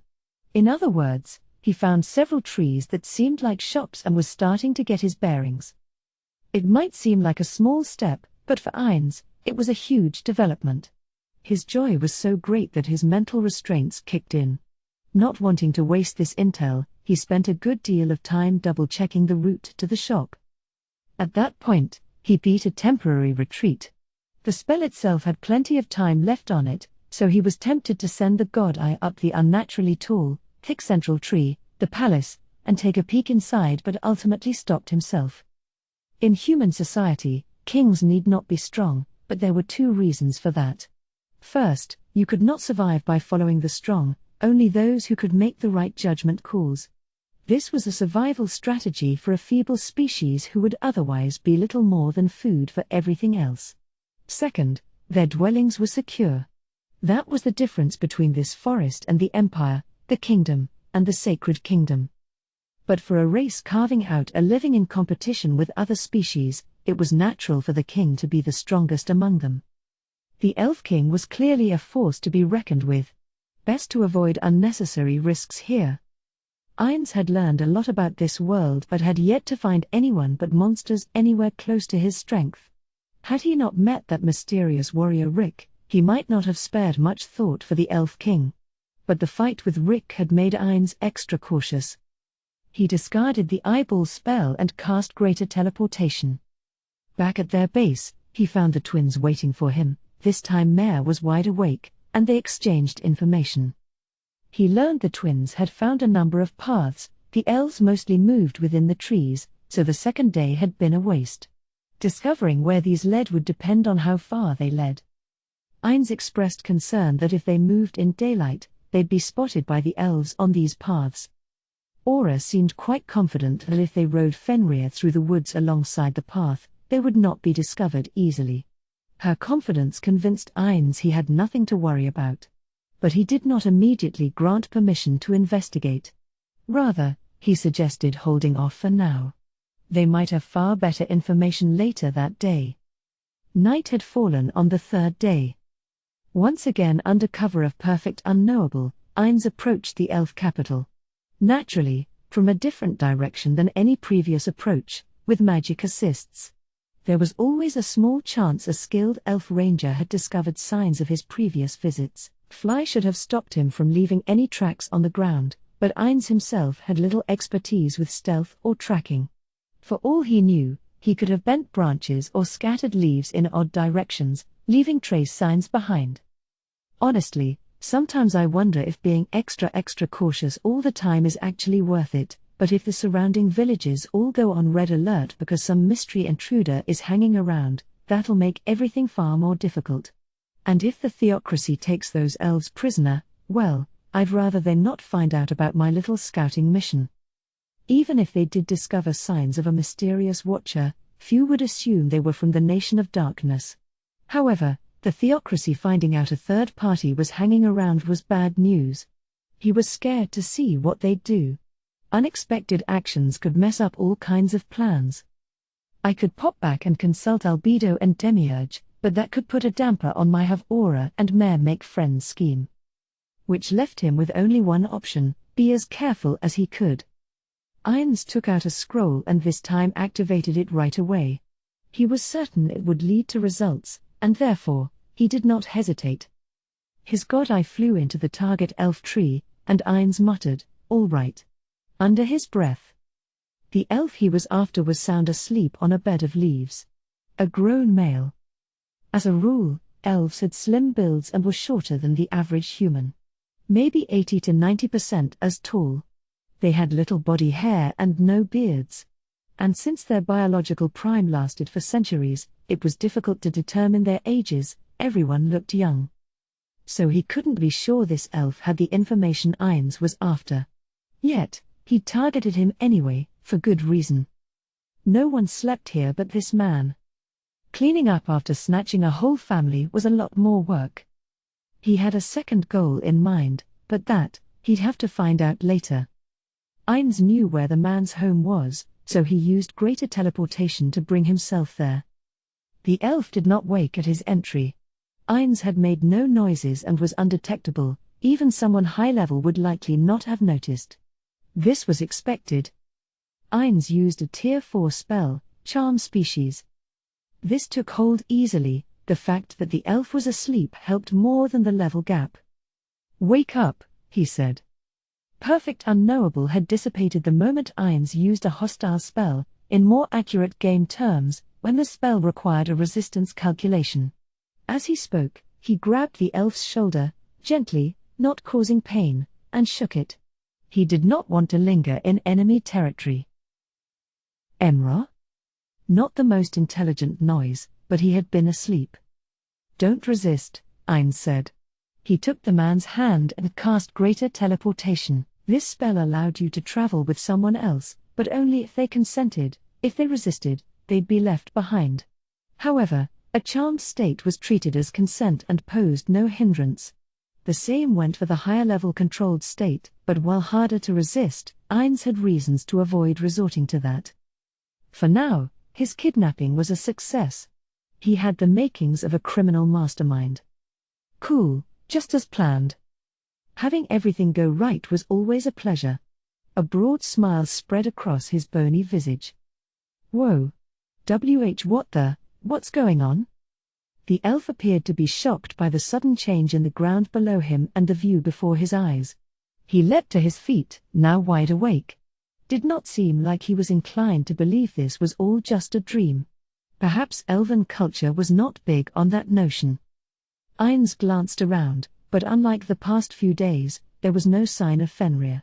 He must be hiding out of the elf's view. Nothing to yell about. Nah, it kinda is. I simply used a teleportation spell. Keep your voice down. No one here will harm you. Teleportation? The elf blinked and then fell silent. The charm kept his responses mild. Come on in. Ainz ushered the elf through the half-open door of the green secret house. He knew Aura and Mare must be watching through the gaps in the doors to their respective rooms. He'd wondered if having two dark elves at the table might help loosen this man's lips, but as there was a chance revealing their faces could cause issues down the road, he'd thought better of it. The three elf women they'd rescued had not shown any hostility to dark elves. But the situation might have changed in recent times, or perhaps the elf capital had always taken a more negative view of their kind. Even if that was the case, Ainz could have simply said, "These two are not your enemy," and resolved the matter. What is this place? Is this the world of the Gotri? Ainz had no idea what a Gotri might be but assumed it must be from elven myths or legends. Or could it be related to Yggdrasil players? I'll have to ask, but I don't want to take much time. Maybe some other day. Ainz had the man sit down on the living room couch. He took out a piece of notebook paper on which he had written several questions to ask this elf. Time was of the essence. If he messed this up, he'd have to kill the man. But that would mean a mysterious disappearance in the elf capital, which had a low but distinct chance of causing future headaches. Since we're good friends, I'd love for you to tell me a thing or two. Keep it nice and simple. Ainz did not wait for a reply. Is there any possibility, magical or otherwise, that leaking information would lead to your death? Huh? Of course not. The elf looked at him like he was crazy, but it was always possible he simply didn't know. And in that case, 3 questions is all I get. They'd planned for that, which was why there were only 3 questions on his note. He was going in order. Do you know where the Dark Elf village is? Not exactly, but I know the approximate area. It was farther southwest from the capital. He was given more detailed instructions, but the directions mentioning the 3 big trees didn't really mean much to Ainz. He'd have to hope Aura got more out of it. Next. The last question on his note was one Aura and Mare had been shocked he'd originally not planned to ask. They had a point, and it was pretty important. Tell me what you know about the Theocracy. The Theocracy? Oh, you mean those horrible humans. We ain't done nothing to them, but they invaded us anyway. He launched into a lengthy tirade, accusing them of tyranny, unprovoked aggression, and the enslavement of hundreds of elves. Ainz was forced to step in and stop him. It seemed like he was but an ordinary citizen and didn't know just how close the Theocracy was to the capital. He wasn't even sure if the elves were winning or losing. But the guards on patrol seemed extra tense these days, which the ordinary elves took as a bad sign. That was the last of his 3 questions, but this elf did not seem to be any worse for wear. Those prisoners had been the exception. In which case, he had plenty more to ask, but did not want to take too much time. How are relations with the Dark Elves? Any enmity to speak of? None, that I know of. The pause was because he'd started answering before Ainz had quite finished. I sure don't, and nobody I know has anything against Dark Elves or thinks less of them. They're basically distant relatives, you know. But that's our perspective on it, and I can't speak for them. Never met one, so honestly no clue what they make of us. Do you know anything about the Nation of Darkness? What's that? No lag there. That was the answer Ainz had expected. And at the least, that meant it would not work against his plan to help the twins make friends. That's all I need to know. Thank you. No prob. What are friends for? That made Ainz smirk. He'd used the word himself, but hearing it from someone else just made the lie all the more transparent. Ainz's only friends were his fellow guild members. That's enough, he said. The signal, Mare's face peeked out from the crack in the door behind the elf. To keep him from noticing, Ainz kept talking. I would have liked to know more about elf culture, but I'm afraid we don't have time. The man's eyes blurred, and he fell over on the couch, sound asleep. This sudden slumber was the result of Mare's Sandman's sand. Aura came out with her brother, so Ainz asked, Aura, will that man's directions get us to the Dark Elf village? I believe so, yes. Once we get closer, I may have to investigate further. That was more than enough. Ainz used control amnesia. This was a major reason why he'd chosen, a man who lived alone. Elf ages were hard to determine, and a grown-looking male might not turn out to be an elf who knew much about the world. He could well have been a very young man who'd never even left the capital. Meanwhile, someone with kids would likely be old enough, but that raised the question of what to do with them, and their family. If they wound up deciding they had to eliminate them, well, now an entire family was missing, and with no signs of any struggle. The uproar would almost certainly come back to haunt him. No one would believe they'd up and decided to flee into the night for no apparent reason. And he lacked the mana to use control amnesia on that many. For that reason, Ainz had gone with a bachelor instead. He wiped the man's memories in one fell swoop. Meticulous memory manipulation, making every detail add up, that was a tall order indeed. But all at once, without much thought, that was pretty simple. And since he didn't have to go that far back, the total volume was quite small. That's why he'd been racing against the clock.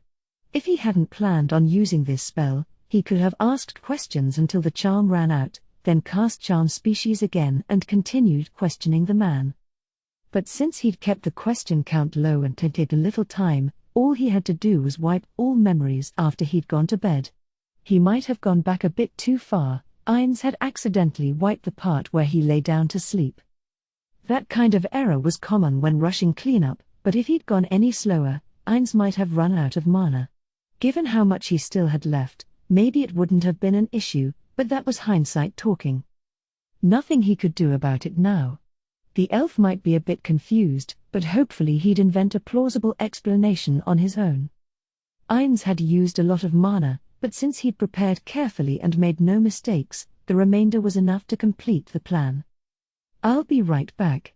Aura, Mare, help like we planned? Yes, Lord Ainz. We're on it.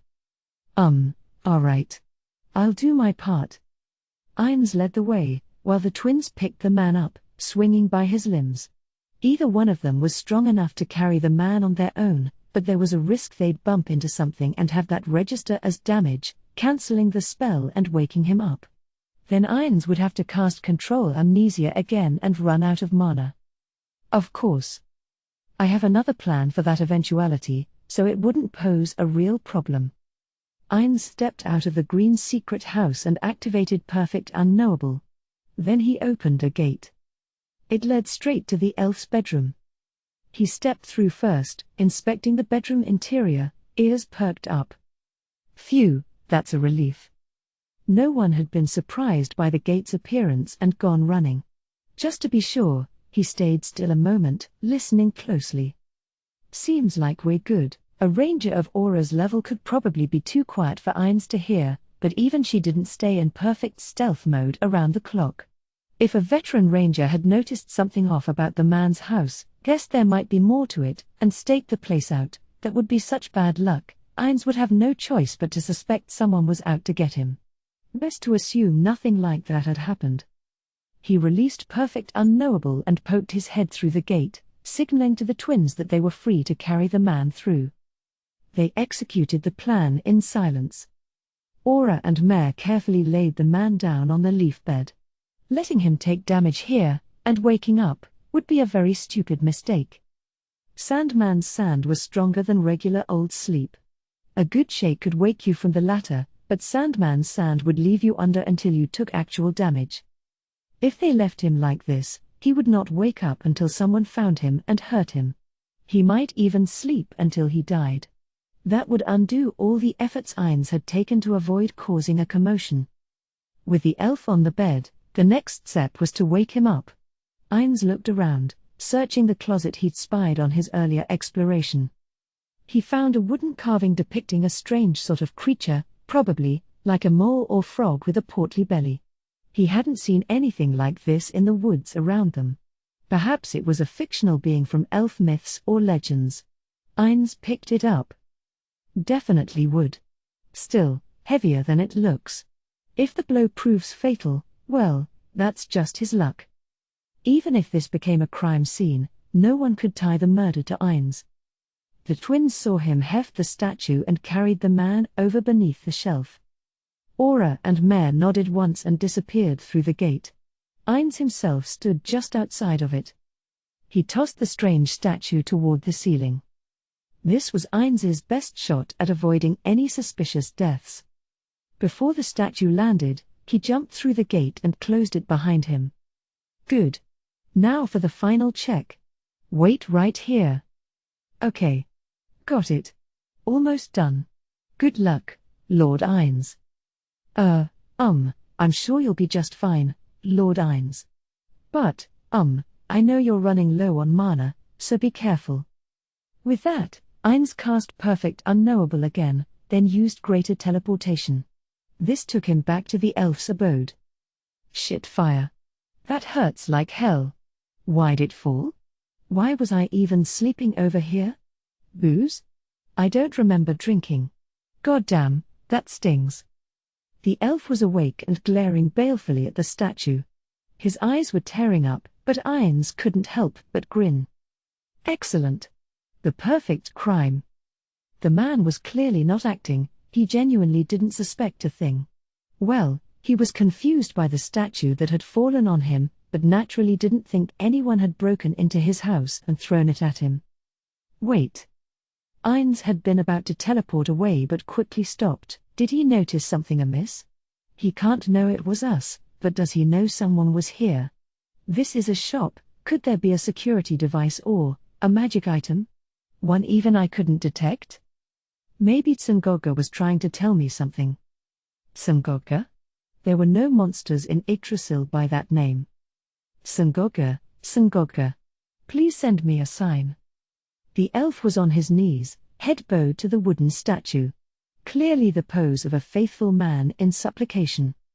Some sort of indigenous religion? This man sure talks to himself a lot. Does he think someone's listening? A prayer to some god named Tsungoga? This man had gone from useful tool to something far more sinister. Ainz wondered if it might be better if he snatched him up and finished him off, but decided against it. There was a strong possibility he was just religious. Best to be cautious, though. He'd have preferred to leave something to watch over him, but even Ainz had no good options there. None of his spells would help. At best, he could use magic to peek in on him from time to time. Ainz clicked the tongue he didn't have, then used Greater Teleportation to return to the green secret house exterior. Cancelling Perfect Unknowable, Ainz gave the twins a thumbs up and got big grins back. Honestly, that last bit had been concerning, but without a good way to deal with it, it seemed pointless to worry them. All right, everybody. I thank you for all your assistance.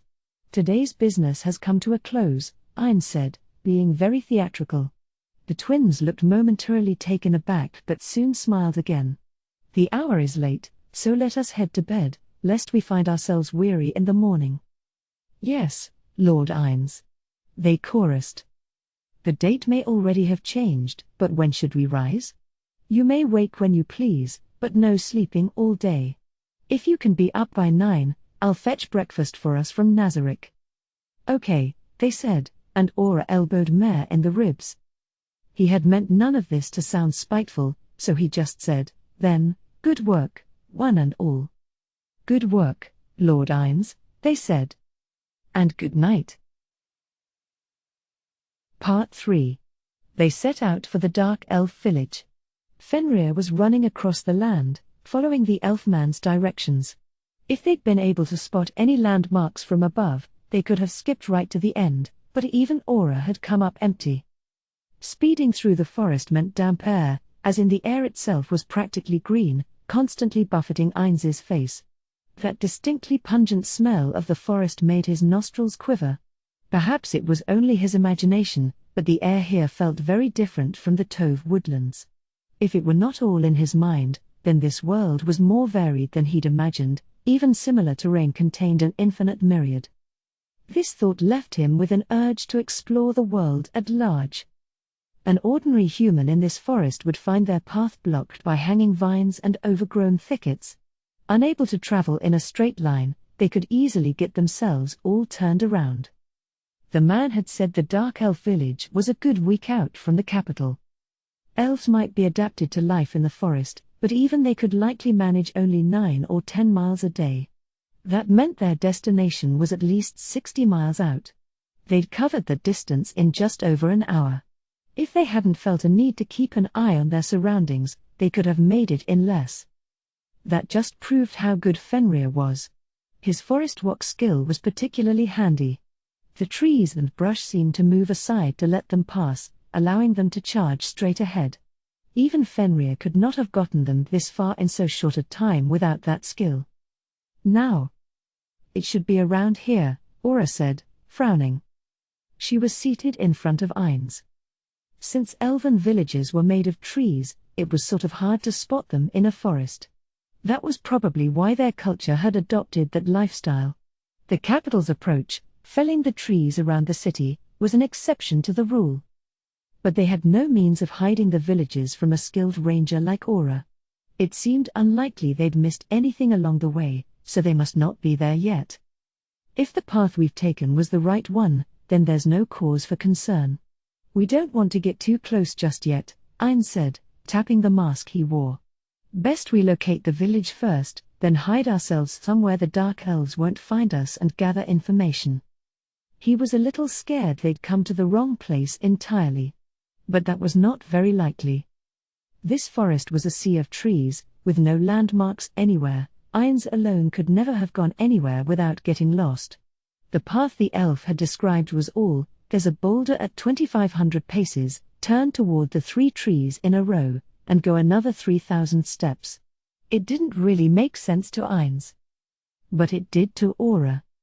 She'd certainly been confused at times and had to stop and look around, but once her mind was made up, she'd led the way with confidence. Are all rangers this good, or is it just Aura?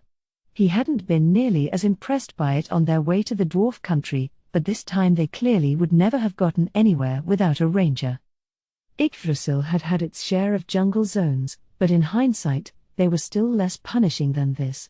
He had never imagined a real jungle could be this formidable. It was also true he found it exciting. The jungle depths, who knows what we might find? Wasn't that the motto of the world searchers? Exploration was itself a thrill. That was the essence of the true adventurer Ainz sought to create.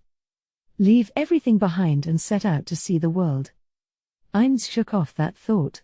He could never do that. He was the absolute ruler of the great tomb of Nazarick, Ainz All-Gaun. Exploration was a luxury not meant for him.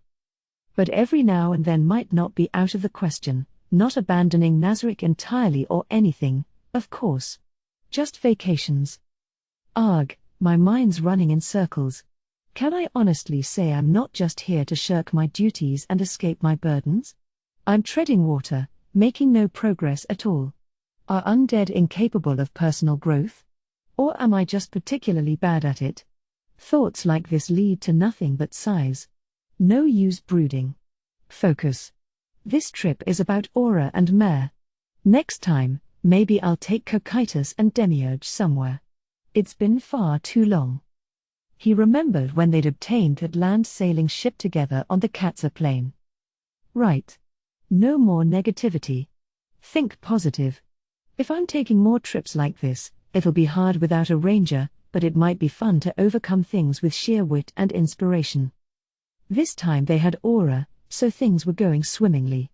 But that also left Ainz with little to do himself. That was rather dull. Naturally, he wasn't about to stick his nose in and insist he could do things that would just make aura defer to him. If he screwed up, she would likely gently guide him back on course, but I don't want that at all. I'm already frightened enough that I'm getting in the way of properly running my own nation. Ainz would have loved to try an adventure without Aura's steady hand and have a grand old time with everyone debating about the best course of action. But perhaps he only felt that way because he knew he could explore with the best of them. Even if he got lost in unknown territory and couldn't find his way out, he could always teleport away. Even if an unknown creature attacked from the brush, he could handle it, and, worst-case scenario, escape to Nazarick. Sending adventurers into uncharted territory is a fine idea. Ainz agreed with me. But I can't assume they can do what I can. Watching Aura work here just shows the importance of training them properly. Ainz did not want them dying on their adventures. Their training in the Tove woodlands, but that was wholly under Nazarick's control and was a far cry from this place. Perhaps they could train there and hold the final exam here. He'd have to discuss it with Mare later. Lord Ainz? Oh, sorry, Aura. I got lost in thought there. What is it? What do we do now? Ainz looked up at the sky. The branches grew so thick that he could not see a scrap of blue. But the light itself had taken on a reddish hue that made the hour all too clear. Like last time, we should secure a location outside the territory of intelligent life forms like the Dark Elves, somewhere hard to find. And then we'll base our operations there. Understood. Can I have a little time? Ainz nodded, and Aura hopped down from Fenrir's back. But before she could run off, Ainz stopped her. Wait, Aura. Take Fenrir with you. We'll wait here, but no cause for concern. I'll summon another monster to replace him. Does that sound okay, Mare? Why yes, Lord Ainz. Mare's voice came from behind. They'd been riding the wolf with the twins on either side of Ainz. With Fenrir's intelligence, he could easily detect anyone approaching, an ability Ainz and Mare found quite helpful, as they were not skilled in that department. But having him stay behind would force Aura to move alone. If she had a way of summoning monsters like Ainz, that would be one thing, but she had no such skill, and Ainz didn't want to risk sending her into unknown territory without a guard. She could use a magic item instead, but that summoning took an action, and given the time limit, it wasn't the best choice. Maybe I'm being a worrywart, but bringing Fenrir would also let her finish the job faster. Aura swallowed her arguments and said, "Will do." Instead, Ainz and Mare dismounted, and she rode away on the wolf. They were soon hidden by the dense brush. Now then, Mare. Let's keep ourselves out of sight here. If anyone discovers us, Aura's efforts will be in vain. Right. Then, should we use the green secret house? Good idea, but there's another step I should take first. On his own, Perfect Unknowable was always his best option, but there was no way to cast that spell on others. Mare couldn't use it, so they'd need another approach. Like Ainz had mentioned earlier, they would summon a monster. Mare pulled out a small figure from his item box. A magic item, magical beast statue, Cerberus. This had been made by the same creator as the animal statue, war horse he'd used in the past. It was carefully carved, capturing a snapshot of the creature's rippling muscles and making it look ready to come to life. A true work of art. When Ainz used it, the statue grew, expanding into the shape of a great beast. As expected, a Cerberus appeared, biting with those three dog-like, lion-like heads, raking with those razor-sharp claws, injecting poison from its snake-like tail, able to add fire damage to all its attacks, immune to all varieties of flame and poison. This high-level beast boasted solid combat stats.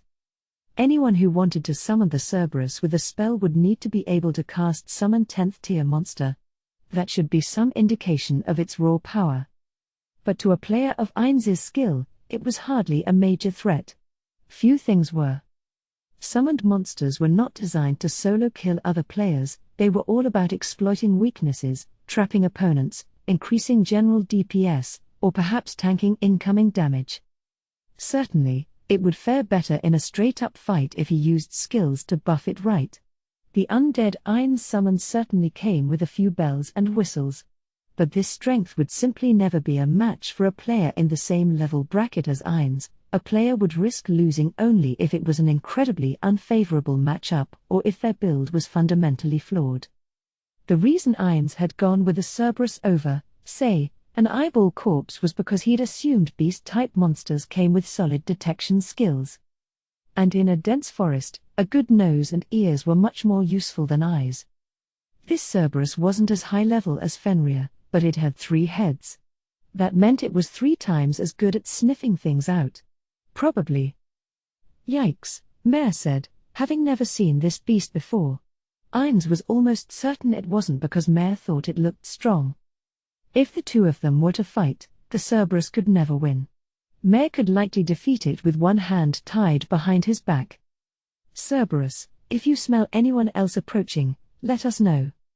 The 3 heads each growled. It seemed motivated and confident.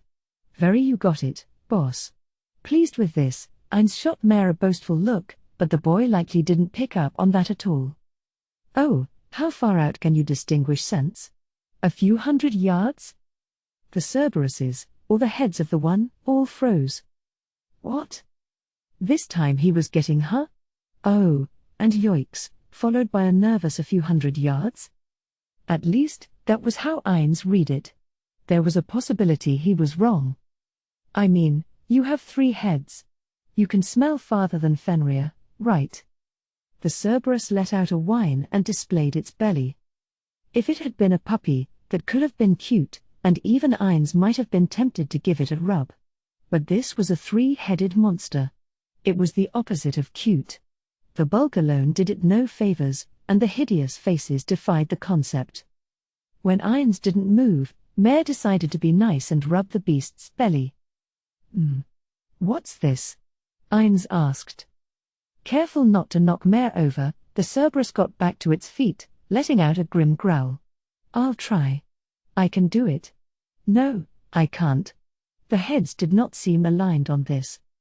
Ain's settled on the most negative of the 3, if you can't, that's fine. I don't want to force you to attempt the impossible and have it end in failure. Can you at least monitor scents around us and let us know if anyone unfamiliar approaches? He may have suggested the range himself, but he'd been aware that a few hundred yards was clearly unreasonable. Yeah, that we can do, boss. Can do. You got it. Ain's nodded. Then let's go with that. The heads growled and sniffed the air. Incidentally, Ain's did not need to voice these orders aloud. Even under the influence of spells like silence, summoned monsters were his to command. Anyone who wanted to disrupt the link between summoner and familiar would have to use an extremely niche class build called anti-summoner. Ain's had spoken aloud only because he knew Mare would be left out if he and the Cerberus just stood there staring at each other while communicating telepathically. Next, let's do what you suggested, Mare. Set up the green secret house so we can shelter within. Best if no one has a chance of spotting us. Okay. Mare looked pleased his suggestion was approved. It had been a good one. Neither of them had the means to cover his tracks. If they carelessly wandered around, they might well leave signs that any wilderness expert could easily use to hunt them down. The less they moved, the better. Their best option was probably camouflage, a spell druids and rangers used to keep themselves quiet, but sadly, no one present had access to that. Mare was a druid, but his specific build was pretty extreme, focused mainly on mass extermination spells. Without using items, he had no access to the bulk of the standard druid spellbook, barring a few buffs. In which case, hiding inside the green secret house was the most viable option. By staying put, they left no tracks. Just one problem. It really wasn't a good look. Aura was out working her butt off, and he was kicking back in a cottage. Naturally, Ain's was familiar with the phrase idle hands are the devil's tools. There was a time when someone had used that line as an excuse for foisting work off on him, which had compelled him to look it up. And he remembered Squishy Mo saying there was no greater hindrance than a fool with a work ethic. So doing nothing was the right choice. If he was simply here as the King of Darkness, entrusting a task to one of the floor guardians who served him, that would be well and fine. But what had he claimed this expedition was supposed to be? A paid vacation. And if the man who'd proposed that was kicking back and making children go out and work in his place, how could he help but feel guilty? He pushed his brain into overdrive but couldn't think of any way to help Aura with her work. Nor could he think of anything to do from his current position. At best, he could claim to be keeping Mare entertained. Looking after a child is a feeble excuse, or worse, a bald attempt to wriggle off the hook. But what else is there? Nothing I do would back Aura's task. Is there anything I could do that would impress, or at least prove I know how to be the grown-up in the room? He felt sure there must be some role he could play here. But racking his brain produced no good solutions. Dejected, he turned to Mare. I guess we'll sit in the green secret house and wait for Aura to get back. Okay. Mare's cheerful grin felt like some small salvation. There exists a magical beast known as the Ankylosus. From a distance, it looked like a bear, but failure to immediately recognize the difference would likely prove fatal. They averaged a good 2 or 3 yards tall. 2 forelegs on each side, a total of 4, with 2 hind legs. 2 of the 4 forelimbs were primarily used for combat, with 2-foot-long jagged claws as hard as burnished steel. At the back was a long, thick tail that ended in a tip that widened out like a hammerhead. And the bulk of its body was covered in thick plate armor, an advanced type of scale. The raw power this frame could command was prodigious. Between the muscles and the sharp claws, it could easily slice through any human's armor. But that was the only thing to fear. It had no skills of note, could use no powerful spells. The only magic the Ankylosus knew was fragrance, and that was not a combat spell. Within this forest, it was a top predator, but not the top. But there were exceptions. This particular Ankylosus was more than 4 yards tall. Its raw power alone could spell doom for monsters with tricky skills or powerful magic. To the untrained eye, it might appear to be a different species entirely. This was an Ankylosus worth calling a lord. Lifting its face from the creature it had been feeding on, the Ankylosus let out a low growl, one that would strike fear into the hearts of anyone who heard it. Intestines slid free from the corner of its jaw. Its breath tinged with blood, it sniffed the air. There was fresh blood on its face, but it could smell past that, detecting 2 odors it had never smelled before. The 2 scents mingled. Perhaps mates. Its belly was full. It could let them pass. But irritation propelled it to a slow lumber. This was its territory. Intruding, walking around like they owned the place? Unacceptable.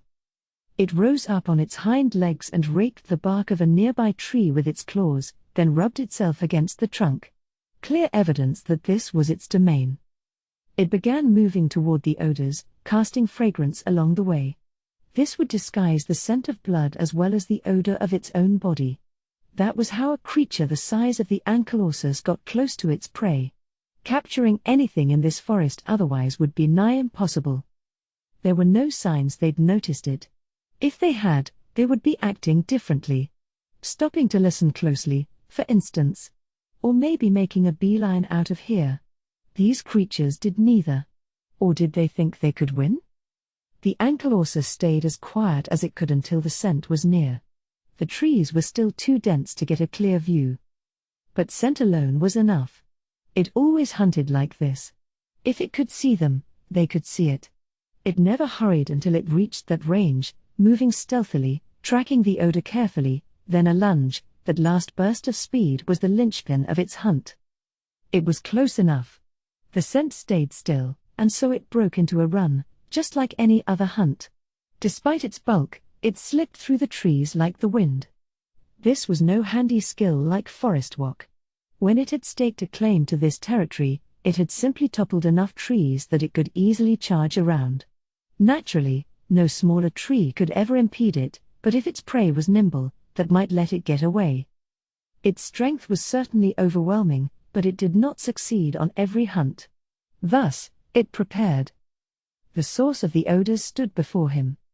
One dark and small, one dark and large. The small one rode on top of the large one. Not mates.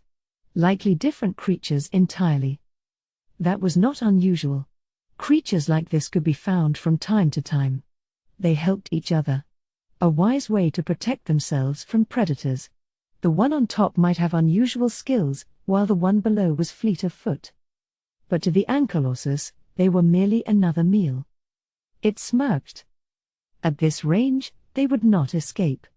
The little one was barely a mouthful, but the lower one was sizable enough. The Ankylosus was full now, so it would bury them to eat later. But something was odd. It was charging forward, legs pounding the ground. Even the dullest creature would spot it and take action at this point. Why did these dark creatures show no fear? Why did they not run? Most things it had met did both. Others of its kind were the only rare exception. Were they frozen in fear? It considered that as it charged. The meat of the petrified was not the best. It preferred to leave them half alive and let them bleed out. It was best when the meat went limp. Feasting on the organs while the prey still lived was always good. Flesh after it abandoned hope was truly delectable. Grr! It rose up, howling at its prey. This was no mere threat, it was trying to scare them. Run. Perhaps you will live. It will make your flesh taste better. A whisper crossed its mind, but there was no running at this distance. It knew the hunt was a success. Never seen one of these before. What a cute bear. The little one was chirping. Oh, right, it remembered. It had seen creatures like this little one high up in the trees. The average Ankylosus could climb trees, but this one was far too large. If it wanted to eat food in trees, it knocked entire trees down, slamming them into the ground and eating what fell from them. It had been full at the time, and they were far away, so it hadn't bothered. But this one was on the ground and ready for eating. The dark thing beneath was just looking up at it. Its claws came down. The lower beast was its target. This would prevent them from running. There was a clang, and its forelimb grew hot. Then the heat turned to pain. It crumpled, falling back. The Ankylosus looked at the source of the pain. Its forearm was still there. The limb was not gone, but it hurt far too much to move. Looking again, the smaller prey had some snake-like wriggly thing dangling from its arm. Had it attacked with that? Maybe it was poisonous. The Ankylosus had been bitten by a giant poisonous snake as an infant, and this felt similar. Yeah, calm down, don't thrash around. The little one waved a hand, and a nearby tree snapped. The snake-like thing had struck the tree. The impact split the bark and detonated the wood inside. It could do that, too. But seeing it done so casually sent a shiver down its spine. Was this thing actually small? It was beginning to look much bigger. Good, don't be scared. See, I'm not scary. Chirping away, the little one split away from the big one. It landed on the ground, forelimbs spread wide as it approached. Such a tiny thing. It towered over it. The Ankylosus was a predator, and this was prey, or so it thought. So, why did this small creature keep approaching, totally unafraid? It was almost like it was the prey. With that thought, its gaze broke away to glance at the bigger creature. That one simply watched from the side. This only confused the Ankylosus even more. It had never met a creature that acted like this. The Ankylosus was spooked, so it did the only thing that still made sense, it turned tail and fled. When it was young, shortly after leaving its mother and the den, it had often run from foes it could not handle. It saw no shame in fleeing what it could not understand. But then something wrapped around its hind limb. Hokei. And the world spun. With a tug and a sudden sensation of floating in the air, the Ankylosus found itself on its back. How had it been flipped over? It sat up and saw the long snake thing coiled around one hind leg. The little creature stood at the other end. The Ankylosus had no idea what was going on, but the little one must be responsible despite its feeble size. "Don't you run away," the little one growled, baring its teeth. The chirping sound it made was clearly a threat to eat the Ankylosus. This little one could attack prey without provoking hair-raising fear. Maybe it was the kind of predator who ambushed creatures. Were all the things in those trees this strong? Maybe I shouldn't. I can't keep Lord Ainz waiting. Might be easier to kill and skin this thing than capture it, but that would be such a waste. It could help with my experiments. And Lord Ainz did say killing should be a last resort. The little one was staring at it. Was it not very fast? Was that why it was using the stretchy snake thing? It tried to peel the snake thing off its limb. And failed. It was too tight and wouldn't come off. So it tried its claw. Those could cut everything. Grr? Confusion. It wouldn't snap. The first time anything had withstood its claws. Okay, stop fighting. Its body slid. The little one was winding in the binding snake. That left a furrow in the ground beneath it. There was no room left for doubt. This tiny thing was incredibly powerful. Well, fine. I don't really like doing this, but I'll try it once, and if it doesn't work, I can always kill it then. The snake thing came off the Ankylosus's limb. Before it could even consider running, there was a snap and a shooting pain. Gray. Pain after pain, its arms, legs, face, belly, tail, that one didn't really hurt, and, when it rolled up, its back. When it flinched, a pain shot across its snout. It tried to fight against the pain and run, but incredible force pinned it down. It looked and found the big one with a single paw pinning it in place. That one paw pressed with enough force that the Ankylosus felt like it was being pushed into the soil. How was this even possible? How could there be two things this much more powerful? The pain continued without end. Each time the snake cracked, more pain came. It was like sheets of rain, only the thunder never stopped. Only when it no longer had any fight left in it, only then did the sound stop. Every part of it hurt. A hot flush. It felt like its body had swelled to 2 or 3 times its usual size. You finally settled down. Was it destined to be eaten? That was what it had done to all its prey. Right, you finally realize who's stronger. Then let's get going. The little one was baring its teeth again, but could such a small mouth eat all of the Ankylosus? Or would it be shared with the bigger one? The Ankylosus had given up on life. It would likely taste quite good. Inside the green secret house, Ainz and Mare were working together. First, they used magic to make a table out of what looked like obsidian. On this, they laid out a spread of food. There was also hot soup, but to keep it warm, they intended to serve that just before they ate. There were 3 glasses with ice and a bottle of soda in the center of the table. The green secret house was thoroughly ventilated, even with the door closed, with a magical contrivance that meant sounds and smells never made it to the outside. But if they left the door open, that protection wouldn't stay in effect, even if they remained cooped up inside. When Aura returned, she'd find the smell of lunch wafting toward her. Scents like this traveled farther than most would expect. Ainz knew Aura would never come back without checking her surroundings and making sure it was safe, but if the smell reached her, there was no guarantee it wouldn't reach someone else. The scent of a tantalizing meal wafting through the woods could alert anyone paying attention that an intelligent being was out there somewhere. The Dark Elves themselves did not have animalistic noses. But this world's class builds could make that sort of thing possible. Even if the Dark Elf villagers couldn't, they might have tamed beasts that they could communicate with. So what Ainz was up to had a decent chance of undermining all Aura's hard work. He was only too aware of that. Why were they hustling about the table anyway?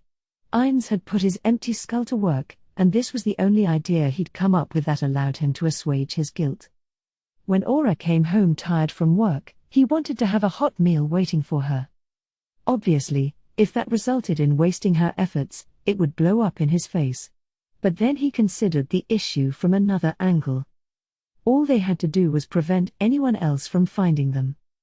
The concern here was that the scent would scatter in all directions, potentially drawing unwanted attention. On the other hand, that meant all they had to do was stop the smell from spreading.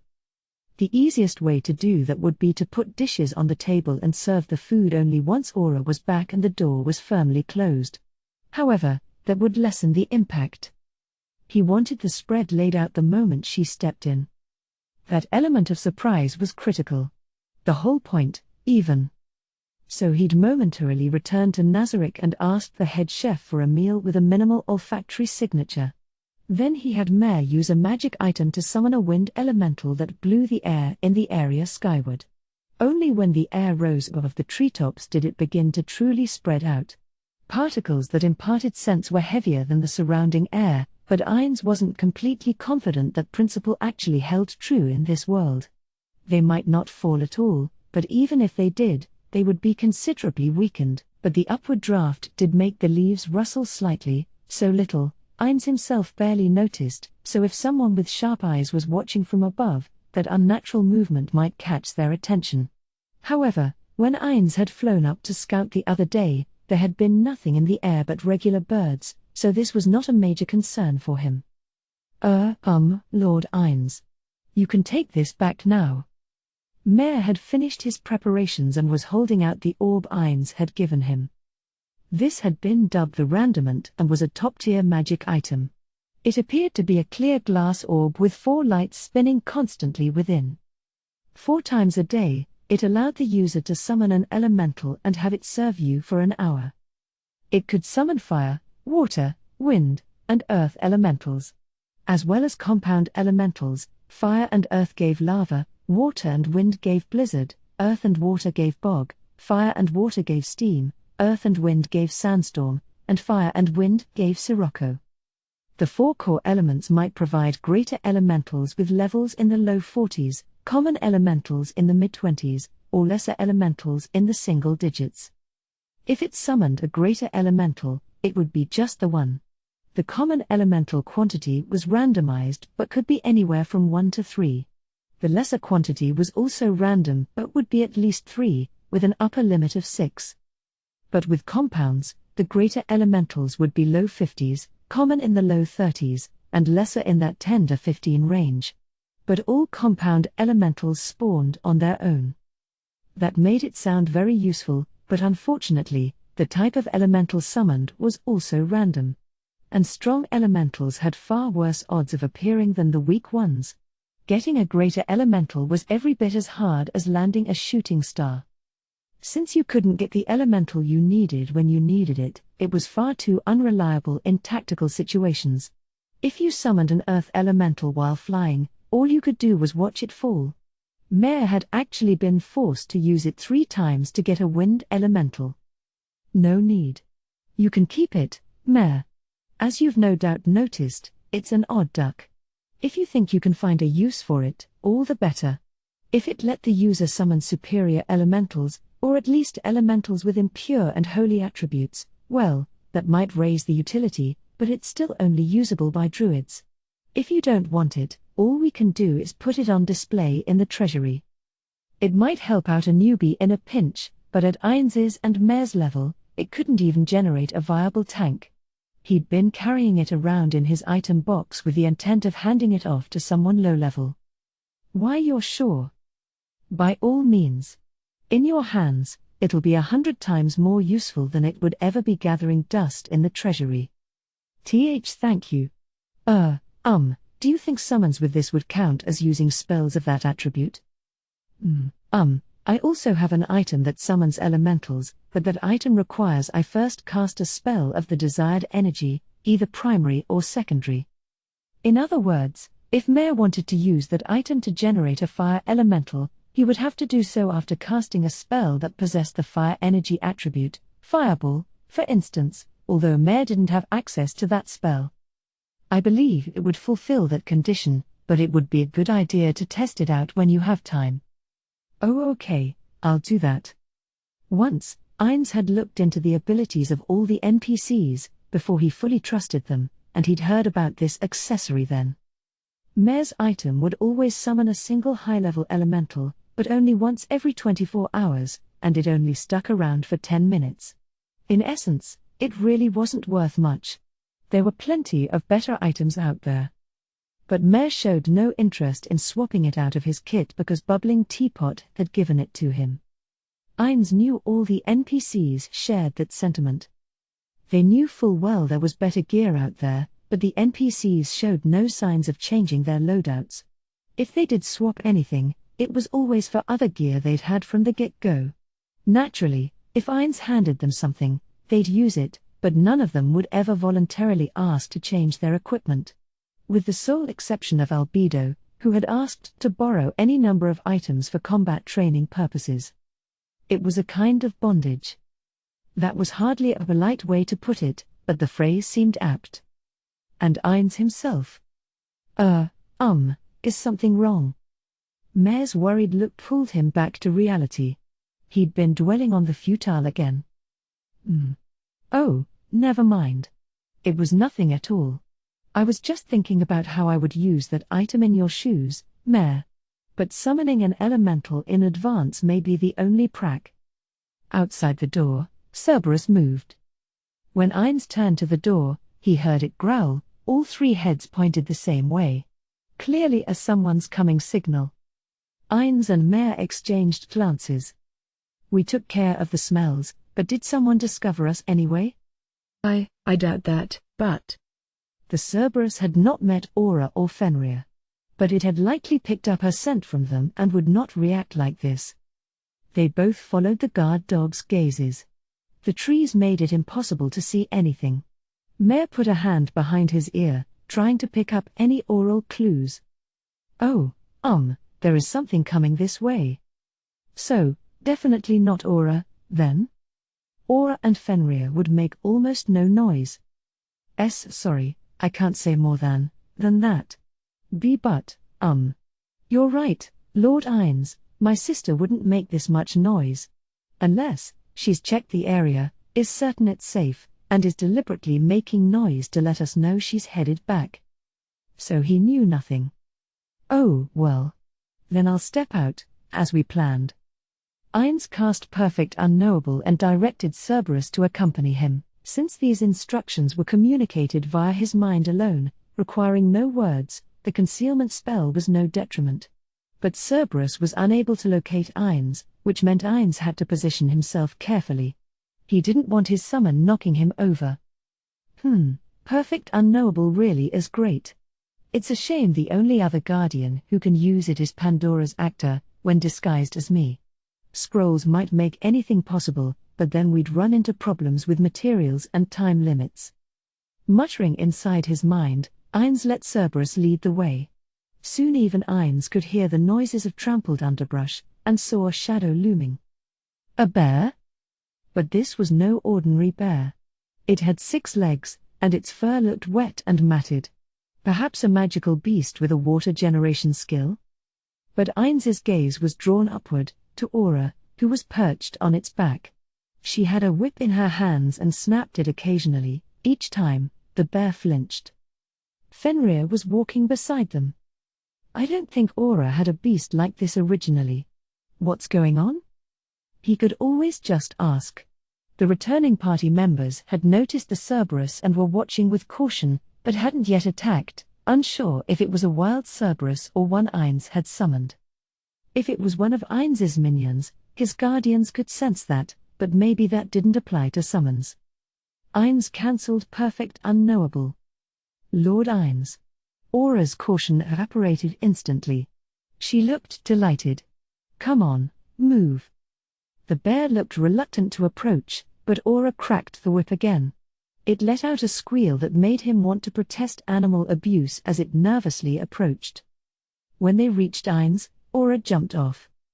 Welcome back, Aura. Glad to be back, Lord Ainz. I imagine you have questions, so let me explain. This bear-type magical beast appeared to be the head honcho in this area, so I placed it under my control. The whip convinced it I was stronger.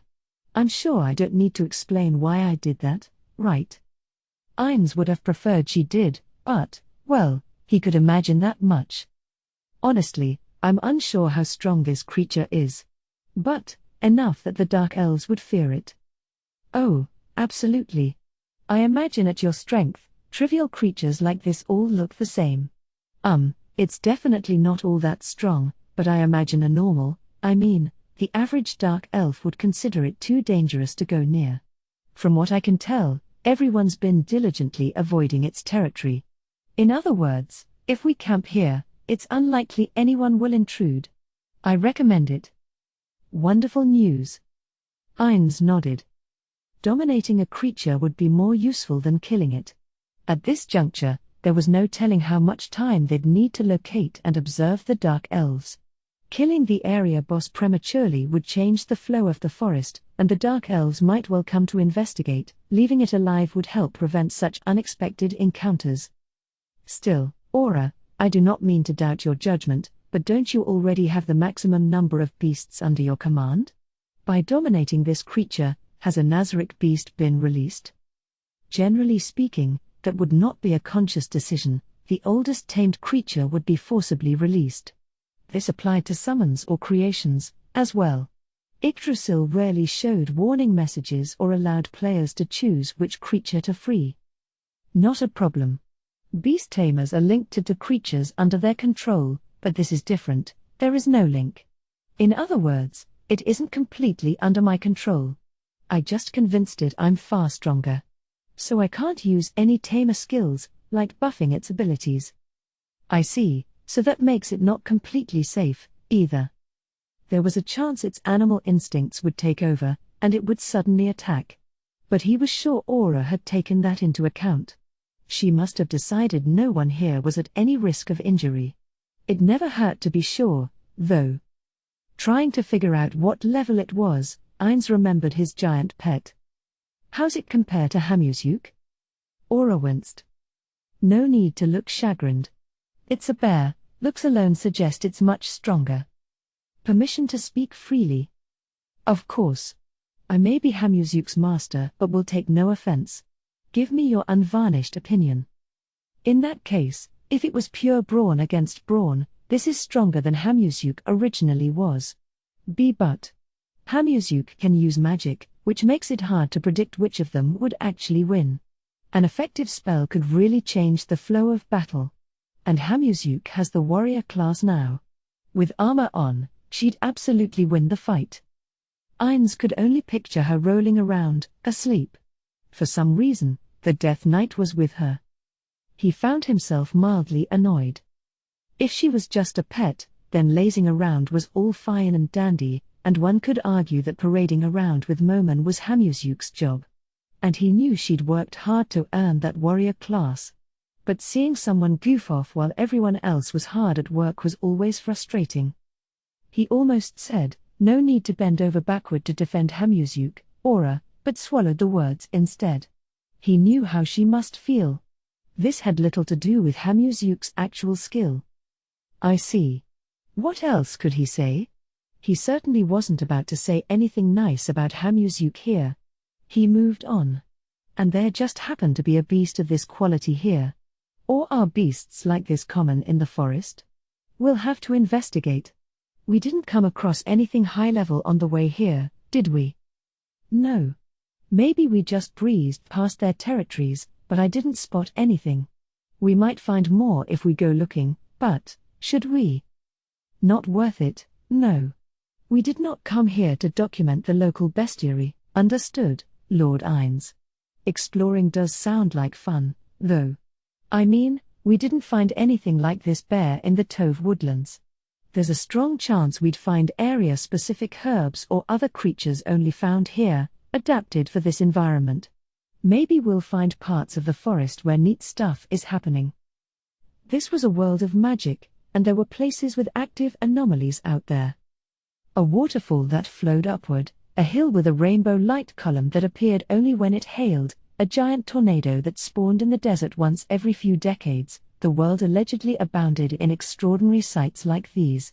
Allegedly because, sadly, There was nothing of the sort in the territories the Nation of Darkness had swallowed up. In Yggdrasil, places like that provided unique effects, rare materials, or unusual monsters. This principle might well hold true here. For instance, the rainbow column was reputed to leave behind a rainbow-colored stone, as if that light had solidified. The stories claimed it was a huge boon during magic item creation. So placing these anomalies under nation control would help to strengthen Nazarick.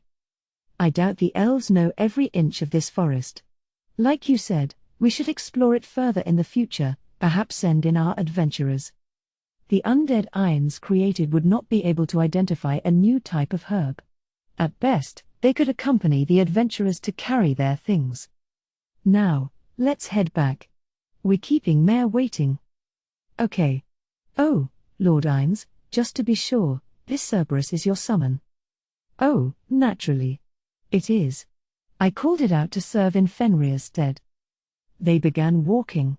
Fenrir and Cerberus followed. The bear clearly didn't want to join them, but Aura cracked her whip, and it started trudging along. So, Aura, what are your plans for that thing? If you don't have it fully under control, I assume you have ways of dealing with it? Yup. Mind if I take it back to Nazarick? And let it roam the 6th floor? If it was smart enough to converse with, like Hamuzuk, that was one thing, but this had little to no intellect, and giving it free rein seemed like a bad idea.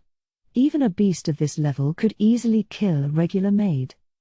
Naturally, they could simply tell certain NPCs to avoid the 6th floor.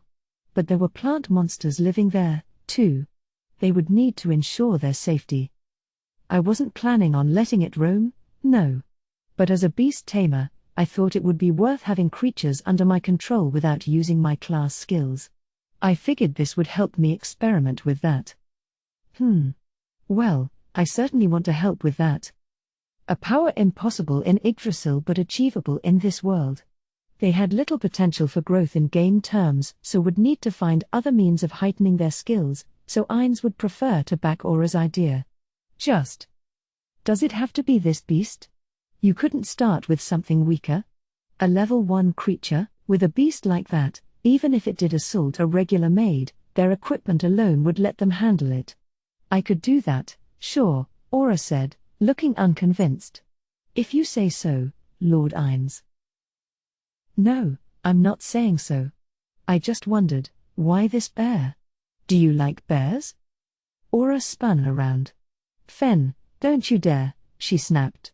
Then turned back facing front. Sorry, Lord Ainz.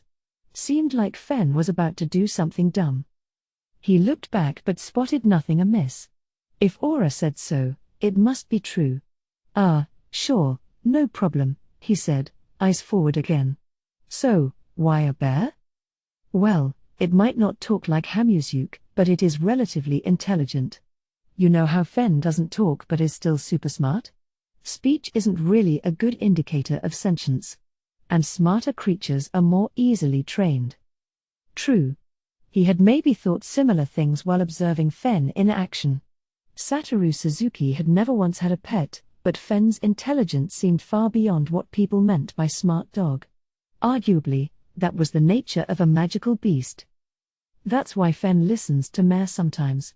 So I figured, if I want to practice training beasts, it should be a smarter one. That, or start with a baby. Which would take too much time? You'd need something that grew quickly, like dogs do, but that might not relate to training magical beasts. You needed the right kind of creature for the job. Aura's suggestion was starting to seem like a good one. What about outside of Nazarick? I mean, we've got that place filled with people from the kingdom, right? What about there? Oh, the fake Nazarick I made? We've got adventurers using that, too. Like I said, I'm not gonna let it roam free. I'll keep it isolated until I'm sure it's totally trained. I suppose that'll work. Great. Thank you, Lord Ainz. I know I pushed for that one. She bowed her head, and he smiled. Not at all. Just as Albedo is doing combat training, I admire your efforts to improve yourself. You NPCs are the pride of Ainz Ul Gaun. Aura's eyes went wide, and she stopped in her tracks. This made Ainz worry he'd said something wrong. He had no memory of anything like that, but did I just not notice? Was there something I said that upset her? Did she want to be exclusively Teapot's pride and no one else's? Or is she happy? She's not smiling. Better to expect the worst than assume the best. But apologizing arbitrarily would never do. That left him with only one option. Oh, right. We prepared a meal in honor of your hard work. Mare and I got it ready together. Naturally, neither of us can cook, so we just brought it here from Nazarick. That's right, he changed the subject. He then let out a laugh, one eye on Aura's reaction. She's not angry? That might be a fake smile, or just humoring me, but it is a smile. Aura's smile looked genuine. Maybe she was just happy to hear food was ready. Or happy to have Ainz praise her. Either way, I should praise the NPCs more. That was a solemn vow. Gratitude left unspoken would never be understood. If you took it for granted, your wife's frustrations would pile on without your ever realizing it. Someone in the guild had said as much, their voice extremely dead. Was it touch? He was still trying to remember when the green secret house came into view. As they reached the door, it opened from the inside. Mare had been keeping an eye on things. Aura, welcome back. Good to be here. They could see the table laid out behind him. Aura's gaze ran over it. Ainz grew nervous. Wow, that looks great. Aura was beaming, and Ainz was greatly relieved. He had feared she might be all, or, I wanted katsudon. He knew perfectly well she would never do that but couldn't quite shake the thought. It was very rare for him to eat with anyone, and he worried he was growing increasingly oblivious to people's tastes. Well, I'm sure the head chef will be delighted to hear that. We have some for Fenrir, too, but there was a giant slab of meat for Fenrir on a stump near their base. A cow raised as livestock, freshly killed and dripping with blood.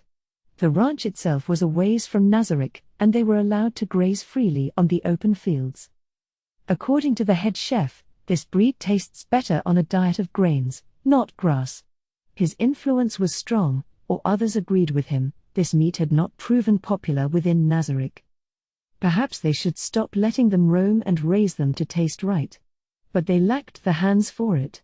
Few among those forcibly evicted to create Rantal's subhuman district, as it was usually known, had the skills to raise livestock, and if they had, they'd been sent to the outlying villages.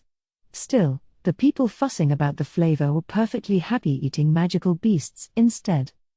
Do we need anything for the new one? It doesn't need anything. It ate just before it met me. And not feeding it until it's convinced I'm in charge and it has to obey is one training technique. I see. Well, I get how that would work. Humans are also much more malleable if we've driven them into a corner. As they spoke, all three filed into the green secret house. Go on, eat, Aura said as she crossed the threshold. Fenrir had been restraining himself, but now he tore into the meat. The bear merely watched. The way its shoulders slumped was distinctly human. Aura was right, it did seem rather intelligent. The Cerberus did not require food. No use giving anything to summoned beasts. Food that gave buffs might take hold, but there was certainly no need to attempt that now. Ainz sensed the Cerberus was going, for real, though. Bullying is not cool, bro. I'm starving. But chalked it up to his imagination. They took their places at the table. Dig in. The twins thanked him. Naturally, Ainz ate nothing. Aura took the first bite. Lord Ainz. It's so good. Mare was nodding in agreement. They were both smiling, glad to hear it. I'll tell the head chef. Keep eating as you listen, but Aura's inspection suggests this area will work as our base of operations. We'll have to choose a proper location for the green secret house and move it there, and when that's done, make moves to locate the Dark Elf village. They'd both stopped eating and were listening intently. True, Satoru Suzuki would never have dared eat while his boss talked business. Then we'll establish friendly relations with the Dark Elves. I have a plan for that, if you'll allow it, Aura. I'd like to try a red ogre cried Strat. Ainz grinned. This was a craven plan his old friends had named and carried out. He'd planned to summon a monster for it, but Aura had brought in a better beast. If she'd allow its use, the plan was guaranteed. Since it wasn't yet fully in her control, it might disrupt things, but that would just ensure they took it seriously. Monster acting skills varied wildly. He wasn't sure if it was by species or individual. The evil Lord Wrath had awed the crowds, but Shizu claimed the circlet's performance was rank. He'd intended to hide their identities and strength, but this would ingratiate them faster. If they had all the time in the world, other means might have been available, but with the theocracy around, they didn't have that luxury. An ogre named Clyde? Or, Lord Ainz, what kind of strategy is this? Aura asked. Ainz's grin broadened. This was one of many schemes his guild pals had taught him. The name came from something, but he'd never asked what. But the plan itself, he could explain. He had first-hand knowledge of it. He was about to. Oh. Like the legend of the Red Oni. I read a book about that. For the first time, Ainz connected the dots. His jaw closed, and he turned his gaze to the rafters above. If the blue expanse had stretched out above, perhaps that would have spared him from the agony of having his ignorance turned back in his face by a mere child.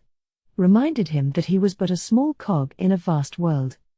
But all he could see was the ceiling of the green secret house. Not a particularly stimulating sight. Mare beamed up at him, the picture of innocence. There was a slight chance the boy had jumped to conclusions. Mare, very impressive. I've never read that story. This Red Oni cries? It does. And based on what happens, I see why we need a bear.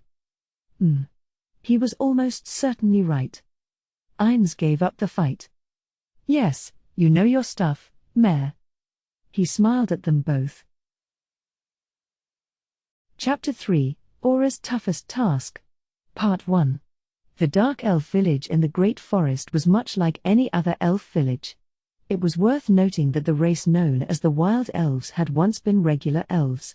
But after they migrated to the open prairie and adapted to their new lives, it fundamentally changed their culture and physiques. Now everyone considered them a separate species entirely. What about the Dark Elves?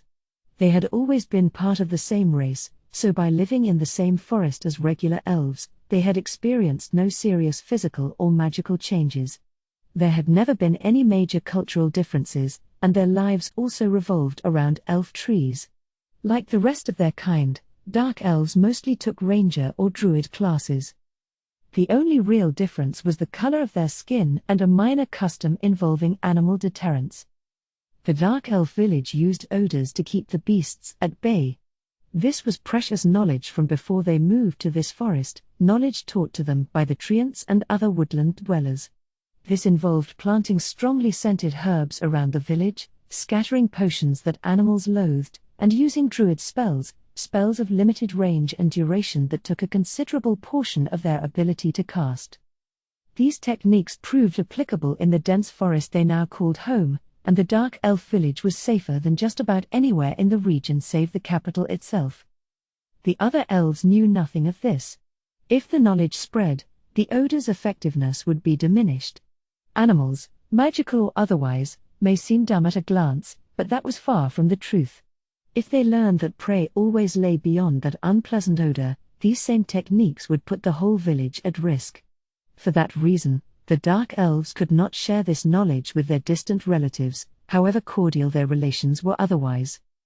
But on that fateful day, their much-vaunted safety proved to be but thin ice. In the distance, the roar of a wild thing echoed. This alone was an everyday occurrence in the forest. At the break of dawn or deep into the night, they were rarely spared these bestial bellows. There were tiny creatures capable of unleashing the most prodigious sounds. Hearing yet one more would not normally be cause for concern. True, howls could be terrifying. There were magic beasts that could enhance their roars in all manner of ways and leave their victims quivering in fear. Other times it would provoke mindless panic, making them too afraid to fight or even render them unconscious. But when the source of those cries was far away, these afflictions were no threat. A single distant howl suggested no danger, it was simply a part of the ambient sounds of nature. But this time, one dark elf put the village on high alert. He was of ordinary height for his kind, but his limbs were lithe, and his movements were polished in a way that conveyed the power contained within. It gave him the impression of being larger than he actually was. His even features and chill disposition were considered quite attractive among the village ladies. Every dark elf in the forest knew this man. He was an experienced ranger and carried the Blueberry name, one of the original 13 clans, central figures in the Great Migration. Blueberry Ignea held a dark elf-style composite bow, one of the scant few the village owned. When the Bako bloomed, an event that came once every 3 years, the village held an archery contest, and only those who achieved truly impressive results were allowed to carry these bows. Dark elf fighters gathered swiftly in response to Ignea's call. They were not members of an organized militia, merely rangers not currently out on a hunt. Surrounded by dubious looks, Ignea's ears twitched as he studied distant sounds. "I called you here for one good reason, that howl," he said, his voice tense. "I've heard it before. It's the roar of an Ursus. An adult, fully grown." He felt a ripple of tension run through the crowd. As it should. Not a dark elf in this forest, not even the youngest children, could claim to not know of this beast and the threat it posed. There were any number of dangerous monsters around this village, but the Ankylosus stood at the very top. An Ursus cub was one thing, but challenging a fully grown adult was tantamount to suicide. Arrows bounced off its natural armor, and one swipe of its claws could cleave a dark elf in two. And given the discrepancy in raw physical power, they stood little chance of fleeing successfully. A truly terrifying creature. "I heard the roar myself, but how can you be sure it was an Ursus? Couldn't you be mistaken?" a woman asked, frowning. She was one of 3 adjutants to the hunt master and a ranger who also wielded a composite bow. Yet, her ears had been unable to discern what species had roared in the distance. And there were creatures, like the adorable-looking howling bird, with skills that let them imitate the cries of all manner of monsters. Skills like that were not uncommon in this forest. That made it difficult to hear a distant cry and speak with any authority about what creature was behind it. Her doubt was entirely reasonable. But Ignea was the best ranger in the village. Not just by his skill with a bow but by his honed senses and his knack for taking what they picked up and extrapolating accurately. The woman's question was less rooted in a lack of trust than a faint hope that this was simply not true. "Sadly, I'm quite sure. The way that bellow makes your hairs stand on end and threatens to overwhelm you, it is not a sound one simply forgets, no matter how much time passes. It lingers in the crevices of my ears. I will never forget it." The next to speak was the huntmaster himself. Power in this village was held by the Council of Elders and the Masters of the Hunt, Apothecary, and Ritual. There were 3 elders on the council, so he was one of 6 village leaders. Yet, his hands held no composite bow. His area of expertise leaned toward trapping, but even with that in mind, his overall skills paled in comparison to Ignea's. Still, he was undoubtedly a highly skilled ranger, and though younger than Ignea, he was composed and well suited for his role. If a grown Ursus is howling, are we assuming something wandered into its territory? Howls were generally reserved for calling out powerful foes or rivals of their own species, perhaps marking a victory or announcing their location. Or maybe simply a mating call. Whatever the cause, the guess that its domain had been violated was a sound one. Ankylosi were territorial creatures. Their domains widened as they grew, but they rarely sought to relocate. It was almost unheard of for them to hunt outside their territory. Much more likely that something had come to them. "Ugh, what a nightmare," the huntmaster grumbled. "I dunno what monster stumbled in, but let's hope they get themselves eaten and peace is restored." The dark elves all nodded. Ignea managed a strained smile. By their nature, an Ankylosus left undisturbed would help keep the forest threat level below a certain threshold. Everyone knew this. "I agree with you there," but we can't be sure that's what happened. The last time I heard one howl, it turned out to be two of them fighting. And that battle raged far outside their territory. Sorry, Ignia, mind if I ask something? I could barely hear it, but if you say it was an Ursus, I'm sure it was. But its territory must be pretty far away, right? Why call this gathering? The speaker was the youngest man here, but he was hardly the only one wondering. I don't know what's going on with this Ursus, but something clearly is happening. It might end up changing its territory, or a different Ursus will stake a claim to it, maybe something worse. He took a deep breath. Even if the Ursus wins, if the intruder's strong enough to get away, it might come running right at us. In other words, we need to be prepared for anything, and maybe tomorrow we should send a party in that direction to see what's up. That made sense to everyone. Nothing good came of missing a change in the forest or keeping things to themselves. This was true for anyone who lived off the forest's bounty. Cancel all hunts for the day. Best stay out of the forest entirely. We've got enough food stored. We do. Felled a big one the other day. But best we relay this to the ritual master quickly and have them start making fruit. No clue how long it'll be before safety is assured. Then, better send word to the elders, too. We'll have them do their part to ensure everyone's aware of what's going on and stays out of the woods. The ideas were coming out smoothly now. No one accused Ignia of being paranoid. The forest provided, but it could also turn on them without warning. Surviving here meant catching any hint of trouble and taking every precaution. Everyone had to know when the forest was dangerous. What about the other villages? Send word once we know more? Or let them know something might be up right away? Both sound like the right thing to do, and either could go terribly wrong. Can we just dump that question on the elders? Hold on, we ought to make up our own minds first. If those hard-headed fossils come out with some nonsense, a united front is the only thing that'll stand a chance against them. A bit harsh, there, Ganon. Sure, they ain't always flexible, but they speak from experience. They're using that knowledge to pick the path they think is safest. The hunt master was talking to Plum Ganon, one of his adjutants. Ganon turned red, his mouth opening, but Ignia clapped a hand over it. Enough. Remember why I called you all here. Stay on topic. You know how dangerous an Ursus can be, right? After making sure Ganon had shut up, Ignia let go. He was still sighing on the inside. I let the conflict with the elders stand, it's not entirely a bad thing. But they really need to learn to pick a time and a place. Fair. We can talk about those fossils later. Right now, we gotta focus on the safety of the village. We can't have everyone on lookout. Even if we're just on high alert today, we'll have to arrange it in 3 shifts. Especially if we're sending a party out tomorrow. Everyone had pulled full days' worth of lookout shifts before, and if they used a spell to eliminate fatigue, they'd be fine for the expedition, too.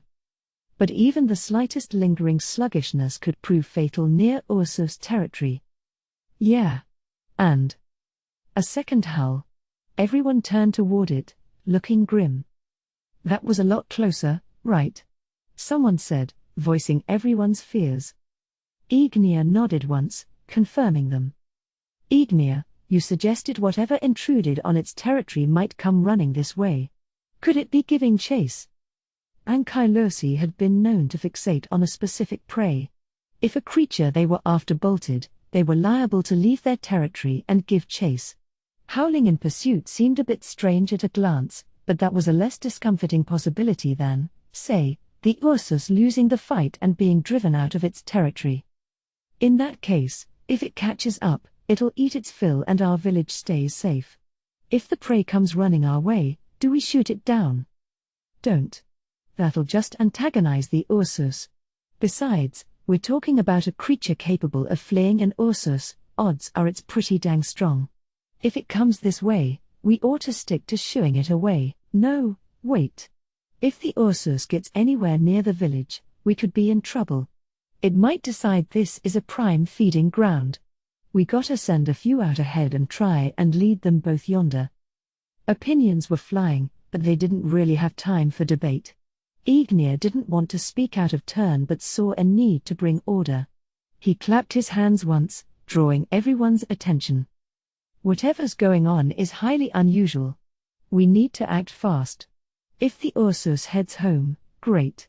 If it doesn't, say, it loses track of the prey once it's out of its territory. He scanned the crowd. If that happens near the village, then we're in for a very long, very bad day. Everyone could guess what that meant, and they pursed their lips. It's vital we recruit the help of every villager, not just those standing here. We're especially going to need the druids to be on board. And the apothecary might have some poison that's effective against an Ursus. Beast-type monsters like the Ursus were easier to handle with spells that inflicted psychic effects, as opposed to using physical attacks. Their thick hides, layers of fat, and corded muscle posed a formidable wall of flesh. But where arrows could not penetrate, magic, like the fire elementals druids liked to summon, would do damage on contact. They would certainly do a lot more than a bunch of archers. They'd likely never win a stand-up fight, but clever use of spells had managed to eke out a victory against Ursus-class monsters in the past. But if we gather round and discuss it, we'll just burn through more time. Best we hold the reins. Or rather, Ignea looked at the Hunt Master. Will you take charge? Sigh, the Hunt Master said, shaking his head. I guess I have to. Right, half of you, step up security, starting with the veteran rangers. The other half should start making the rounds, warning everyone. When you're done with that, guard those who can't fight. I'll leave the shift assignments to you, Benelli. Ganon, you hit up the apothecary master. Avi, you go to the ritual master. I'll talk to the elders. Let's move. Go. Go. Go. Just as Ignea had been about to set off, the Hunt Master shot him a pointed look. They ran together. I've been thinking this a while, but you're the best the village has. Shouldn't you be the master? That would just make trouble. My name, well, the family thing means the other villages have heard of me. That's an understatement. Ignea ignored that. That would just widen the rift between villages. Ugh, what a headache. Think it would make a difference if the elders would back off a little? Absolutely not. Nothing is ever going to make a difference. Every elder could up and retire, and things would still keep getting worse.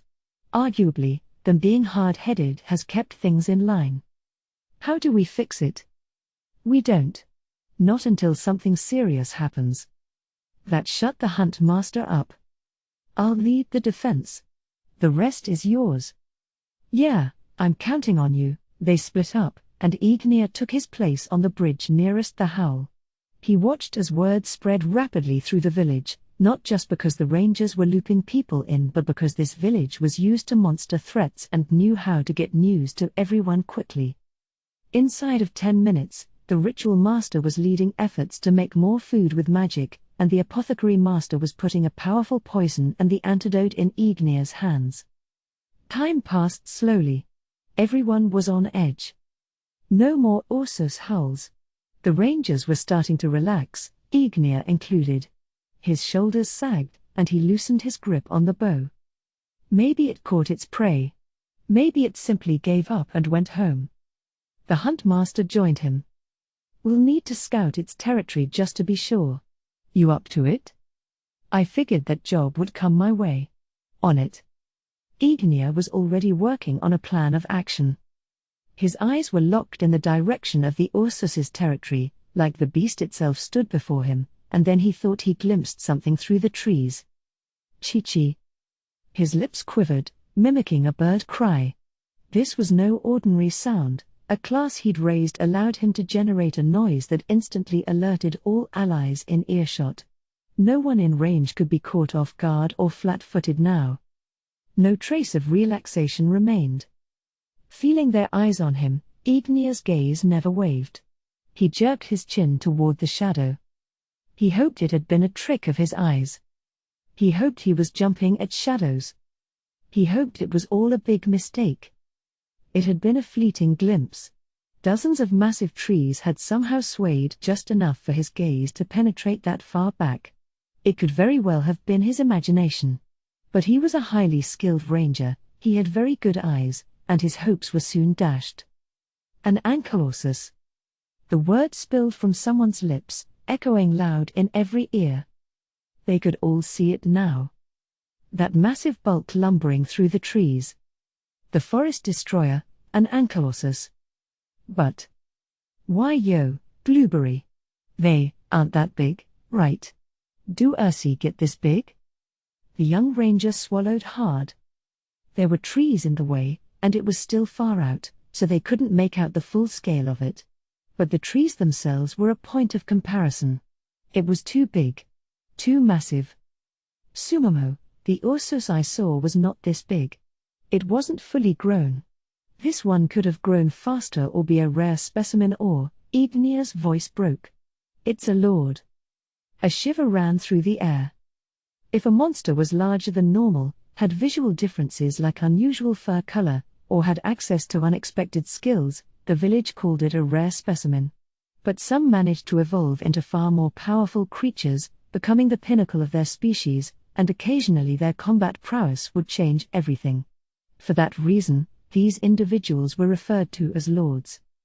If this ankylosis really was a lord, then it was far stronger than a typical one. A normal ankylosis would be bad enough, but if the whole village banded together, they might be able to fend it off. If they were dealing with a lord, then any conventional tactics would get them all killed. No. I heard there was a lord, but it was supposed to be way to the north. The ranger was leaning forward, desperation evident, but keeping his voice low, for fear of antagonizing the Ursus. What's happened to a Jew? A Jew was another dark elf village, with a lord living nearby. Lords were not that common, so this was likely the Jew lord. Think it took 'em out. If a lord shifted its territory and moved toward their village, someone in a Jew should have come to warn them. But no one had. Yet, here stood the lord. A silence settled over them. Beyond where they'd heard that first howl, was a Jew itself. If it already fed there, then it knows we're prey. It tracked our scent this far. No one dared say it, but they were all thinking the same thing. The tension was taking a dark turn. Even if it had developed a taste for dark elves in a Jew, it might not yet know there was fresh meat here. Ankylosi were picky eaters. They could eat anything but had clear preferences. If the dark elves suited its palate, they'd have to abandon the village, and even then, it still might give chase. They'd have to lead it away from the village somehow. But there was room for doubt. We can't be sure a Jew's gone, Ignia said. Eyes turned to him. We've had an Ursus living nearby ourselves, the one I spotted years ago. If the Lord came here directly from a Jew, then it would have crossed that Ursus's territory. We'd have heard 2 howls. I think the Ursus we already had just grew up and became a lord. Sure, it was possible this was a Jew's lord. If the lord and the local Ursus were of different genders, they might not have fought. Even if the two had bumped into each other, one of them may not have bothered roaring, likely the lord. But whether a Jew still existed was beside the point. All they could spare a thought about now was the lord coming toward them and what to do about it. What was their best course of action? Fighting a lord is suicide. We'll have to summon some elementals and buy time for everyone to run. We can't do that. If we're in the woods, we're as good as dead. If we dump all the meat we have stored, maybe it'll eat its fill and be satisfied. Yeah, Ursi are like bears. They love honey. Spread some on and hand it over. Then the earth, the air, the forest, the very cores of their bodies shook from the force of a howl. It was no longer hidden behind any trees. The Ankylosis lord strode slowly toward them. The dark elves' breathing grew fast and shallow. Every mind went blank. Every idea they'd had fell by the wayside. They could feel its strength on their skins and shrank in on themselves. And not because that howl had any psychic effect. It hadn't imparted any supernatural terror or exerted any mind control. This was simply the effects of unshakable conviction that they were up against a vastly superior life form. The discrepancy in their powers was far too great, and they were helpless before it. Shit. The Dark Elves were certain of the tragedy approaching and ready to give up. But it was too soon for that. Ignea roared. Go. This cry was half to force himself into action. GG, go where? A girl yelped. Anywhere, Ignea yelled back, like the swing of a machete. Why, you don't even have a place in mind? Then who does? Don't, look, I got no damn clue what the right answer is here. But we've got to do something. Standing around won't accomplish anything. At least try one of those ideas. Was it trying to scare them? The Ursus Lord was moving awfully slowly. Its head was down low, sniffing the flowers around the village, as if trying to catch a whiff of dark elves from them.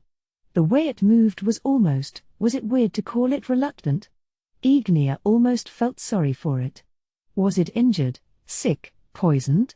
He almost dared hope so, but he knew stressful situations made you want to deny the plain truth.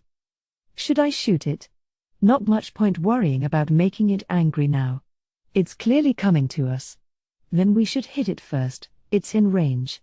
A clean shot might get everyone else going. And if it's focused on me, maybe I can lead it away. Wait, there must be something. Oil, Ignea whispered. The rangers around them looked briefly puzzled but caught on quickly. Right. If we drop oil on it, the fire elementals will light it right up. At that size, it can't dodge the oil easily. We'll have to summon water elementals, too, keep the flames from spreading. They didn't have much oil. It wasn't that hard to get, but uses were limited, so they didn't have a large stock. I'll go, a dark elf yelled and ran off toward the center of town. The druids manned the stash, and he'd have to brief them.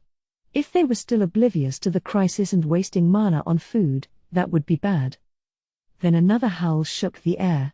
Like the last, it proved how outmatched they were, but their dander was up, and they didn't let it shake them. Ha, a dark elf said, puzzled. Ignea was not the only one boggling at this, then. Every ranger was.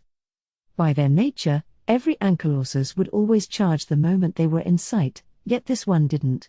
If they didn't know better, they would have thought its heart wasn't in this. Maybe once it became a lord, its goals and behavior changed. As they watched, it rose onto its hind legs, howling again. Making itself look big to intimidate a foe, a common tactic with wild animals. That made sense, but its failure to attack didn't. This was no mere animal. It was a magical beast, an Ursus Lord. It had to be fairly smart. Yet, even with clearly inferior beings in view, it was just threatening them. And what was the point of all these howls? Is this practice hunting for its young? Someone asked. Ignea nodded. That would explain this baffling behavior. Animal parents would take their young out on hunts and have them watch, learning the tricks to overcome each type of prey. Otherwise, the young would have no idea how to catch food and starve soon after leaving the nest. Perhaps the Ursus Lord's weird behavior was an attempt to teach a hidden cub about hunting dark elves. In that case, maybe we should teach it that dark elves can lay down the hurt? Teach the kid we're a threat? Better than it learning we're edible. If we kill the cub, the Lord will go wild, no doubt. If we give the cub the honey-covered meat, it won't be fooled. This is hunting practice. It wants fresh meat. But might be worth a shot anyway? Suddenly, the Ursus Lord's nose twitched, and it charged toward the dark elves. That earlier reluctance had vanished, yet Ignea still sensed no real hostility. Instead, there was something else. Ignea's eyes flicked over the Ursus Lord's shoulder, sensing the desperation that was unique to cornered beasts. Of course there's nothing there. For one, what could corner an Ursus Lord? What in the world is going on? Ignea wasn't the only one confused. They couldn't figure out what this Ankylosus Lord was after. Maybe they could never hope to understand the king of the forest, but he'd never faced any beast where his ranger experience and instincts were so thoroughly useless. Confused or not, the dark elves were sprinting back along the bridges. The Ursus was charging at them, and that fact wasn't going anywhere. If they slowed for a second, they'd wind up in its belly. The Lord reached the base of the deserted elf tree and stood up once more. It was enormous. So big, it easily reached the height of the bridge. A massive arm swung down.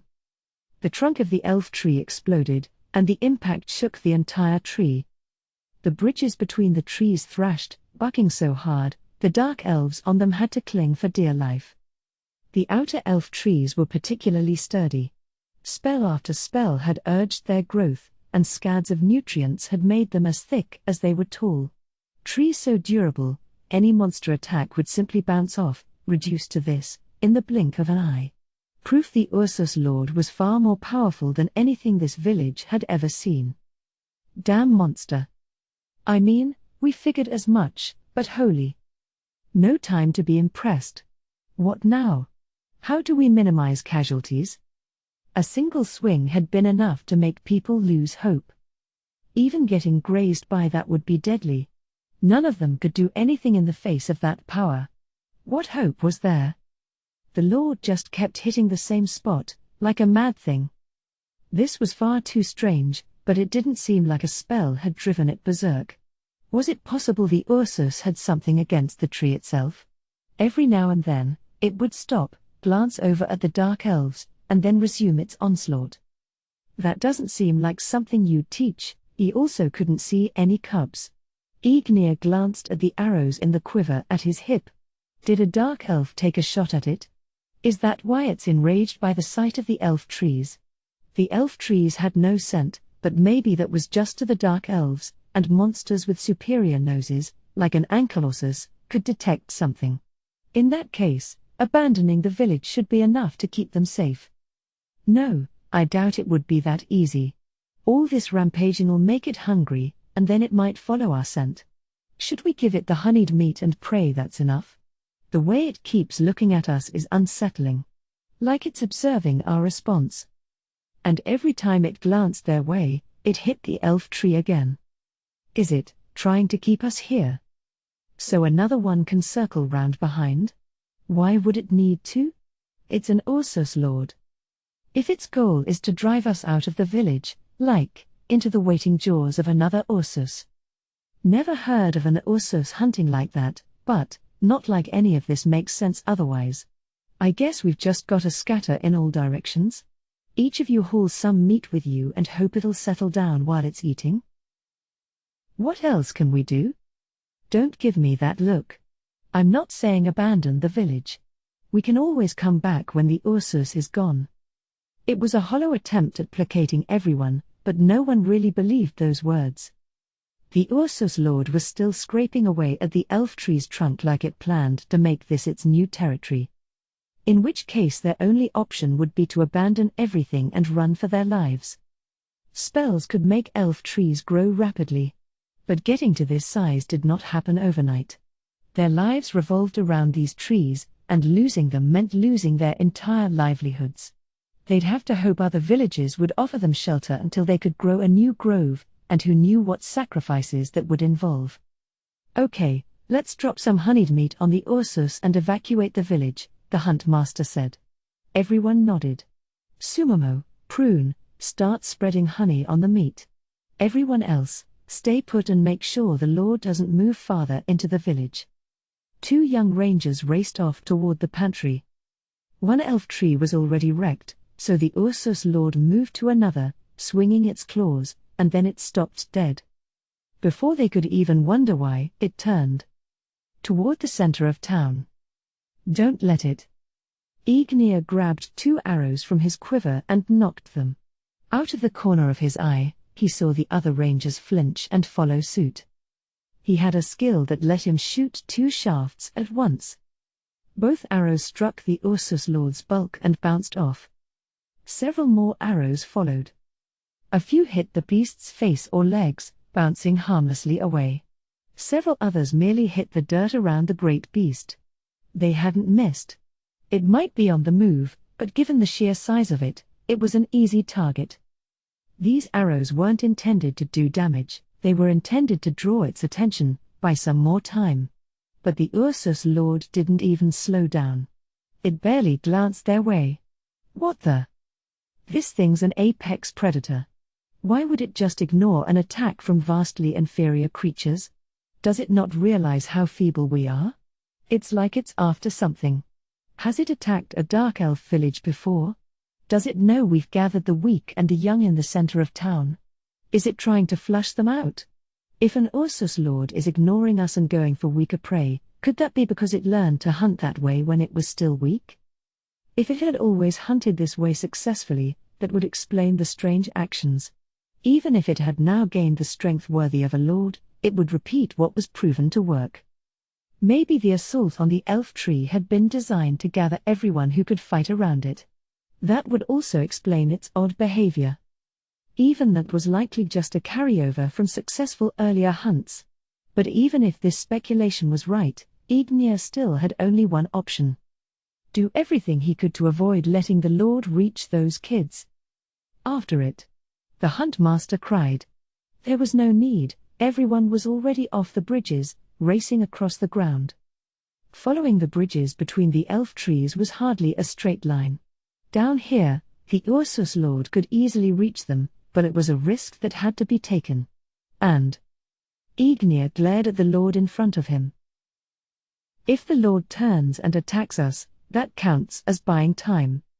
For an Ursus of this size, running through a village, with its densely packed elf trees, was not easily done. Its natural running speed was far superior, but it wasn't gaining on them. The fastest of the dark elves, Ignea, was steadily closing in. He could hear screams up ahead. No one had been attacked yet. They'd just seen the Lord coming. Damn it. There was a clearing in the center of town, but not on the ground. It was fixed to the branches of the surrounding trees, like a tray placed in midair. When the Ursus Lord reached that area, it reared up, spreading those massive arms and bellowing once more. This was even louder than the previous howls and more than enough to freeze everyone to the spot. The clearing might not be on the ground, but this beast was more than big enough to reach it. The roar alone told every living being in earshot that this creature was far superior, and the sheer bulk of it struck awe in the minds of all who saw it. Those who lacked real combat skills to begin with, trainee rangers and children, could no longer move at all. Ignea tossed his bow aside, leaving his hands free. That composite bow was a dark elf treasure. Many of the components that went into it could not be found in this forest. They'd been gathered in the lands from whence they came. They were running low on materials to repair it and could never make another. Treating it like this might earn him a tongue lashing from the elders, but he didn't have time to set it down gently. Rag! Ignea yelled his own cry, desperate to get the Lord's attention and trying to steady himself. He jumped onto the beast, clinging to its side, using its hardened fur to clamber rapidly up the side. Grr! The Lord bucked and twisted, trying to fling Ignea off. For a moment, his body floated, and the centrifugal force threatened to tear him away, but somehow, he hung on. He scrambled up behind the head, and it thrashed even harder. He'd expected this. A dark elf would do the same if a bee landed on their neck. Clinging to the Lord's neck fur, it was all he could do to keep hold. He wasn't sure why it hadn't tried rolling or simply sliced him away with those claws, but that was a stroke of luck, and he was grateful for it. Endure. A blur at the edge of his vision, the villagers, some of them children, were standing still and watching. Suddenly furious, he yelled, "What are you doing? Run!" He didn't want to speak, but he had to. And the Lord reacted to the sound, bucking even harder. An arrow flew in, trying to make it flinch. A skilled marksman could easily avoid hitting Ignea, even in these circumstances. But this beast's flesh was so thick, even Ignea's shot hadn't pierced it. The new shaft failed to harm the Lord at all. And if they couldn't even scratch the skin, the poison coating the barb would do no good at all. Ignea tightened his grip. He could not afford to get flung off now. After a grueling span of time, the Ursus Lord finally began to slow. All that rampaging may have worn it out, but it was still a lord. It had endurance in spades. It would soon recover and be back in action. Ignea's hands felt numb. He would not weather the next wave. This was his last shot. One hand reached for his hip and drew a dagger. He scrambled up within reach of the Ursus's weak spots, the eyes and nose. The neck itself had spots without armor, but those still had thick hide and plenty of flesh beneath. The dagger's length would do no real damage there. But then Ignea's body wafted upward. As he'd released a hand, the Ursus Lord had shaken itself extra hard. It had taken everything Ignea had to stay put at all, and with his grip halved, he could not maintain his hold. The world spun. He heard a scream. She. Realizing what had happened, he tossed the dagger away, reaching for his hip and the little pouch that hung there. He slammed into the ground. The impact knocked the air out of him. He couldn't breathe. There was pain, but the panic overwhelmed it. Sprawled on the ground, Ignea looked up, and the Ursus Lord's eyes met his. He couldn't move. The sight of the Lord looming over him left him stiff as a board. Any move could spell his doom. He felt the beast's breath on him. It smelled weirdly good. Surprising? No, it was downright astonishing. Ignea almost laughed aloud. He didn't think. He didn't hesitate. His mind had long since been made up. Come after me. Take one bite of me, and I'll make you swallow this, too. Getting eaten by an Ursus Lord would be a horrible way to go. It would teach the monster that dark elves were food. But what if he could convince it dark elves tasted bad? He loosened the nozzle on the pouch. This was the poison the apothecary had handed him. Given the Ursus Lord's size, it was hardly a fatal dose. But even if he couldn't kill it, the poison would taste beyond foul. When its maw yawned open, he'd stick his arm out and fling the pouch in as hard as he could. If it clawed him first, he was done. Those jaws would likely claim more than just his arm. Ignea was ready. He'd been ready. He'd lived for this village, and he would die for it. This was why he'd always been stronger than the others. Come on, do it. Let me prove the dark elves here are gonna make you puke. The Ursus Lord looked away. Why? The beast howled, its tail snapped, its arms swung, lashing out at the elf trees all around. Like it couldn't even see Ignea, but he knew it had. They'd made eye contact.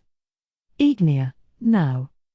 He'd been too thrown to act, but another ranger's cry brought him back to his senses. Being eaten was a fate he'd accepted, but not what he actually wanted to happen. But was escape possible? The Ursus Lord seemed to have little interest in him, but he saw it stealing glances his way. Was it after something else? Is running the right choice here? He had no idea. He couldn't read this bear at all.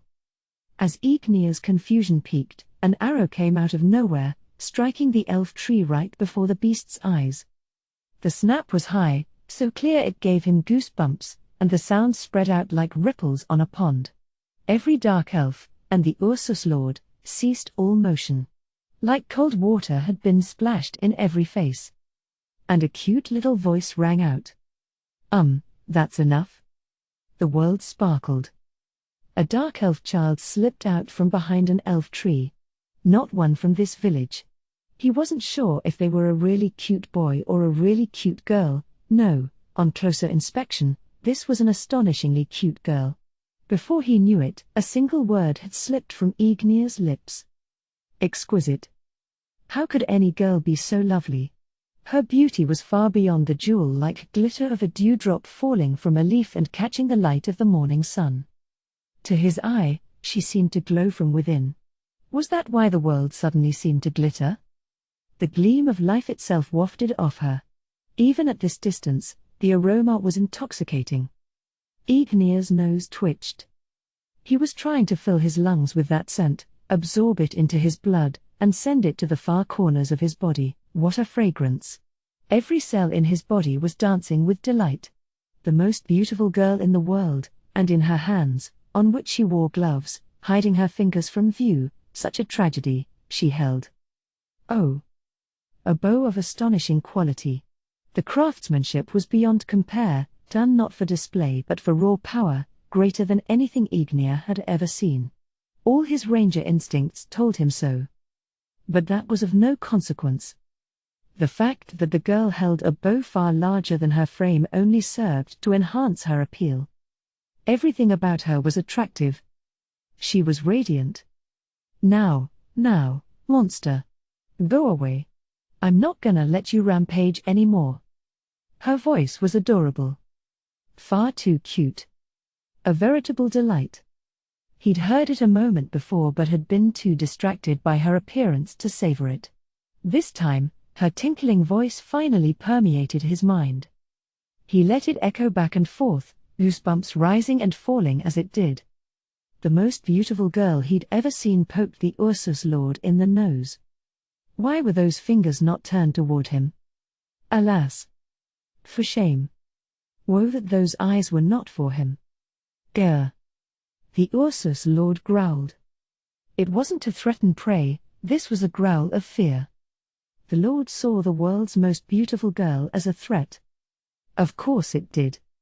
Anyone who saw a girl this lovely would shrivel up at once, as if in the presence of a goddess. Perhaps some would assume a beast had no capacity to appreciate aesthetics. But those were the thoughts of a fool. Ignea refuted the very concept. And he had the grounds to do so. Magical beasts with great power were beautiful. It stood to reason that a girl this beautiful must command power beyond compare. Yes. There was absolutely nothing strange about that. The Ursus Lord made to move, and Ignea's eyes widened. The most beautiful girl in the world already had her bow drawn. He had not taken his eyes off her since the moment she had graced them with her presence. He was quite sure he had not blinked once in all that time. Yet, he had not seen her nock that arrow. No, why would he have? This girl's beauty had given birth to the world itself. This feat was trivial in comparison. Ignea was entirely convinced. There was a flash. Grah! And the Ursus Lord screamed. He didn't give a damn where that arrow had gone. He wasn't about to take his eyes off this picture of loveliness for a single instant. Hash, hash. Hash. Hash. Hash. Mouths around him were speaking. A cacophony. Silence. What if you talk over the exquisite beauty before me? All other sounds were but a distraction from her dulcet tones. The Ursus Lord's footsteps retreated. Ignea did not care. Hash. Hash. Shut up. If I miss her words because of you, there'll be hell to pay. Are you okay? The most beautiful girl in the world spoke to him. To him. To nobody else but him. To him, the thrill left him stiff as a board, incapable of speech. His mind would not budge, and he could not find any words within. He wasn't even breathing straight. Acting like this was rude beyond compare. Lack of oxygen might have his thoughts in chaos, but he strained every fiber in his being and forced out the perfect word. Able? Huh? What? The world's loveliest girl frowned. That expression was beyond charming, too. He was certain she was incapable of making any expression that wasn't. Sorry, looks like the Ursus Lord left Ignea too scared to speak straight. Huh? She spared no further words to the Huntmaster's excuses. This at least brought him somewhat back to earth, and he turned red with shame. Eep. Thanks, show. Oh, thanks for shooting that arrow. The rangers around them caught up. This was the first thing they should have said to the world-class beauty before them. Dark elves began dropping down out of the trees, bowing before her grace and expressing their humblest gratitude. Yeah, sure, you're welcome. No. This is all wrong. He was not thanking her for saving him, he was thanking her for revealing herself before them. MMMPH. Seriously, are you all right? Did you hit your head when you got flung off? Better see a priest, or is a druid here? That beast might have had some weird skill. Yeah, he definitely hit his head. Better carry Ignea away. They put him on a stretcher made from 2 ropes. He felt no pain from the fall, but it was highly likely the excitement of facing a girl this beautiful had simply dulled it. In extreme situations, people often forgot all about the pain they were in. So why would divine loveliness not have the same effect? He would rather stay by her side, breathe the air she breathed. But if he was obviously injured, that might cause her pain. Anyone this adorable must have an equally kind heart. It was his duty to avoid causing her any distress. Ignea's rational mind won the argument with his desires, and he allowed himself to be carried away. His eyes on that portrait of loveliness as she chatted with the huntmaster, he thought to himself. My heart is beating so fast. Is this love? Blueberry Ignea, 254 years old. This was the first time he had ever fallen in love. Part 2. Aura followed the dark elf, the huntmaster, he'd called himself. He was in charge of the village's rangers, but she knew the man who'd collapsed was stronger. So why was this man in charge instead? In human societies, the strongest warrior was usually in charge, but is it a different class? Maybe the other guy was a warrior, and this one's a ranger. Or is it more like the thing with victim? Considering the floor guardian on Nazarick's 8th level, that man might play some other role. Aura let it drop from her mind, focusing on the crowd behind her. Yup. Still there. A whole mass of dark elves followed along behind her and the huntmaster. The magical bear she'd sent into the village had done no real damage. Did they have nothing better to do? Were they just that curious? Did they always follow strangers around? She wasn't getting any fear or hostility from them. Maybe they were hiding it too well for her to pick up on, but her instincts said otherwise. For one thing, if they were that good, they'd have dispatched a beast of that caliber before she had to step in. They don't suspect a thing. No one in the village seemed to be aware that the attack was her doing. Ugh, Aura thought. Why did Lord Ines insist that no one die? His stated goal was to have her blend into the village and establish friendly relations no matter what. If she'd stepped in after several deaths, they'd have been all the more grateful. Maybe some would have said, "Why didn't you come sooner?" But anyone stupid enough to talk like that was probably unpleasant all the time. They'd be a thorn in Aura's, and Nazarick's, side, and that would tell her who should be eliminated. Maybe she could send in another beast to make that happen. I just don't get what Lord Ines is thinking. Given my instructions, I think driving them further into a corner would have made the rescue more dramatic and effective. Maybe Albedo or Demiurge would get what he's after? No matter how she racked her brain, Aura couldn't figure it out. Naturally, no one alive could fathom the brilliance of a supreme being or know their true aim. But that didn't mean she should just give up pondering it. Her master hoped they would all grow. And the floor guardians were the leaders of Nazarick, they were expected to set an example for the others. HNGGG. Arg. I know sometimes you kill someone and find out you need them later, but I feel like Lord Ines has a deeper reason here. Same with the monster bear. She'd suggested killing it where the dark elves could see, and he'd said that would be a waste, and that there was a big downside to doing that. Certainly, she'd never seen anything like it. The bear monster could be super rare. And it was strong by the standards of this world. Until they found another one this strong, she could see her master's point. She'd proposed other uses for it herself, but killing it made it far less likely anyone would suspect they were in cahoots. Even her master had agreed. But it seemed like he didn't want Aura killing the beast herself. She couldn't get him to tell her what the big downside was and was left wondering. Lord Ines is very smart, so if I just do what he says, everything will work out, and nothing will ever go wrong, but that alone isn't enough, is it? Mindlessly obeying orders was second-rate. A first-rate minion would understand the goal and purpose behind those orders and achieve better than expected results. Albedo and Demiurge are doing just that and earning praise all the time. I've got to keep up. But, maybe I shouldn't have killed the weak bear near this village.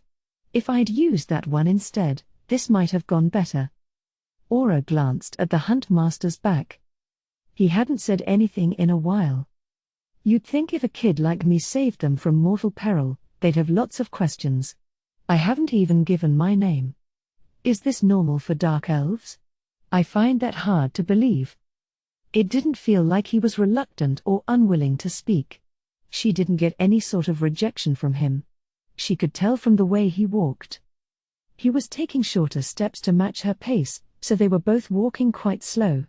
If he had a grudge against her and still did something so considerate, he'd be a man of many contradictions. She had to assume he was just a man of few words or not used to speaking to anyone her age. That made him a pretty bad host, but Aura wasn't looking to be wined and dined, so she had no complaints. Ultimately, it was probably her fault for not striking up a conversation with someone friendlier. Oh well. I guess I'd better get the ball rolling. Maybe she should use a lead-in to warn him, but they were almost at their destination. She got right to the point. You mentioned the elders, right? They didn't come out even when the bear was going nuts. We're headed to see them now. The bear? Is that what you call an ankylosis where you're from? That's right, Aura lied. What should I know about these elders? Let's see, we're headed to meet them now. If they'd come down, we wouldn't have to go to them, but they were busy making oil in their elf tree. How many are there? For the first time, he glanced over his shoulder. 3. Is that not the same where you're from? Aura sped up a bit, walking next to him. I come from a city pretty far from here, and we didn't have a council of elders at all. Ah. So not much like our little village. I heard the elves have a city with a king. Cities are what happens when a village gets too many people, right? Are 3 elders not enough anymore? I dunno. My country didn't have many dark elves at all, so I can't really say.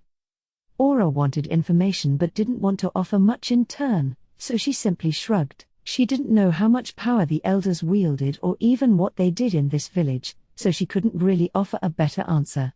And small numbers didn't necessarily mean they couldn't run a city. Her master managed it on his own, after all. If we had 3 of Lord Ain's, the whole world would be completely under his control, and he wouldn't even need us anymore. While her mind was still on her master, the Huntmaster's eyes widened. I thought you came from the Dark Elf homeland.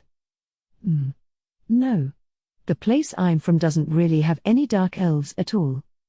Best not to give him any hard numbers, so she kept it vague. It's mostly other races. Humans, goblins, lizardmen, orcs, all kinds. We heard there were Dark Elves living in this forest and came to check it out. You don't say. There was a hint of gloom in his voice she didn't understand. She wanted to ask about it but decided it was best not to rush. Prying wasn't a good idea. And she'd been hoping he'd ask about that But lots of races living together? That's a shocker. Is it? With an absolute being at the top, no matter how many races there were, they'd all bow their heads before that majestic existence. A world where that didn't happen was one that didn't know true might. That was why they had to spread the word about Ain's Ul Gown. Lord Ain's is the absolute ruler, and all creatures in this world belong under his control. The result of that would be absolute peace.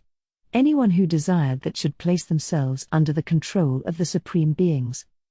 Aura felt pity for these dark elves, ignorant of her master. Like any civilized person would when encountering an ignorant savage.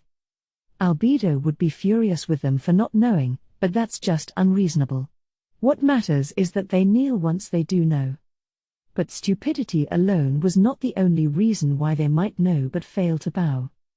Namely, they could already be under the thumb of someone comparable to the supreme beings. The supreme beings were basically gods, but sadly, that was not their exclusive domain. Naturally, the supreme beings were more divine than even their peers. They'd turned away any and every intruder who'd attempted to defile Nazarick, and one of them had been considered the 3rd strongest individual in their world. But the fact remained that there were others like them. That was why the one remaining supreme being, Aura's master, was always cautious.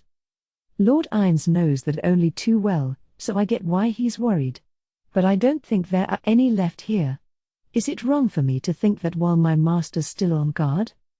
If there was anyone on the supreme being's level, then no matter how cleverly they hid themselves, if they had any contact with the outside world, they'd have gained some measure of reputation or fame.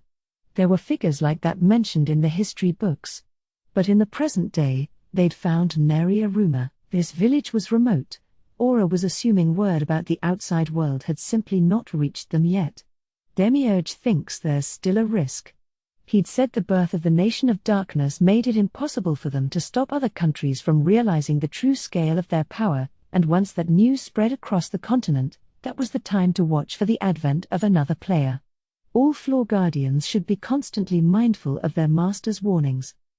And if a player did join the fray, it would likely be during the chaos and confusion of war. In other words, that was Nazarick's best shot at discovering them. We ain't exactly friendly with other races, but I supposed we aren't in open conflict, either. More like, life is tough enough as it is. The monsters come for all of us alike, and sometimes trying to keep ourselves safe pits us against others, but then there are times we work together. Are there tough monsters outside the forest? The man's question was probing, quietly asking if that's how Aura got to be so strong. I guess there are. They're no match for me, though. The man made to respond, but before he could, Aura asked, if you don't know much about the world outside, how long have you been in these woods? The elders said we came here more than 300 years ago, but I ain't heard of any dark elves leaving since. 300 years? Second-hand knowledge? That's odd. Weren't you born then? This was the first real shift in the Huntmaster's expression. I'm barely over 200, he said. Aura fought the urge to re-examine his face. 200? Is he lying about his age? Or do dark elves here count their ages differently? But she couldn't exactly accuse him of lying. And his tone of voice was clearly pretty gloomy. It probably, no, definitely, bothered him. Aura saw no point in consoling him, but maybe doing so would help establish good relations. Ah, right. Well, you've got a real mature, grizzled vibe going on. Forget about it. It just shows how tough forest life is. Aura decided to leave that one alone. If he'd convinced himself, or was trying to, it was nicer to say nothing more. In that case, have you ever considered leaving? Coming to my country or? Aura wasn't sure what her master's goal here was, but it couldn't hurt to broach the subject. She could always blow it off as stuff kids say or a passing joke. Her master would never scold her for going off script on something like that. And if it was actually bad, he could just message her. Might not be the worst idea.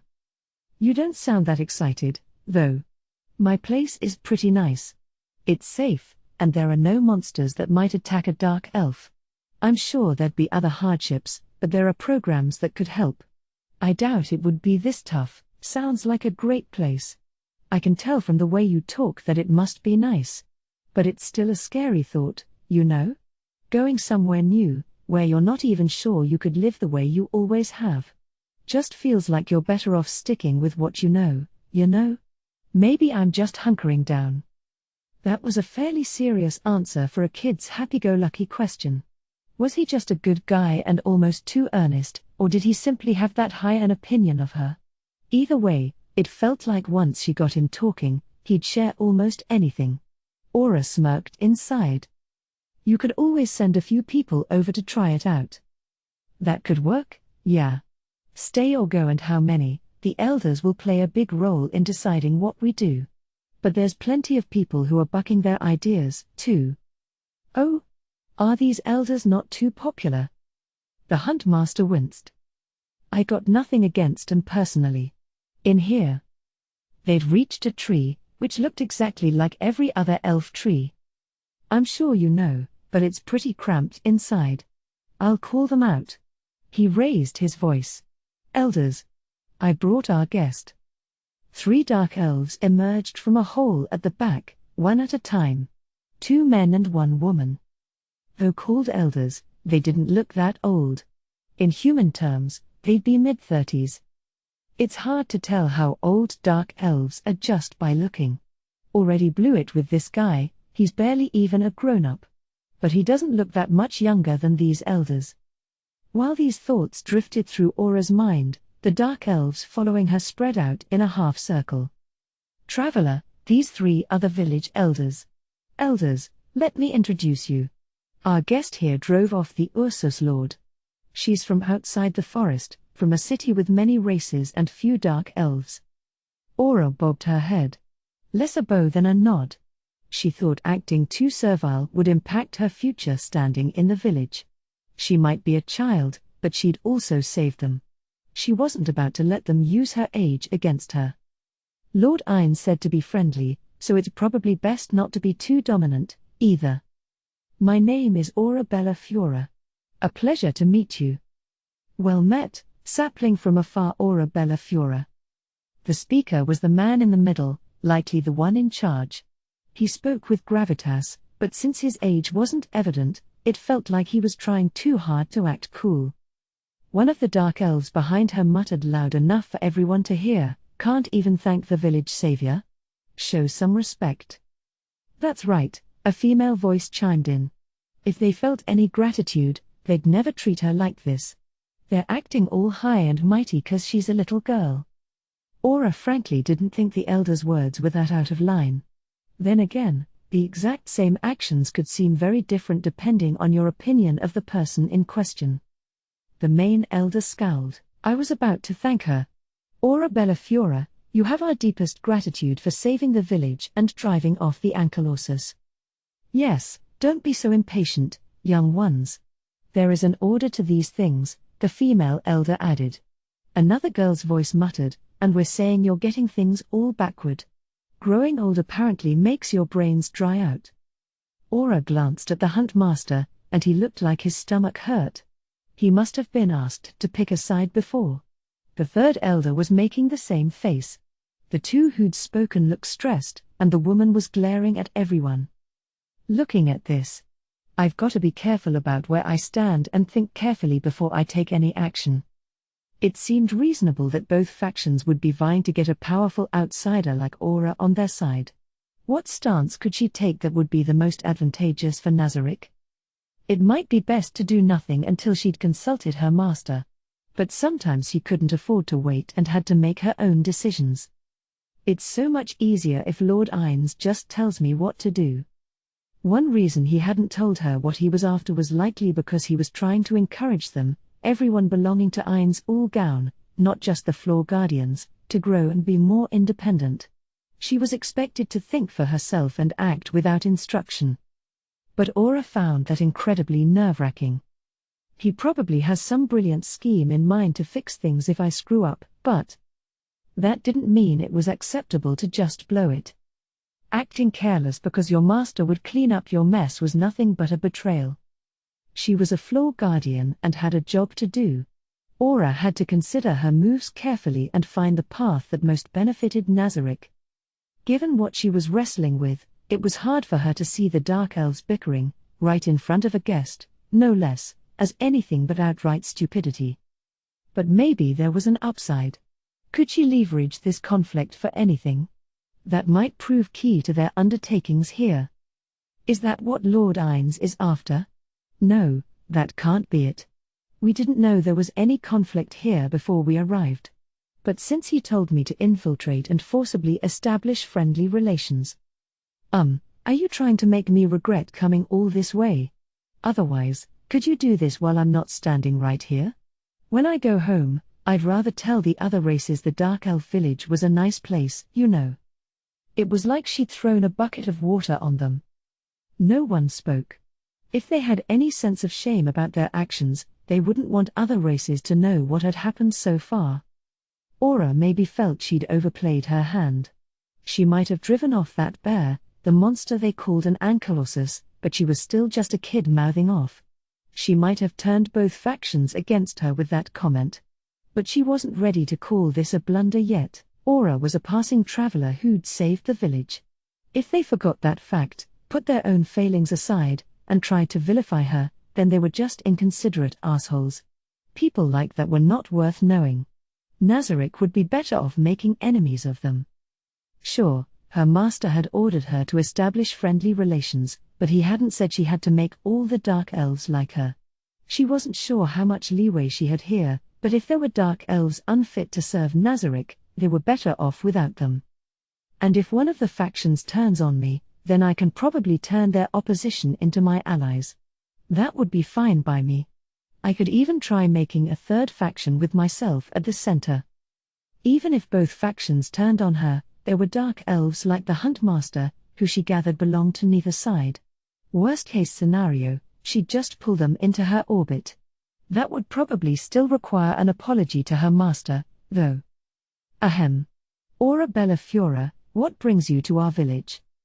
Fiora's my last name, so call me that. You may have already gathered, but we heard stories there were dark elves living out in these woods somewhere. So I came to meet others of my kind. There really aren't any of us back home. If you don't mind, I'd like to stay here a while. By all means. Just you. For now. For now? I'm good at moving through the woods, so I was told to go on ahead. The plan is that, in maybe 3 days' time, my brother and uncle will join us. Naturally, that uncle was her master, Kugane. Uncle? Our parents are missing. She offered a quick apology to Bubbling Teapot. Our uncle is the one who raised us. Lying made things simpler, but if someone saw through the deception, it could create headaches later. Best to keep things as close to the truth as possible. Well, I apologize for digging up painful memories. So that's why you came alone. That was only possible because you have the power to drive off an Ankylosis, and a lord at that, all on your own. Aura had been expecting more overt pity, so she blinked a bit. But this was a forest filled with perils. Many a child would have lost parents. That much likely didn't rate overt gestures of sympathy. We certainly don't mind your staying here. We can lend you an elf tree if that works. Yeah, please. Very well then. Can someone, Apple, guide Fiora to a vacant elf tree, if you don't mind? Not at all, the Huntmaster answered. She's in good hands. I'll take her to the finest elf tree in the village. And when her uncle and brother arrive in 3 days' time, may we throw a banquet for them? Sure. That sounds like fun.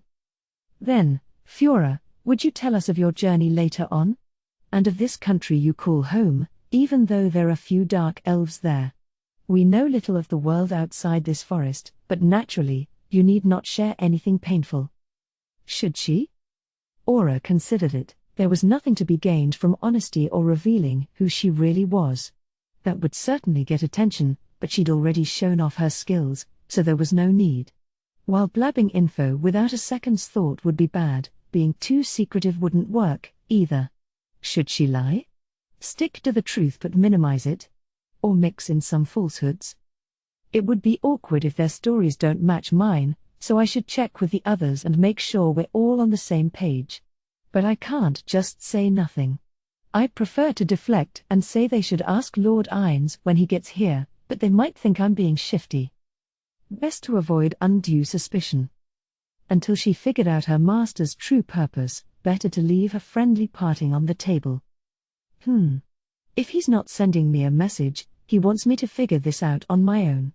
But what would he want? Is something wrong, Fiora? She must have taken too long to answer. Aura smiled.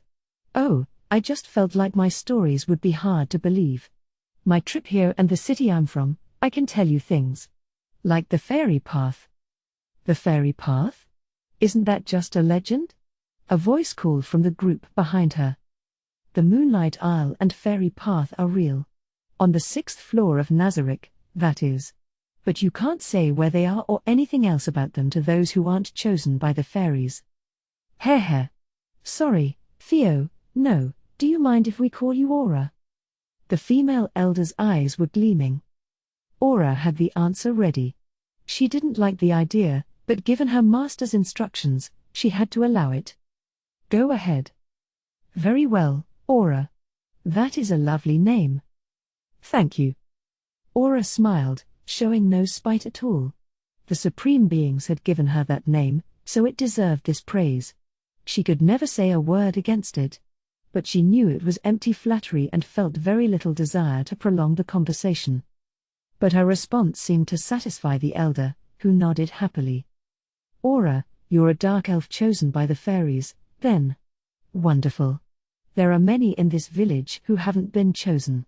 As a result, we don't know how we arrived here from our old homes in the north. The dark elves came here via the fairy path? Did it work like that? The fairy path in Nazarick didn't let you travel all that far. Either they were wrong or this was an entirely different thing with the same name. Prying information out of them was good, but she might have fumbled a bit. Or maybe not. She needed to learn more. And have Lord Ines shower me in compliments. In her mind's eye, Aura clenched a fist. Aura and the hunt master headed off toward her lodgings. Ines had been following her around under cover of perfect unknowable. He let out a sigh of relief. Both because there'd been no indications of a foe on their power level and because Aura's first contact had gone extremely well. But he could not be sure these positive vibes were genuine. Anyone who'd be nakedly hostile to a child from afar probably had deeper issues. Even if visitors weren't welcome, most people would probably put on a smile. It might be a needless concern, but he wanted to be sure their reactions weren't a performance. It would be easy enough to kidnap an elf and charm them, but control amnesia and the associated cleanup were tricky enough that this should be a last resort. Killing was far easier. First, Ines wanted to probe the state of the village. They weren't used to changes, and everyone was abuzz with the new guest. Everyone here was desperate to talk about Aura. When she was away, they'd share their true feelings. With his cloaking spell on, he could easily gather their frank opinions. The three elders had climbed back up their tree while the other dark elves had scattered in all directions. The question was who to follow, who to eavesdrop on. The crowd earlier had several children Aura's age, or at least Ines thought that's what they were, judging from their heights. He initially wanted to follow them and hear what they thought of her.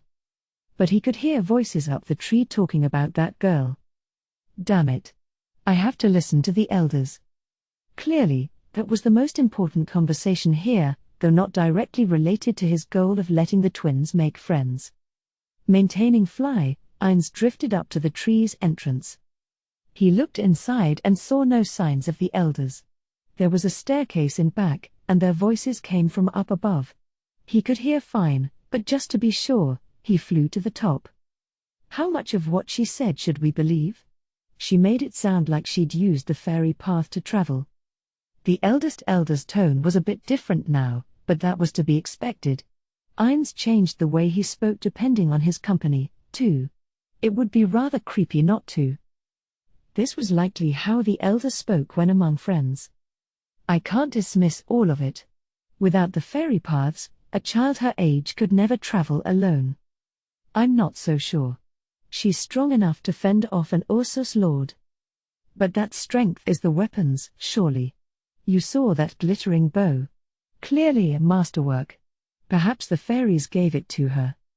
The bow Aura carried was one from Ines's stock, and not considered particularly impressive by Yggdrasil standards. But it certainly had visual impact. Maybe we should try selling them on runes. As he considered that, they kept talking. How long do you think she'll stay? I'd love to keep her, I doubt that'll happen. I bet she doesn't stick around long after this uncle and brother catch up. This is hardly the only dark elf village. They might do a tour of them all, making more friends. We're not even sure what she's after, maybe she is just here to meet more of her kind. But whatever the reason is, I doubt this particular village is important.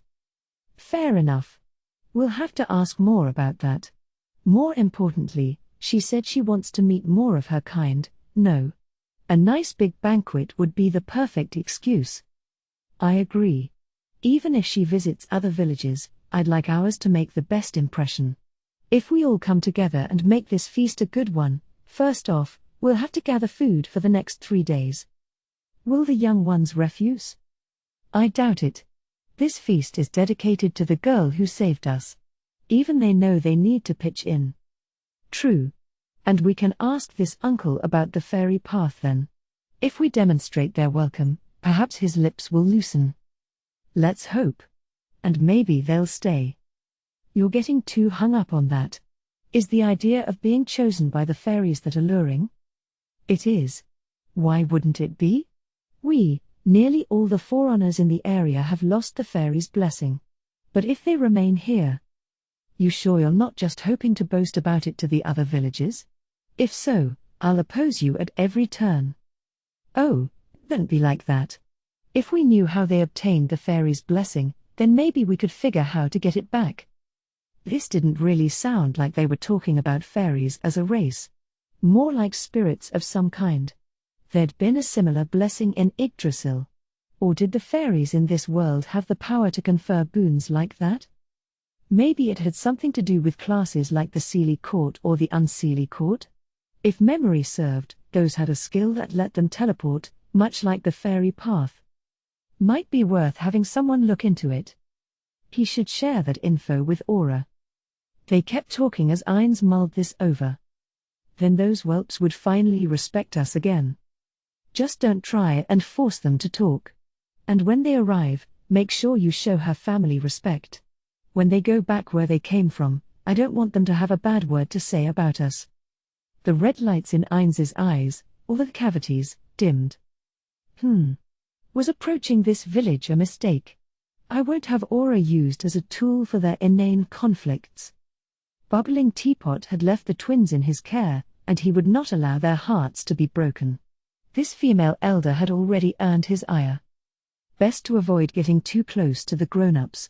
Let's hope the children here are pure of heart. The elders had moved on to talking about the festivities now. Confident they harbored no suspicions, Ainz cast Greater Teleport. Once he was through, he cancelled Perfect Unknowable. Oh, Lord Ainz. Welcome back. Mare had been waiting outside the green secret house, and he bowed low. I have returned, Mare. Nothing happened here, I take it. An eyeball corpse was floating next to Mare, one Ainz had made with Create Upper Tier Undead. A quick scan of the area didn't turn up anything else. Oh, Fenrir still not back. Why yes, not yet. Fenrir's job was to bring the Ankylosus back here safely. If the Dark Elves had any intelligence, they'd realize that with Aura on their side, they should really track down the bear. Bringing it back to their base meant they'd have to pull the wool over that search party's eyes.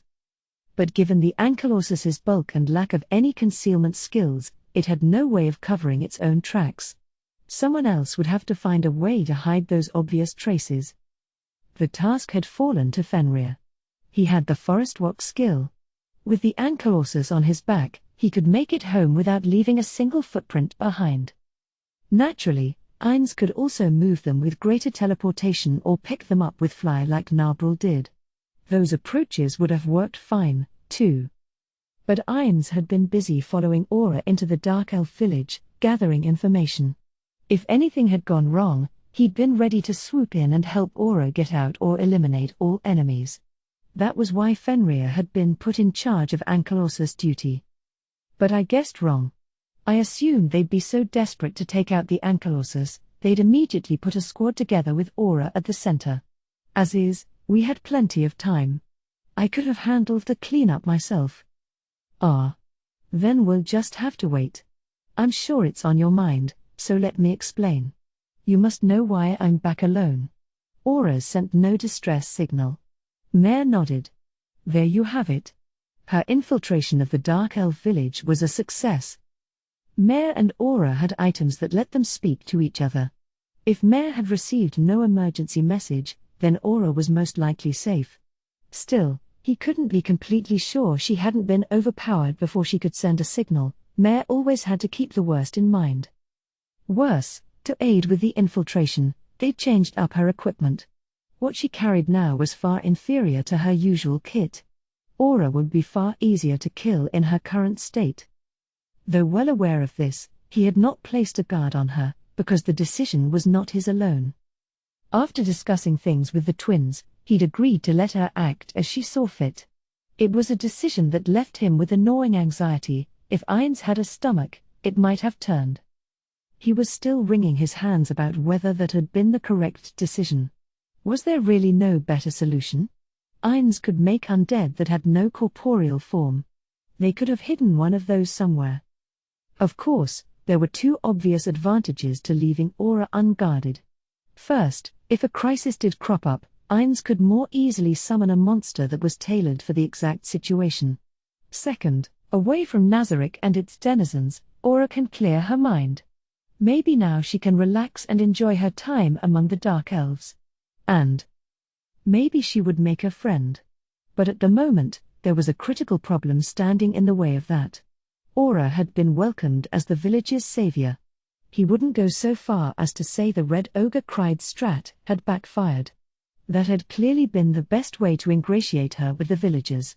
The problem was that it had been a bit too effective.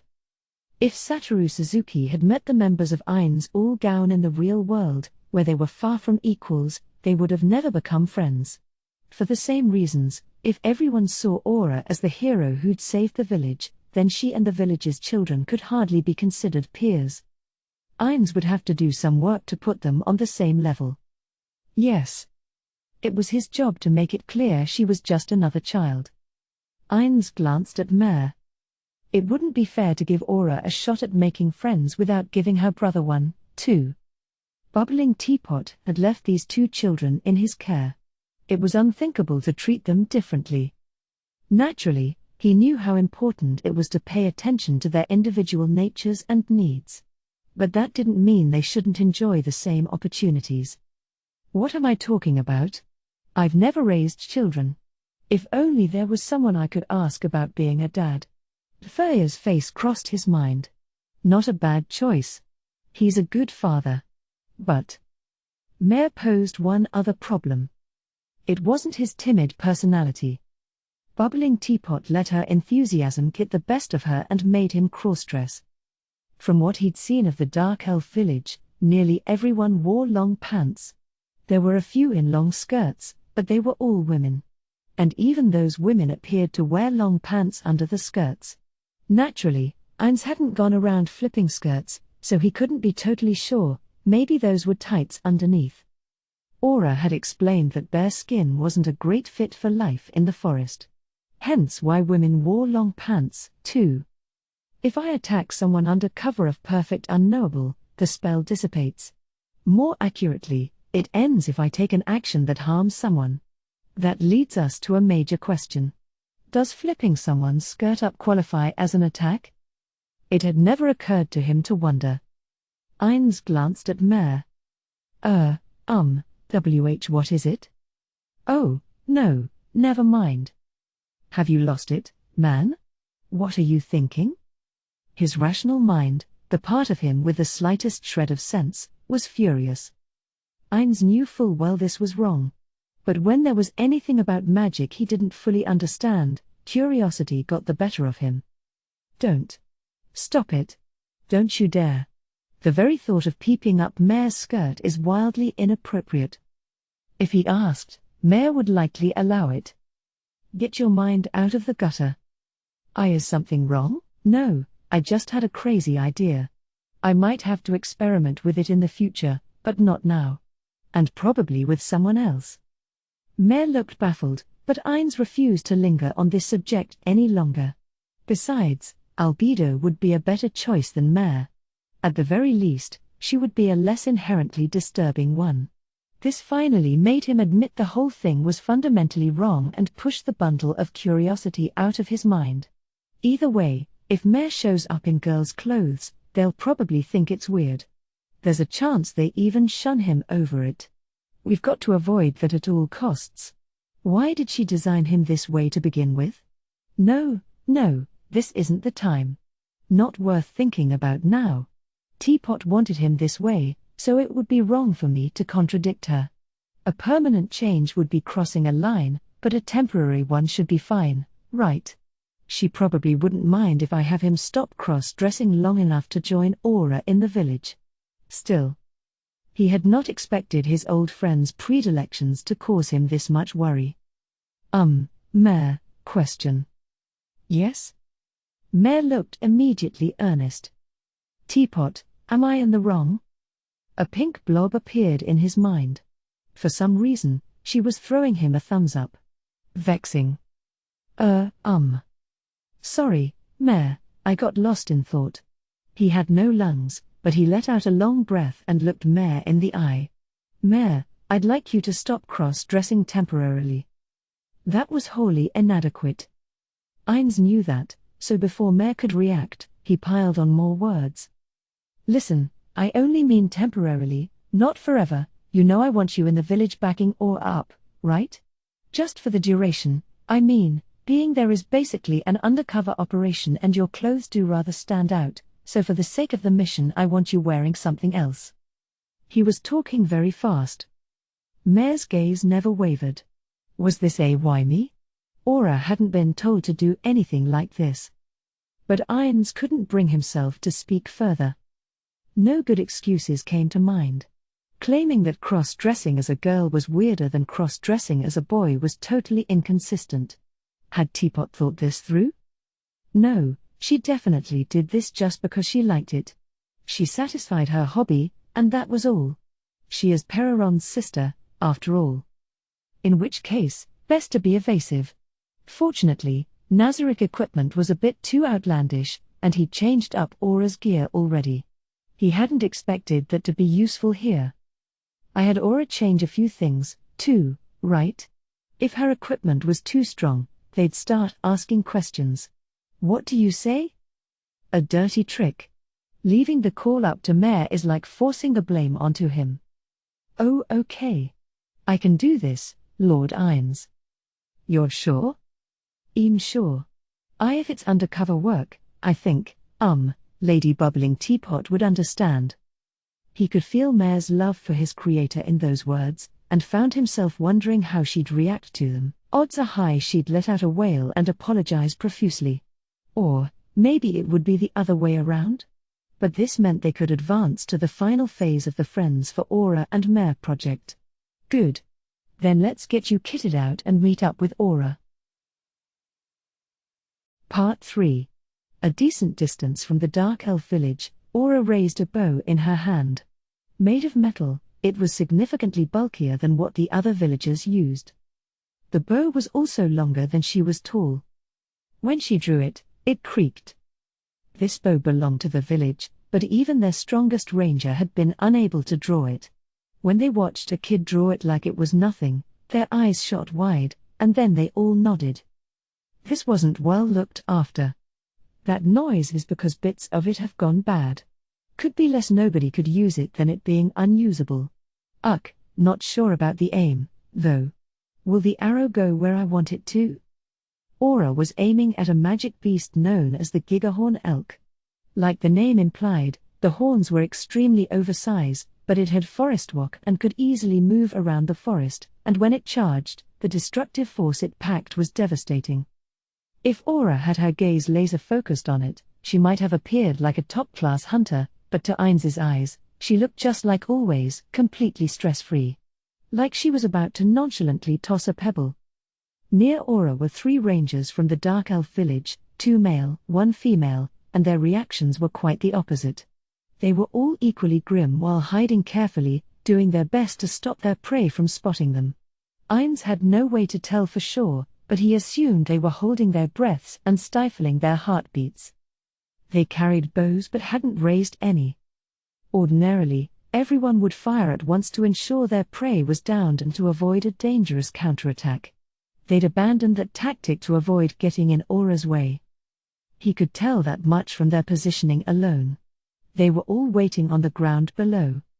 Dark Elf hunters lived in fear of retaliation, so they nearly always took positions in the relative safety of the trees above, waiting for the right prey to appear, an ambush-centric approach to hunting. Their current tactics were a show of faith in Aura's skill. Ainz was the worst at stealth in this hunting party, so naturally, he was doing what he always did, abusing the hell out of perfect unknowable. He'd used it so much lately, he was starting to worry he'd turned into a one-trick pony. But it did make him virtually impossible to detect, and neither prey nor dark elves had noticed him there. He'd been following them around the whole time, but only Aura seemed to have picked up on it. Aura released the drawstring. A short beat later and the Gigahorn elk turned its head, looking around. The loosing of an arrow made a sound that would never be heard in nature. Had its ears caught that somehow? Ines found it hard to believe. The sound was very faint, and the target was far enough away that it should render this feat impossible. So how had the elk managed to react? Coincidence was likely the best answer. Or did it have some relevant skill? If not, perhaps it had somehow picked up on that subtle shift in the hunter's disposition the instant she took her shot. Ultimately, that was nothing more than Ines's speculation. Aura may have even predicted this reaction, because her shaft struck the creature's head as it moved, ignoring all resistance the flesh offered and burying itself deep. The gigahorn elk staggered but did not fall, despite the arrow piercing its brain. Great beasts, magical or otherwise, were tenacious in life. Aura's standard Yggdrasil bow would easily have robbed it of that vitality, but the bow borrowed from the Dark Elves could not fell this elk in a single shot.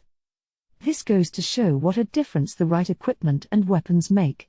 Aura herself seems to be refraining from using any support skills. Those might have changed the outcome. Despite the arrow impaling its head, the elk bounded off. Its injuries were grave enough that the animal chose flight over fight. But Aura had seen that coming, too. She was already loosing a second shaft. Shot through the head a second time, the gigahorn elk hit the ground. There you have it. Most impressive, Lady Fiora. She acted like it was no big deal, but the man closest to her gasped with adoration. Plum Ganon was a hunt adjutant and the leader of the group accompanying Aura. His reaction was clearly genuine, and he was a considerable ally. But not one Ines welcomed.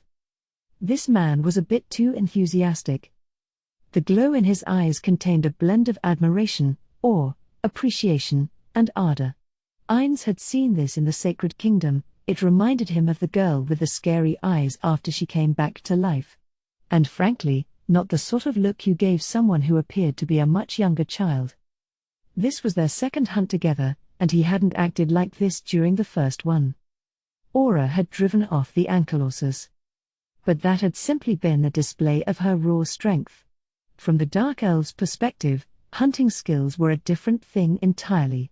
The ranger who'd invited her on the hunt had been mainly curious to see what she could do. Ines had heard him say as much under cover of perfect unknowable. But he'd shuddered at how nimbly Aura had walked the forest, gasped at how utterly she'd hidden herself, and gaped at the accuracy of her shots. It was downright comical how wide his mouth opened. Now, he was likely the most ardent of Aura's admirers in the village. But given Ines's goals, people like him were a headache. It made it that much harder to remind everyone she was just a child. If he'd been trying to use Aura for his own goals, that would have been easily handled. But this was quite the opposite. Killing him should be a last resort. Oh, please. You can praise me later. Dress the thing first. Right. As you wish, Lady Fiora. Come on, Rangers. The others were wincing slightly at Plum's antics. They had plenty of respect for Aura, but Plum's behavior was something else.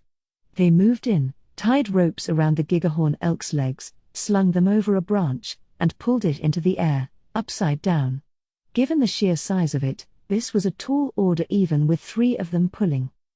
Aura reached out and grabbed the end, going, hop, and giving it a tug. The beast easily lifted off the ground. Amazing, Lady Fiora, Plum gushed. Aura frowned at this. Ines knew why. He nodded, picturing the faces back in Nazarick. Unwarranted praise was creepy enough, but effusive praise for the simplest acts could also be generally uncomfortable. Almost like they were making fun of you. As Ines wondered if this boiled down to a lack of real confidence on the ranger elf's part, the hunting party carved up the elk. A male dark elf pointed his arm at their prey and emitted a white mist, apparently a skill that would keep the meat chilled. As far as Ines knew, standard rangers had no such skill, so either this was a druid ability or this dark elf had some other class. They slit the elk's throat and let the blood pool in a bowl below. This was to prevent any pathogens present in the blood from multiplying and to keep the meat from spoiling. Perhaps that dark elf's ability couldn't cool a beast of this size without help. The blood was also often used in cooking. Carrying blood around would draw in carnivores, so they rarely bled beasts when hunting on their own. Ainz had heard them discussing this exact thing during the first hunt. The head and organs were discarded and went into a hole they'd dug. Normally, they would haul some of those organs back, but the Gigahorn elk's meat alone was more than enough. That was all they did here. The Dark Elves skinned their game only once they were back at the village. Ainz acted like he was an expert on the subject, but if anyone asked how people did things in the rest of the world, he would have promptly admitted he knew little about hunting. Maybe the way Dark Elves did things was typical. The hunting party lowered the carcass back to the ground and ran a pole through the rope. Grunting in unison, they hefted it up. It looked pretty heavy. Ainz wasn't sure what the actual carcass yield was, but it looked well over 50%. Aura didn't help with any of this. Her job was to watch the perimeter. Now that their catch was ready for transport, the party started heading back to town. Since they usually waited in ambush, it could normally take a while to fell any prey, but thanks to Aura, they were headed back early, more than pleased. The Dark Elves spent their entire lives in this forest, but leaving the safety of the village was still nerve-wracking. Great work again, Lady Fiora. Another magnificent shot. Plum was the first to speak. This was not empty flattery, he clearly meant every word. Oh, I mean, maybe it's better than what you can do, but there's always someone better. I've got fam. No, that's too rude to say. Anyway, trust me, there are far more impressive people out there. Oh. In this case, not my uncle. You said your uncle and brother will be here today or tomorrow. Are they also great rangers? Nope, neither one's a ranger at all. Really? I figured if they were navigating these woods without help, they must also be highly skilled rangers. So what are they? They are highly skilled. Skilled how? Well, you'll find out soon. Look forward to it. And sorry, mind letting me focus on keeping watch? I'm sure I could get away on my own, but with you all along, spotting things a second faster could make all the difference. She'd probably been unsure how to describe Ainz's and Mare's abilities and found a great excuse to end the conversation itself. But how would that play with Plum? When you were happily chatting with someone, getting shut down, even for good reason, was hard to accept. Some people might even turn on you. He's a believer, so he probably won't do that. Then again, he does have some authority. If he holds a grudge and starts trash-talking her, I'll need to have a plan in place. Maybe her reputation could afford to take a hit or two, but he didn't want it dropping too hard. But Ainz's fears proved unfounded. My apologies. I should have realized. Plum's head snapped down. Had he not been carrying game, he likely would have dropped to his knees, or whatever the elf equivalent was. These overreactions were proof he was a true believer. I mean, you're pretty good. I'd bet you're on the ball normally, and you're just over-relaxed 'cause I'm with you. In a way, it's a sign of how much you trust me. That's always nice. Just gotta bear in mind that there's a time and a place, you know? Sweet. That's a good trick, doling out praise as a superior. Maybe using her Floor Guardian experience. That has to be a sign the NPCs are growing. That's a nice thought. Or is it something she inherited from Bubbling Teapot? An even nicer thought. It's almost like she lives on inside Aura. Ainz pictured a pink blob floating behind Aura, a pretty uncanny image, really, and a smile flitted across his unmoving features.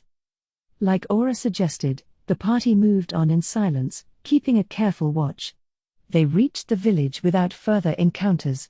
Only when he was sure they were on safe ground did Plum call out. Rejoice, everyone. Lady Fiora took down another big one. Ainz clicked his tongue. He'd expected as much and knew he could do nothing to stop it. Hunters took all the risk for the sake of the village. It was natural for them to boast about their prey and appropriate to give credit where it was due. And Aura was an outsider, so he was taking pains to secure her position. But Ainz didn't want this kind of attention. The villagers on the bridges above gasped at the size of the elk.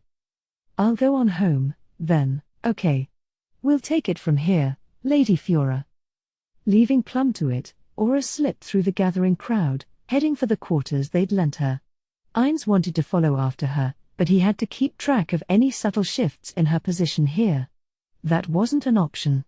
A few steps out, Aura turned her head, looking up to where Ainz was floating.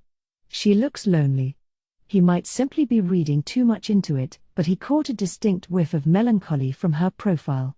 Some dark elves feared her, others revered her. But not one of them acted like a friend. She'd earned respect, not as a child traveling the world but as a superior being. Not to repeat himself, but that position itself was not a bad thing. It just didn't match his goals here. Aura is the village's hero, so they can't treat her like a kid. That makes things tricky. If the pedestal she's on crumbles before I get here, they might send me packing. Can't blame them. Even if we're related, a latecomer won't have the achievements Aura's racked up. As Ainz hovered, the dark elves gathered round. Some of them were no bigger than Aura herself. The meat was dressed, portioned, and passed into waiting hands. Help yourselves. And thank Lady Fiora for it. The dark elves smiled, expressing their gratitude. Even veteran dark elf hunters didn't always bring back prey. And game of this quality was rare indeed. Ainz had heard as much during his scouting missions. The mountain of meat steadily dwindled away. Each time a piece was taken off, Plum told them who to thank. Again, that alone didn't bother Ainz. Aura had felled this beast. If they hadn't been grateful, he would have been livid. Still. Lady Fiora is amazing. She's the sort of person who should lead our village. You can say that again. She not only drove off that Ursus lord, but she's a top-class hunter. If she stays, the village is secure. True, true. Plum had 5 grown dark elves gathered around him. Their opinion of Aura was only growing. And the children were listening, that was the problem. But she's just a child? One man said. A man who smelled of grass. The faithful's brows furrowed. That's what the elders think. They're a bunch of fossils. A roar of anger. Plum had been smiling happily a moment before, but now his words came out in a shout. Does growing old make you better? Of course not. Sure, you gain some measure of experience, and some acquire improved skills. But age alone doesn't guarantee either. Age is a useless metric on its own. Real skills are all that matter.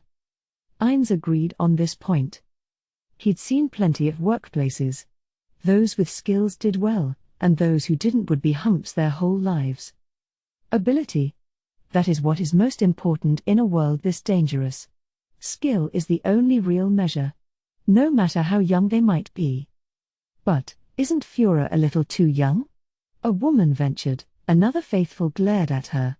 How is that different from what the elders say? Are you one of them? What? The woman glared at the speaker. The elders clearly had few fans among the villagers. Honestly, they don't seem to be doing anything that bad. Ainz didn't understand why the younger villagers were so prejudiced.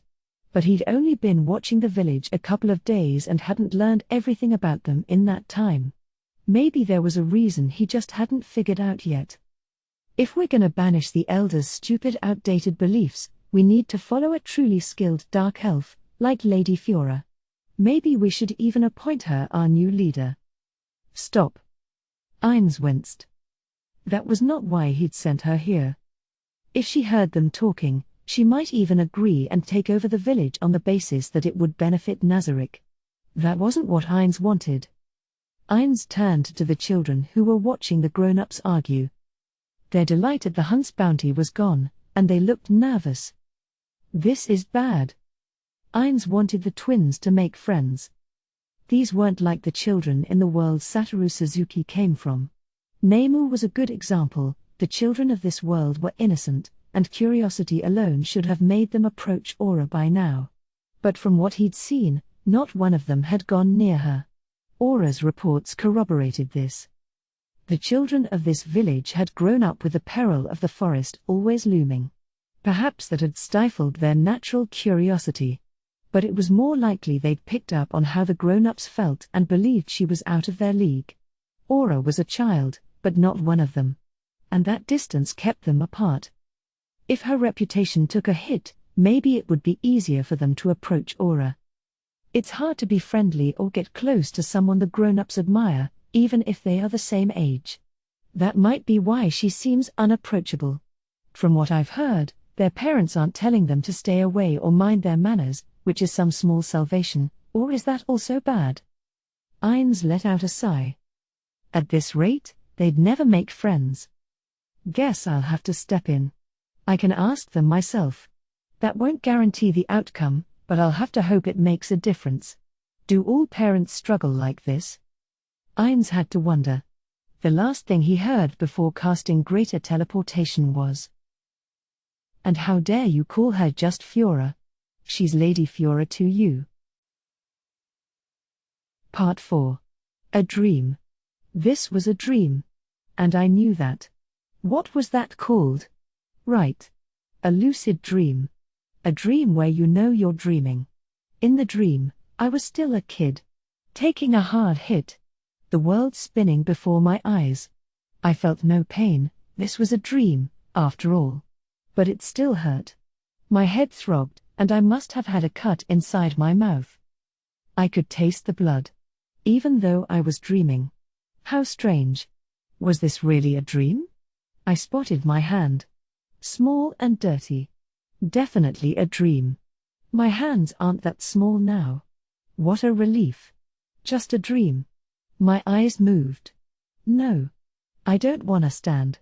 But I have to. I picked up the club and got to my feet. My mother stood before me. No expression. Like she was wearing a mask. Glaring down at me, her eyes cold. A club in her hands, the better to beat me with. She swung. Now, I could block that. But at the time, that was impossible. A sharp pain, and I was in the air. Slammed into the ground, more pain. My vision blurred. Tears. I found myself wondering when was the last time I cried. My eyes moved. My mother was speaking. I'd lost my club again, and my eyes sought it out. Had my mother told me to get back up? I couldn't. It hurt. This was too much. I must have whined about it. Her expression never changed. She just slowly raised that club. Another voice. My eyes moved and saw a plump woman running over. She'd helped with the housework. Made great food. Nazarick. She'd made the best omelettes. My favorite. Her cooking was ingrained in my memories, my standard for good eating. Sadly, she'd long since passed. I'd rather be dreaming about eating her food than training with my mother. Later, I'd learned other people's mothers cooked for them, but I'd never once had that happen. Someone said she didn't have time for anything but training me. I was dumb enough to buy that back then. But now that I was grown up, I could see that farce for what it was. I barely even remembered sharing a meal with her. I mostly ate alone. Good morning. The world took on color. Was I waking up? Then let's get that over with. I never once forgot. I knew all too well. My mother hated me. I was a child of rape, and she had no love for that. She'd never once celebrated my birthday. She gave me no blessings. No thank yous. No congratulations. Not even a good job. Everyone else gives those freely. Had I ever heard her speak my name?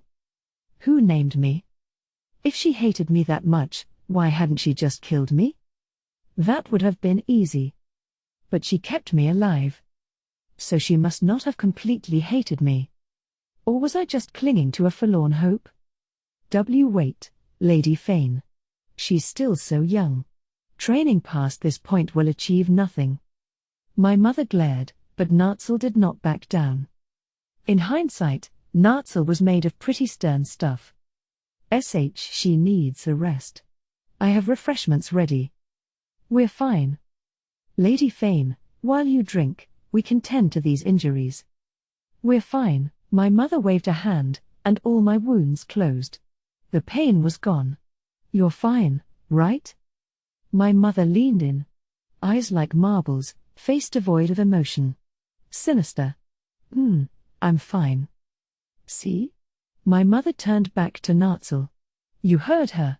She's not done yet. And I've already made her strong enough that she can be brought back if she dies. See? Nothing to worry about.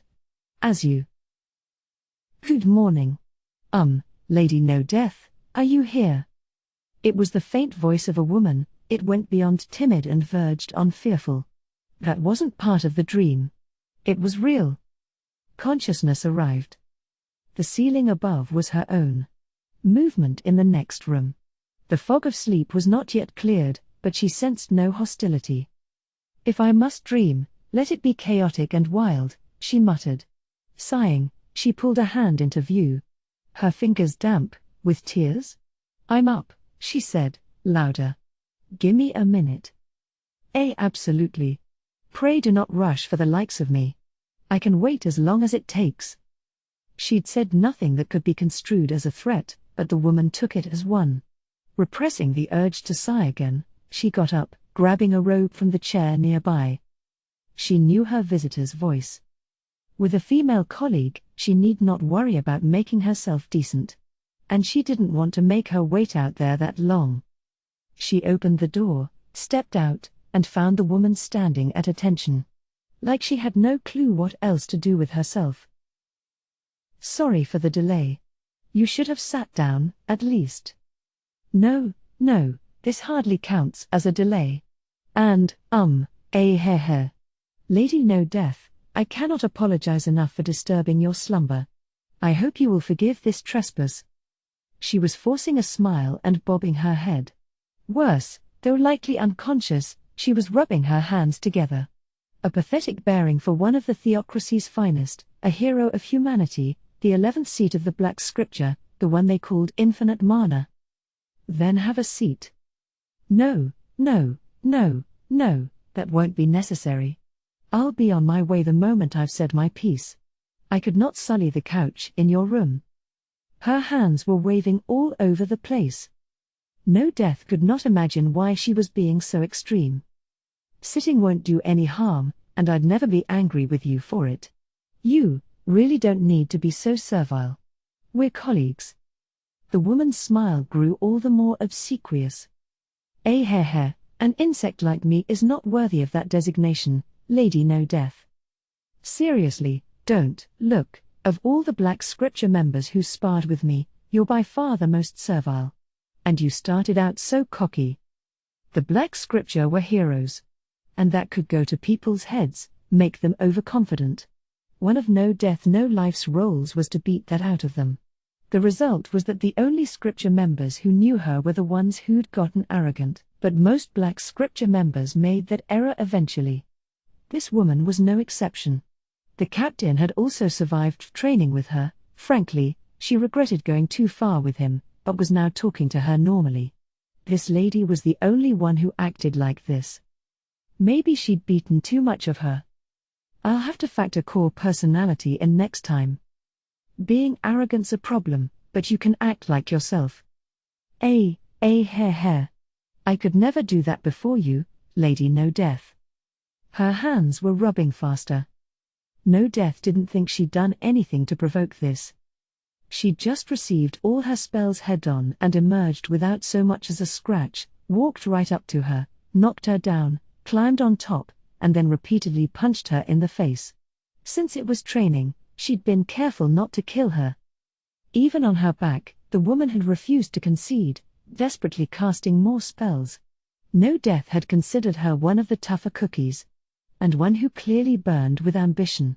Her efforts had paid off, and now she could keep casting through pain. And that high opinion of her made this attitude all the sadder. So what brings you here? I think I can guess. Oh? You are a brill. Spare me the flattery. Right. The Elf Extermination Army have made further advances, so I've been sent to ask you to ready yourself, Lady No Death. When No Death smiled, the woman before her winced. Was her face that frightening? This was her usual smile.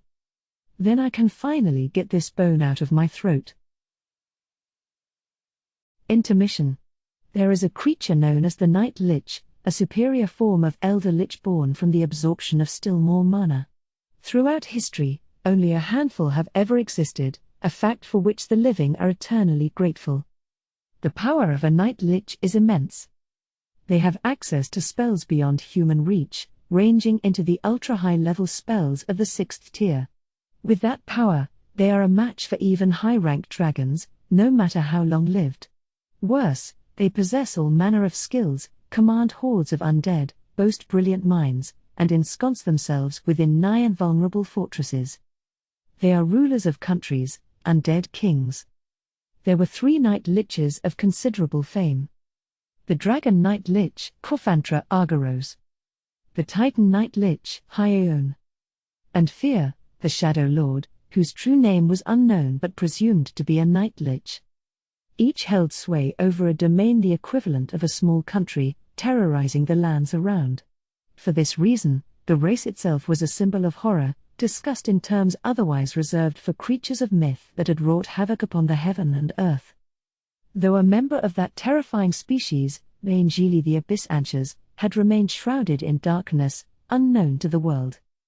And yet, here he was, bowing low as he exited a massive room. With 6 arms and 2 heads, he had not only mastered the 6th tier of arcane magic, but the other disciplines to the same degree. He was a fearsome creature no human could ever hope to defeat. If he ever emerged into the light, the 3 Night Liches of infamy would soon become the 4. Instead, he had founded a clandestine society and remained the most senior member. He called this society the Abyssal Corpus. They were a group of undead casters, and the original goal of this organization had been to ensure their mutual interests did not come into conflict. Every manner of undead being would live eternally and, if devoted to the study of magic, they would inevitably clash with others of their ilk given enough time. Lacking the 3 core drives of the living, undead were often consumed by lusts of another nature, and if that undead was a caster, then this was almost always a thirst for knowledge. When the same knowledge was sought, it was all too easy for those conflicts to get out of hand, resulting in all-out war that continued until one was eliminated from this world.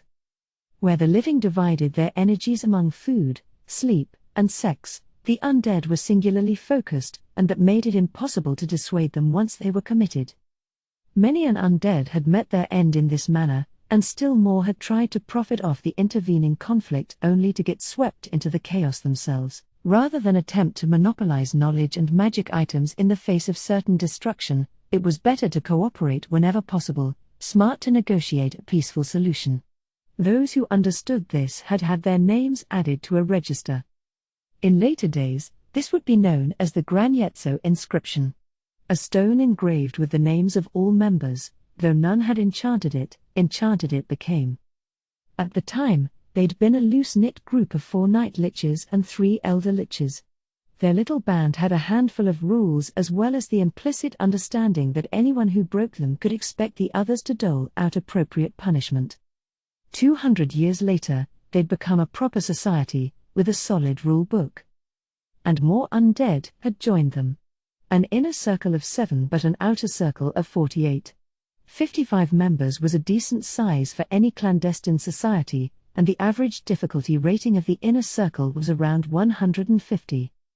Yet, few knew they even existed. Their membership was split between 2 types of undead. One cultivated power among the living and used that to further their own ends. The other had absolutely no contact with the living and simply worked quietly toward their goals in the shadows of the world.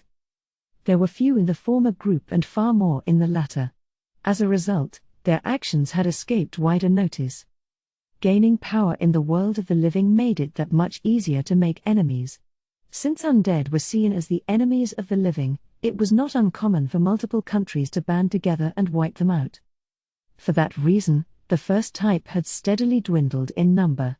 Naturally, there were those who lurked in the underworld, with none the wiser, but not many undead had the talents that required. The upshot was that the abyssal corpus remained barely more than a tall tale. In fact, they had pointedly avoided inviting the 3 Night Liches of infamy to maintain their low profile. Outside the room in which IT sat was a massive corridor. To one side, a room illuminated by dim lamps. A waiting room for those seeking an audience with IT. Naturally, IT would never think to prepare the like. IT was not a creature of consideration, but Bainjili and the others had pleaded their case and been granted permission to do what was necessary. A voice within called to him. "You're out? Then I guess it's my turn." Bainjili had been waiting there prior to his audience, so he knew who spoke without looking. Only those who'd been summoned ever came here. Arriving unprompted would incur IT's wrath. All those summoned today were a part of the inner circle. 400 years since the society's founding, that circle now contained 9 members. The Abyss. Her Holiness in White. The Rider of Death. The King of Rot. Lord Red-Eye. The Wise Wolf. The Hordes of Yore. The Devourer. The Golden Ghoul. They had all been together and been called in one at a time. Now there was but one left. Her Holiness in White, Brazen Rocker. A female undead with alabaster skin. She was on the cusp of reaching the 9th tier, and Bainjili had been forced to admit she was a finer researcher than he. She was a favorite of the one who controlled their society. No. IT favors no one. IT merely stomachs us and uses us. That much was clear from the way IT spoke. IT did not even try to disguise it, going so far as to describe their spells as defiled. Thus, Brazen took no pleasure in her position.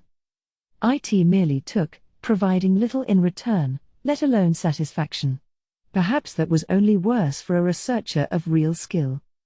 But no one dared voice these concerns before IT.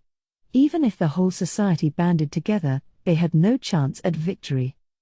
"Yeah, you're up. When you're done, can we speak?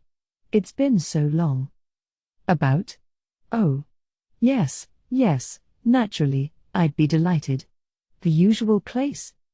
"Indeed. I'll be waiting there." Bainjili left her there, walking through darkness.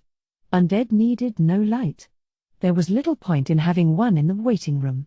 He knew not who'd added it, but it was likely purely decorative. Magical means had contrived to make the floor look like a single polished board, but the walls and ceiling were rough, bored out of the rock itself. This colossal cavern was no natural formation. The society's controller had carved it himself over a considerable amount of time. He visited this cavern only every few years, each time IT summoned them, and each time, the thought of all that effort made him chuckle. Not because he was a night lich, and his skill at magic made him contemptuous of physical means, but because it was a symbol of IT's cowardice, a marked contrast to the arrogance displayed before them. Certain he was far enough away, Bainjili cast teleportation twice, quickly reaching his destination. He was outside a castle in the mountains, one belonging to Lord Red-Eye, Krunu Logenteshnar, one of the inner circle. By far the most fastidious member, Krunu took great pride in his appearance. His home was held to the same standard. He had paid, in magical knowledge, magic items, or jewel-encrusted treasures, other races to create the castle's decor, and even those with no eye for these things could sense its somber gravitas. This was one reason the inner circle always gathered here. Bainjili moved to the front gate and found one of Krunu's undead waiting to guide him in. He was led to a room. Everyone else had already arrived, save Brazen. "I'm here. IT give you a hard time?" The speaker was the castle's owner, Krunu, humanoid, pallid skin, not a naturally occurring undead but a human who had used magic to transform himself. Perhaps that was why he was so particular about the fineries, traces of his old life. The others always dressed the same, bedecked in magic items that radiated mana, but he alone wore a new suit each time. Smartly tailored but little to no magic infused in the fabric. The others saw clothing as a means to strengthen themselves, but to him it was merely decorative. "Unless anyone objects, I thought we'd start once Brazen arrives." Bainjili sat down on one of several benches, addressing his cohorts. No one complained. This was yet another in a long line of discussions, preparing to rebel against IT. Sheer strength was the only reason they'd ever accepted IT's control. IT had learned of the abyssal corpus from someone in the outer circle. There had been no warning before that first appearance and initial show of force. Rather than flee, they'd bowed their heads, believing that IT could serve as a deterrent against the other great powers of the world. Not in the hopes of expanding their society. But IT was the worst kind of ruler. The abyssal corpus had not been founded to overturn the order in the continent center. They had no business being counted as pawns as part of their pact. They needed a new deterrent. That was a belief held by all in the inner circle, those who regularly met with IT. Ordinarily, the more people who were involved, the more likely someone would betray them or leak information. The fact that no one here had considered doing so proved how little loyalty IT commanded. Benjili could say with confidence that no one had betrayed them yet. The fact that they still lived proved it. If anyone had leaked their plans, they'd have long since been annihilated. IT controlled the society, stole their research, and made itself stronger. IT was little more than a parasite. But it would never deem its gains were worth allowing a little scheming. They knew for a fact that IT would act swiftly and mercilessly. IT had neither the tolerance nor the generosity a ruler should have. Perhaps it was just overly cautious. Either way, their continued survival meant IT had not yet noticed. Perhaps they were lucky that IT had no means to control Undead.